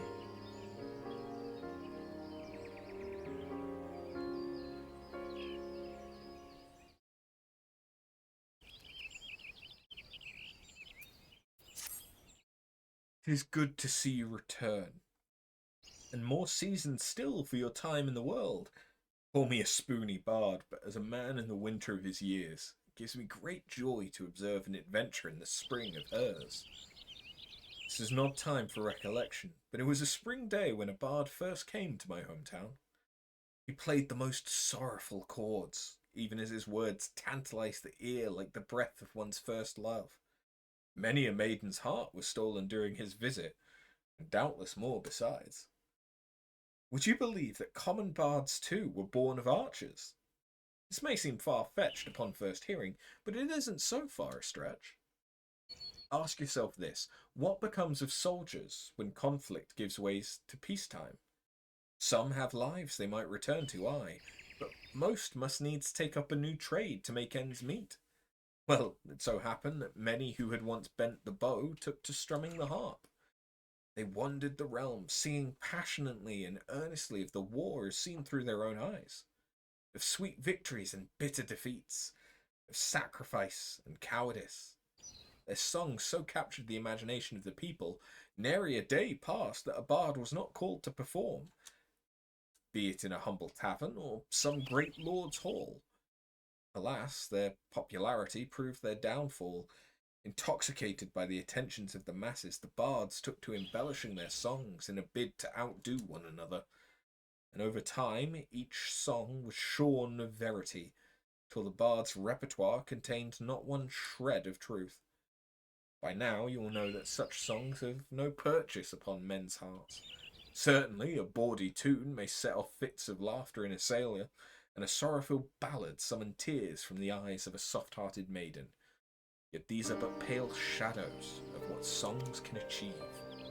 For a blessing, this decline did not escape the notice of the Mughals.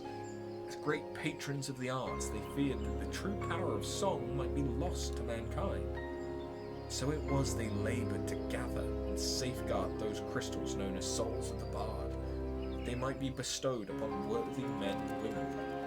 Now, well as I know you relish listening to my sermons, I dare say it's past time we moved on to the practical side of the lesson. I know I've mentioned this before, but tell me, are you perchance familiar with the ballad of the vainglorious fool?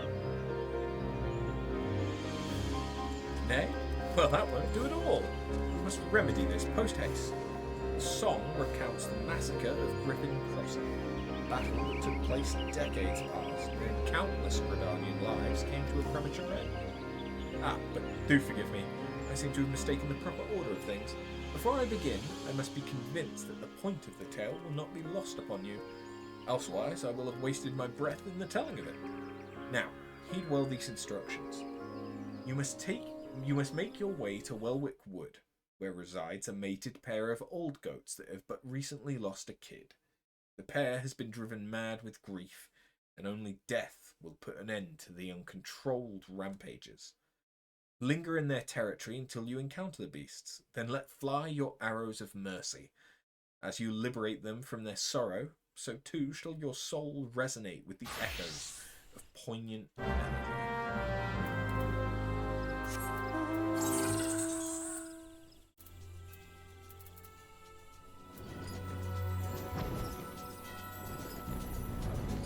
Well, shit. I gotta go kill some goat parents whose kid died. And I'm the good guy.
That was the level 40 quest, right? Yeah.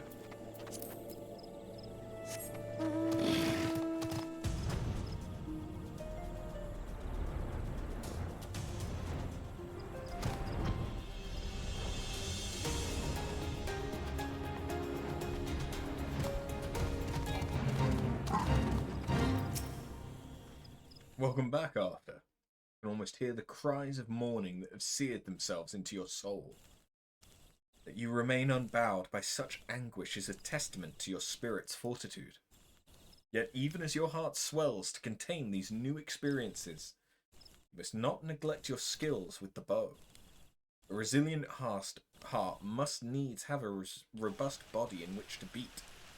Once you have trained both to equal strength, then shall I perform for you the ballad of the vainglorious fool.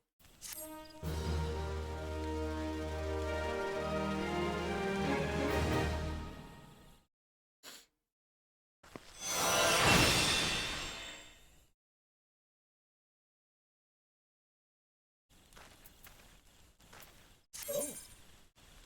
Singing Army's Pain would display the action's corresponding song gauge, indicating the effect's remaining time. If the repertoire effect is triggered whilst Army's Pain is being sung, Bard is granted reduced weapon skill cast time and recast time.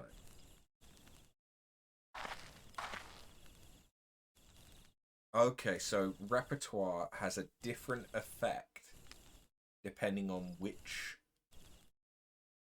song is active. Ah, I see.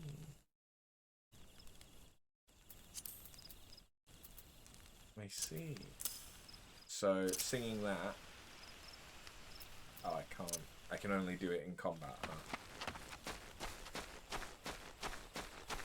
I suppose it is considered an attack.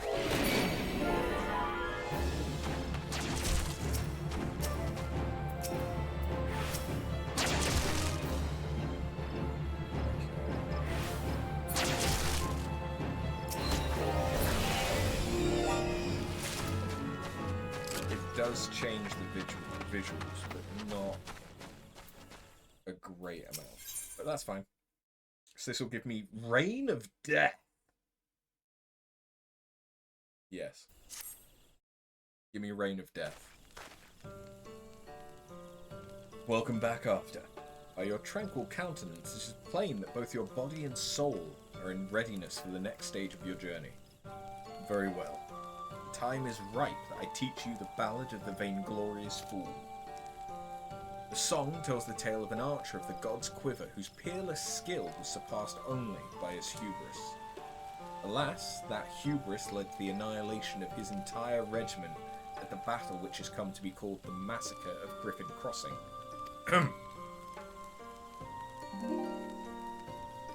Standing guard in dead of night, an archer, wearying of the sight, drunk on pride and starved of glory, forsook his post to claim victory. 10 score yards had the archer crept, when shrieks rang out whence his comrades slept. For he was not there to see the knives, nor to ring the bell and save friends' lives. Tell me after, what lessons can be learned from this tale? Ah, but hold that thought. What your tongue claims to understand interests me not. As before, I'd sooner have you demonstrate the fruits of your learning with bow in hand. This time, however, you shall have the pleasure of my company. I would have you escort me to the Gelmorum ruins in North Shroud. It is there that some few fallen from the massacre of Griffin's Crossing have been laid to rest. Pray, honour this place of remembrance with a bouquet of lilies. Heed me, O puissant Althnic. Pass thee back the reins to the firmament, that we might gaze upon the battles of yore.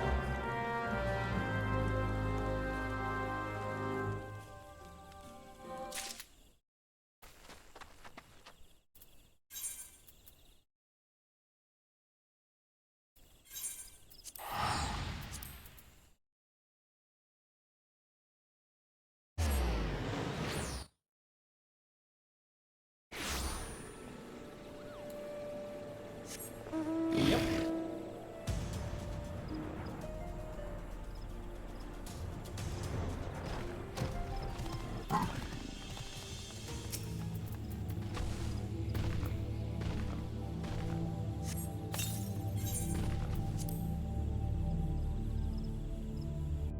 This has got to be a two-parter because it's not giving me the armor set.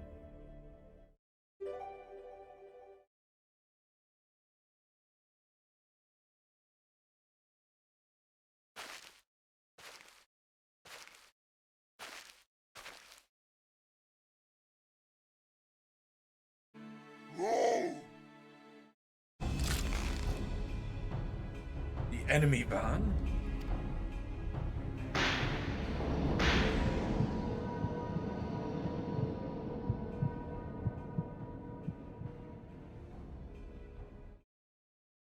No, I cannot.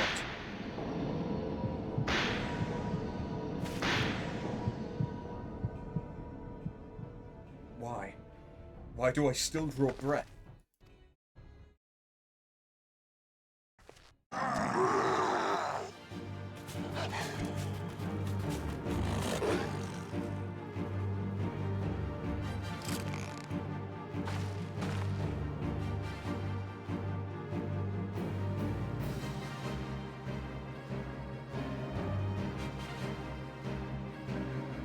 a sin of the past would beget another. Forgive me after.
As you have doubtless noticed, I am no longer capable of wielding a bow. I, whom they call the God's Bow. I had hoped that the years would take the edge off the memories, but I hoped in vain. Absolution does not come so easily. Heed me well after, for I shall reveal all to you. You were the vainglorious fool, the man sung of in the Ballad of the Vainglorious Fool, whose hubris doomed an entire regiment. He and I are one and the same. Being no stranger to the bow, you will know that the archer's role in battle is that of support. His charge is to thin out the enemy line, that his comrades might gain ground in the field of battle. By that most basic of criteria, I was unfit to hold a bow from the first.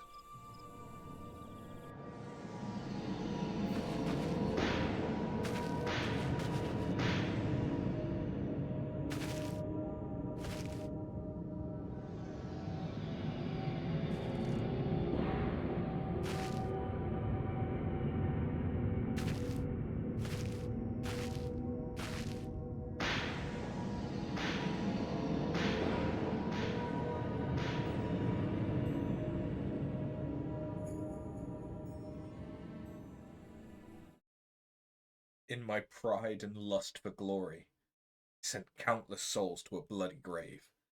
Good men and women all, with loved ones and bright futures awaiting them.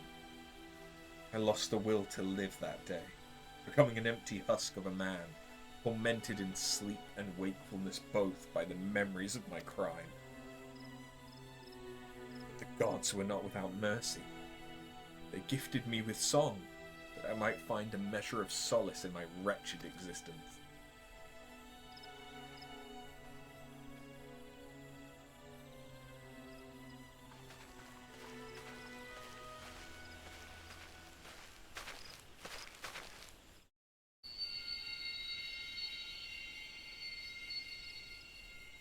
A new melody resounds within you, I see. Though this outing was rather far departed from what I had in mind, that it still bore fruit gives me comfort.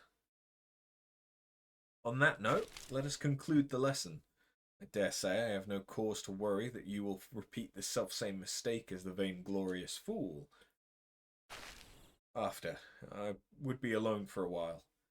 Take yourself back to camp. I shall make my own way there presently.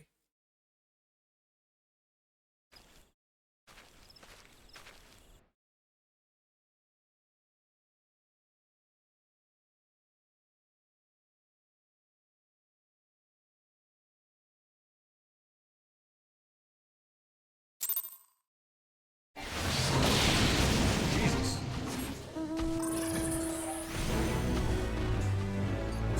Okay.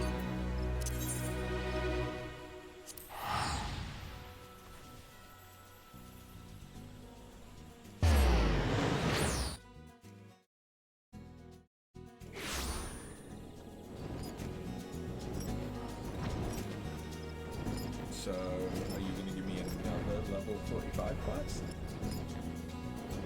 To get the armor? Or is this going to be the first job that does it different? Where the fuck am I going? How am I getting lost when I've done this so many times already? I'm glad to see you safely returned. Though I rasped my voice hoarse through the saying of it, I cannot tell you enough times how much I regret dragging you into such danger. And yet, there is more I would ask of you. If you would do me the kindness of lending your ear, then pray, speak now.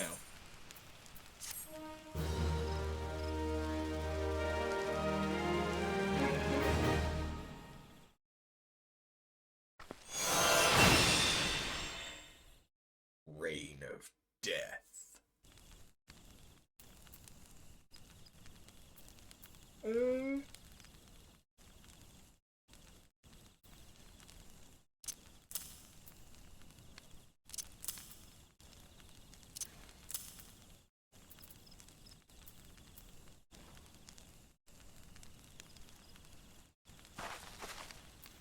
Yeah. We'll keep it there for now. You will listen to my request, though you know me for the vainglorious fool I am. I am humbled. The boon I ask of you is simple. But have you sing for me?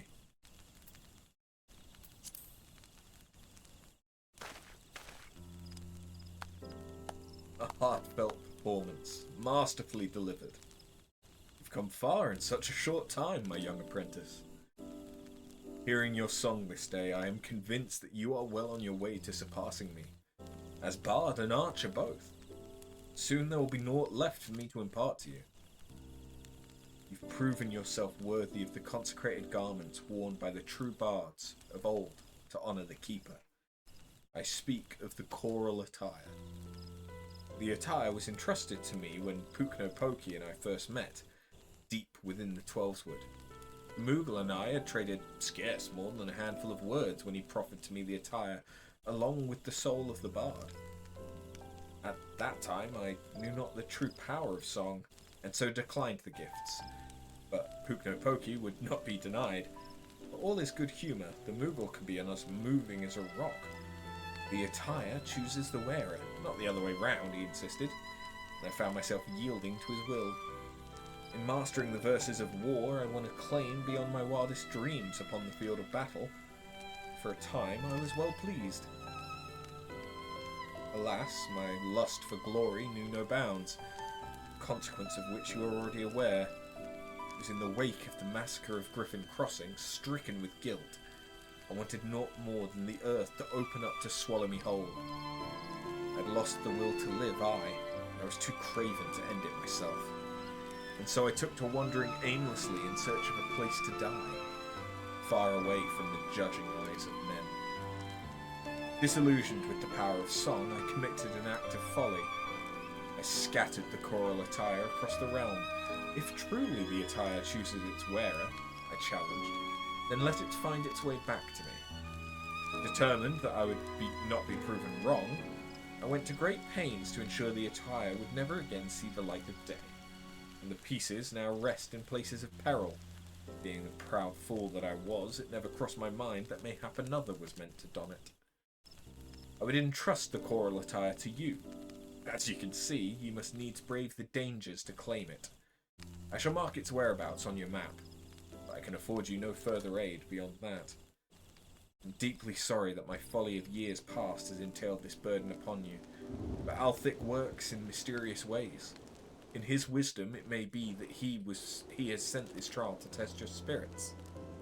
I mean not for my sentiments to encumber you, but I am convinced that you are the one chosen by the choral attire.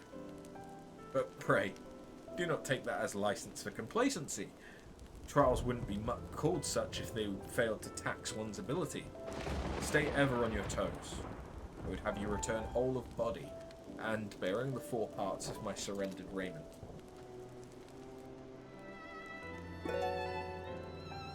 Heed me. That's just the same thing that he said before.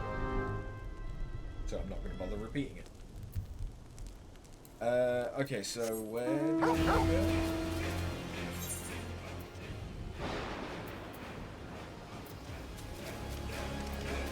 Also, why is... Oh no, there's one here. Okay.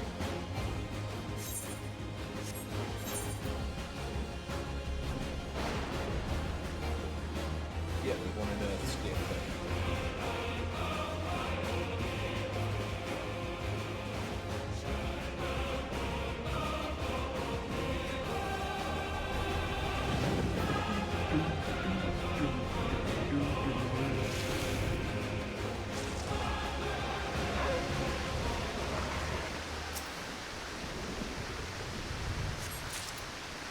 And I don't have to fight any... Okay, easy. Where is Goldleaf down? East Shroud. Okay. So I've got East Shroud, Western Lenocia, and Northern Lammer. Alright. Another bunch of teleporting around, I guess.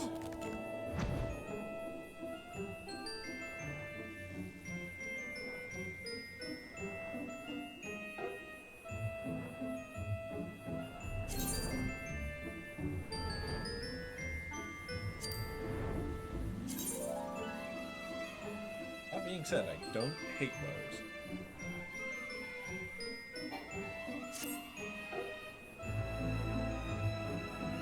Those might have a place in my glen.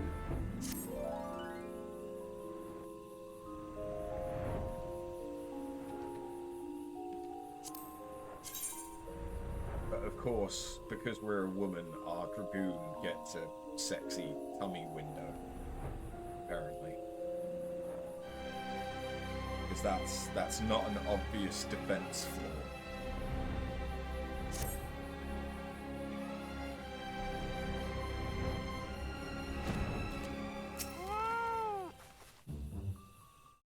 That being said, from the armor that Nef has seen so far, that is her favorite.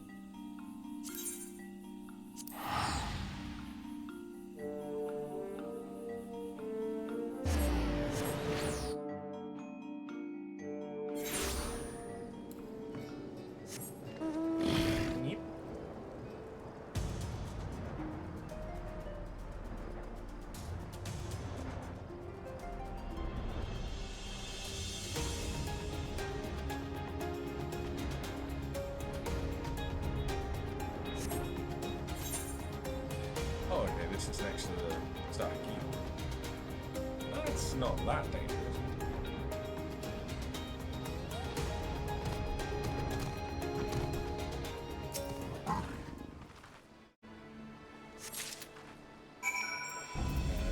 Robots push, north row. Sorry, north satellite.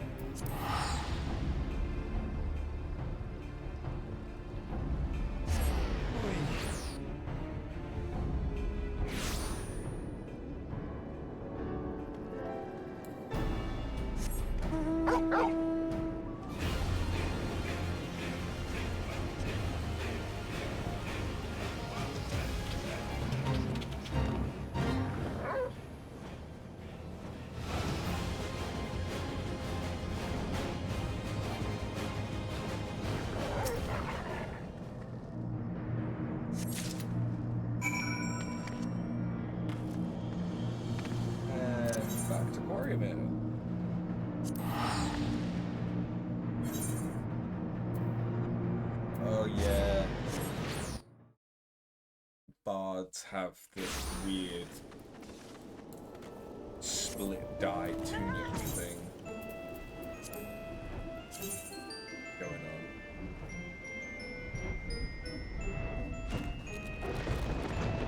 Yeah, I'm not much of a fan of those pants.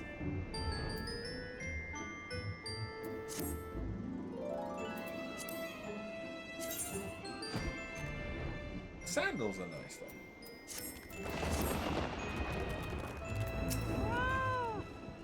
So you've returned, sound of body and mind, I trust. And you bear the 4 parts of the choral attire. I knew you for the true owner of these garments ere I heard your song. Since the day we met, your determination has reached me of much that I had lost and would have again. I have at last settled my heart on a matter that has plagued me for some decades. When my preparations are complete, you shall know of my decision. Until then, may your song lift the spirits of your allies, and your arrows seek the hearts of your foes.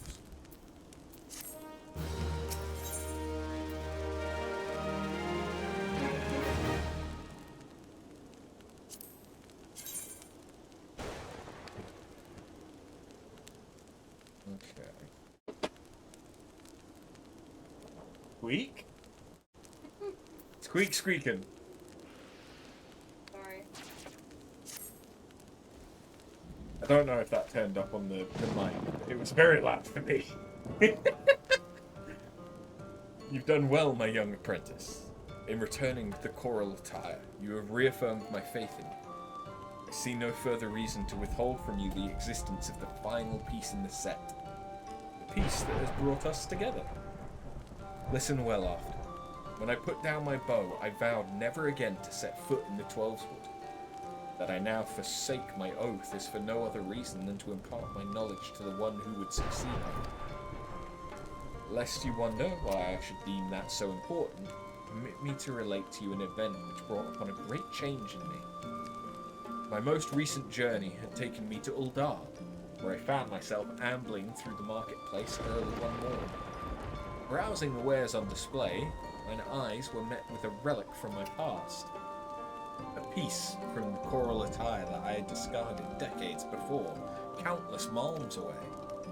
I felt at once that it was not mere chance that had reunited me with it, put forth the coin with nary a pause. Holding the garment in my up hands, I resolved to find a worthy heir to my legacy. Alas, no sooner had I arrived in the Twelves Wood than I found myself mobbed by archers seeking to hone their skills. Amongst those who came, not a one showed the least interest in poetry and verse. Sorely discouraged and regretting my decision, I made to strike camp and leave the Twelves Wood once more, never to return. It was then that you appeared, young one. When you expressed your desire to learn song, I could scarce contain my joy. Looking back, I am fully convinced that our meeting had been preordained. Your coming has instilled me with the courage to attend that matter of which I spoke earlier. I am ready to make a pilgrimage to the scene of my regiment's demise. Ever since that fateful day, I've been haunted with visions of my fallen comrades, torment graven upon their bloodied faces. Lost to hope, but too craven to end my own life, I wandered the land aimlessly, seeking a place to die. The heavens denied me even that. Yet just when it seemed that despair would draw me wholly into its black abyss, never to emerge again, a melody resounded within me.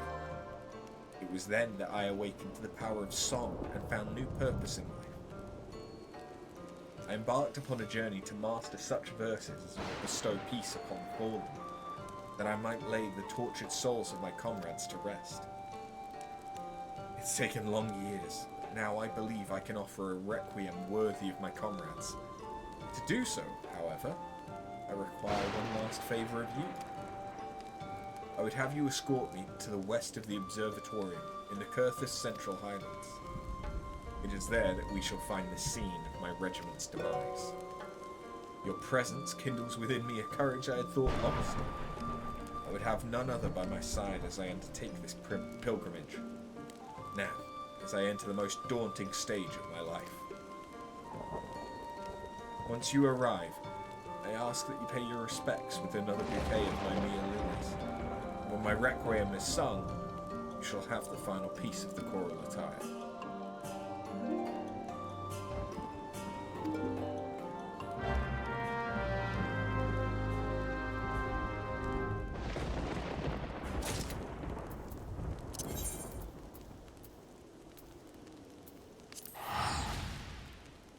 Okie dokie.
Am I gonna have to fight ghosts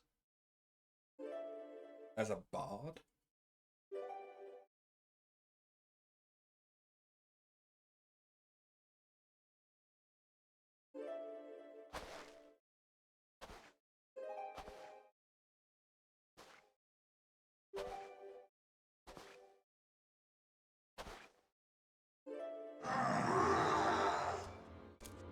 Or Ixel.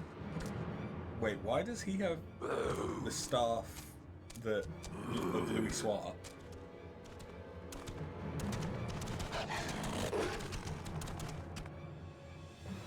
We're surrounded. Our foe seems disinclined to listen to parley. You must survive this after. My soul is overburdened with the deaths of too many dear companions.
Without you, I would not be standing here this day. I thank you from the bottom of my heart. Forgive me, my friends. I've kept you waiting over long.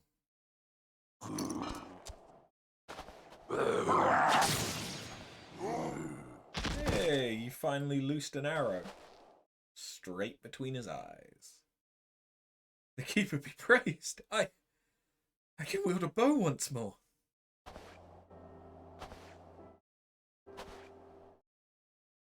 It was you, young one, who helped me to remember how.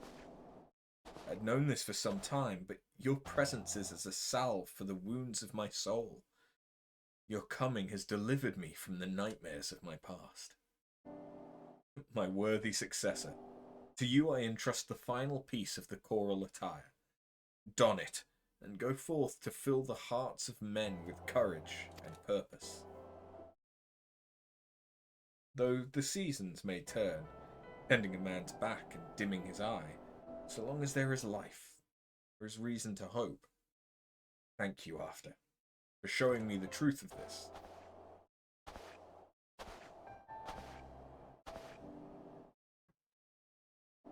With the blood of my comrades upon my hands, simply draw breath racked me with such guilt as I could not bear. But the time for mourning is past. I shall take up the bow once more, and lend what aid I can to the gods' quiver.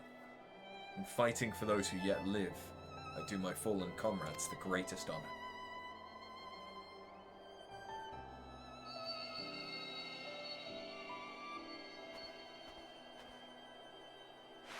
Yet another melody resounds within you, I see, and there is naught more I can impart to you. As equals, let us together give praise to life, and all the joy that it brings.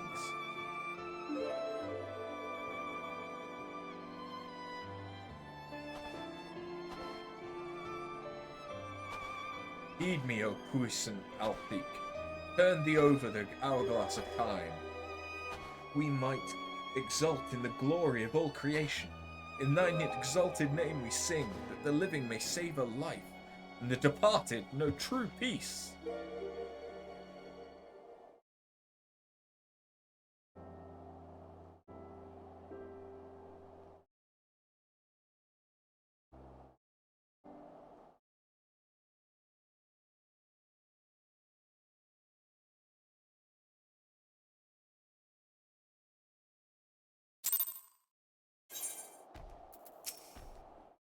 Thank you again, After. You've blessed this old fool with the gentle touch of salvation. Eorzea awaits. Go forth now, and inspire endless hope and courage with the beauty of your songs. May we one day meet again.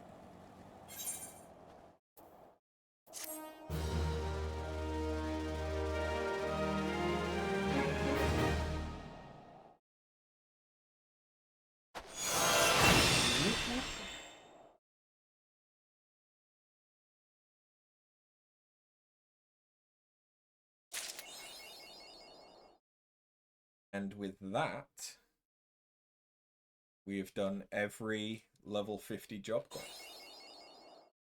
Or at least every A Realm Reborn job quest, which gives us career opportunities. The professional. Nice. Okay, let's head to Limsa and chuck all this stuff in my glamour and armor.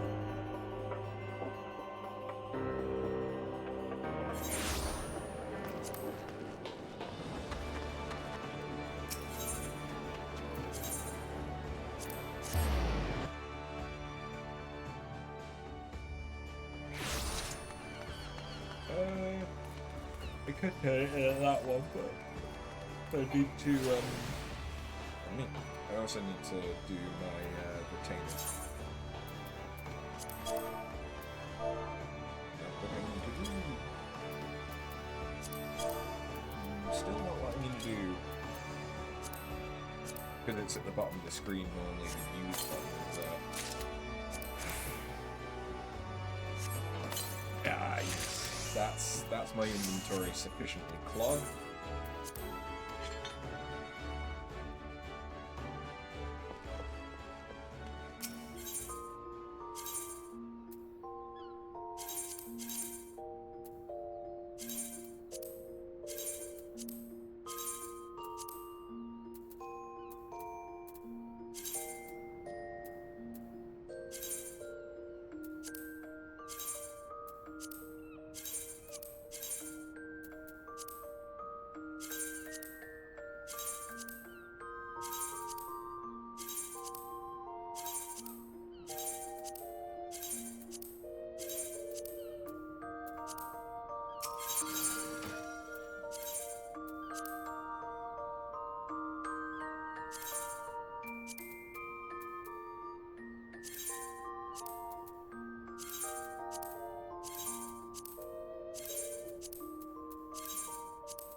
Sweet.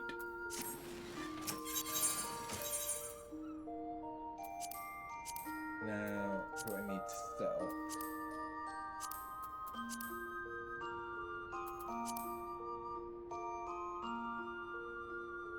Something for bot?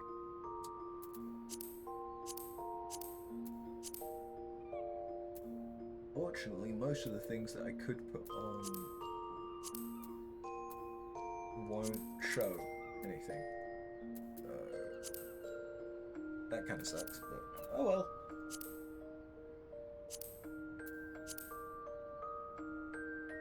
I don't mind the white on that, to be fair. Much prefer the white to the coral one.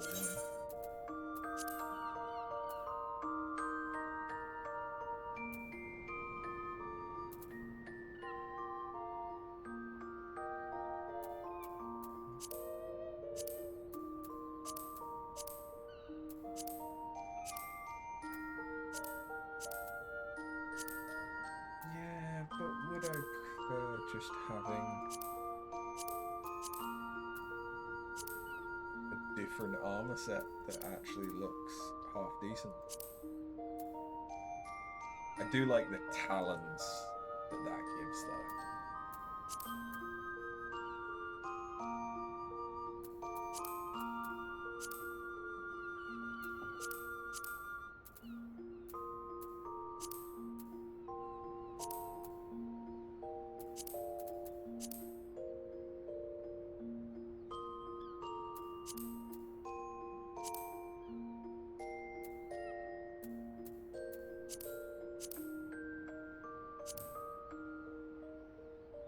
Yeah, it's not really unique enough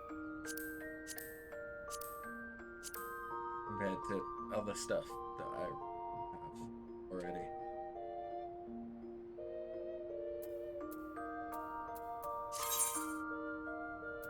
So yeah, I don't really have any good archer glam. At least not yet.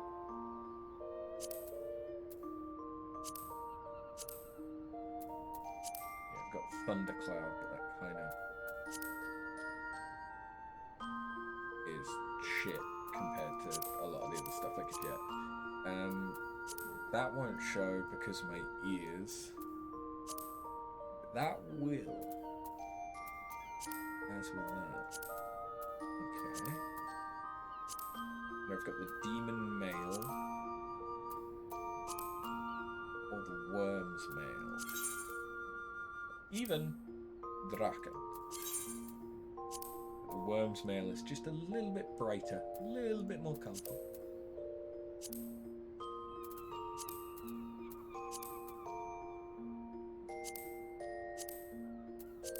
It's also very shiny.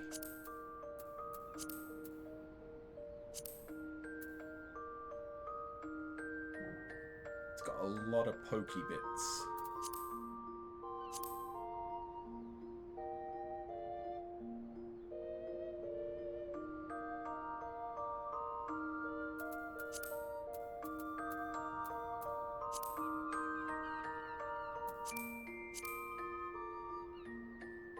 I was to dye this blue, like metallic blue.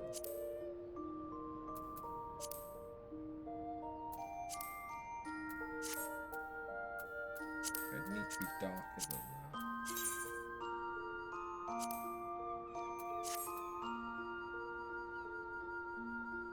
That kind of works. It looks a bit weird, but it kind of works.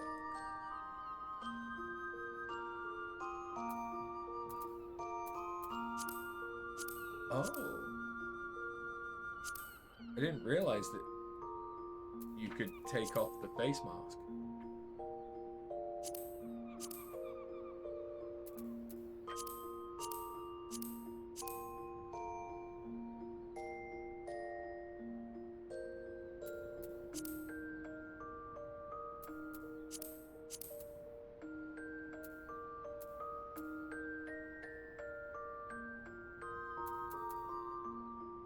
There are easier ways for me to do that than setting up a whole thing in that.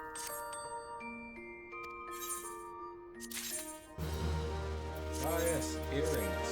When I have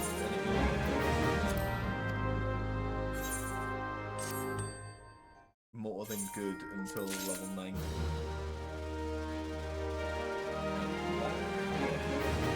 Is not terrible.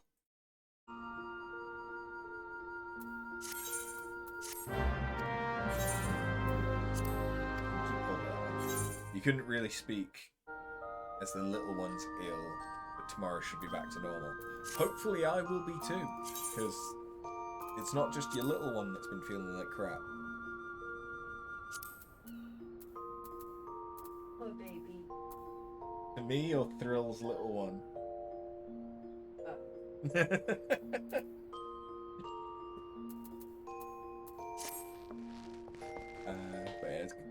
it's Boba. It's Boba because Neff has just lifted up a Boba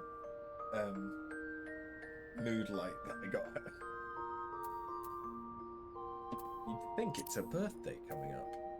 And she also has a mushroom, yes. The fact that they can't see this, you're just doing this for me.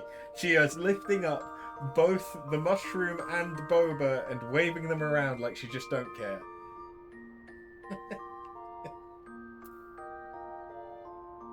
Well, you can come lay on the floor with us and watch Deep Blue Sea. Put Bluey on and I'm sold. There you go. If you want to summon Neff, you just have to put on Bluey. She's a simple creature. Give her snacks and Bluey and she's there.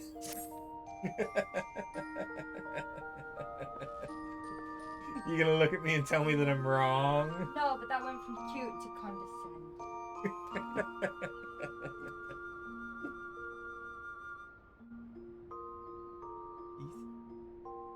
That's okay.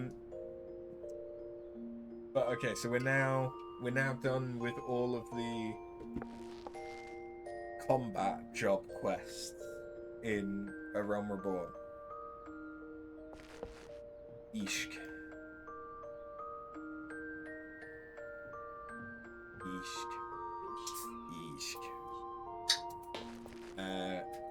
You've had enough, Bluey. It's time for vengeful sharks.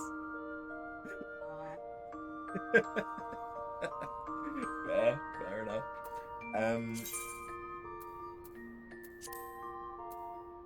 Yeah, so I guess I had better call it here for tonight.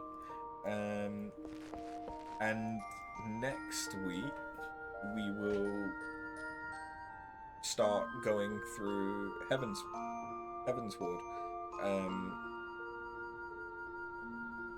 I don't know what to do with the Heaven's Ward classes because there are job quests leading up to level 50. So if I was to look at Dark Knight job quests.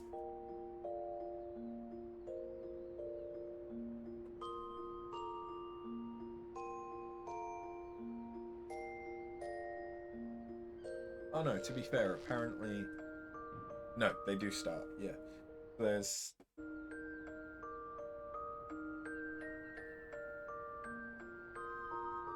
Is it that... There's like a set of them that leads up to 50, and then there's another set of 50 to 60. It looks like it might be, so the next stream might be starting one of the Ishgardian classes and getting the job quests up to 50 for that, and then doing Heaven's Wood story as that class. And if it is, I'm not sure which one to start with. So yeah, we've got Dark Knight, Astrologian, or Machinist. Machinist is probably going to be the last one that I do, because even without the job quests, Machinist isn't bad. It's probably best that I start with either Astro or Dark Knight.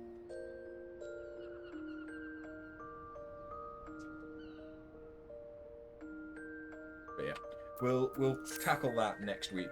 But yeah, thank you for watching. Expect that next week I'll probably have a lot more of these minion-y boys. Oh, they bowed at me. And potentially some more progress on relics as well. But yeah, thank you for watching, and I'll catch you next time. Have a good one. Later.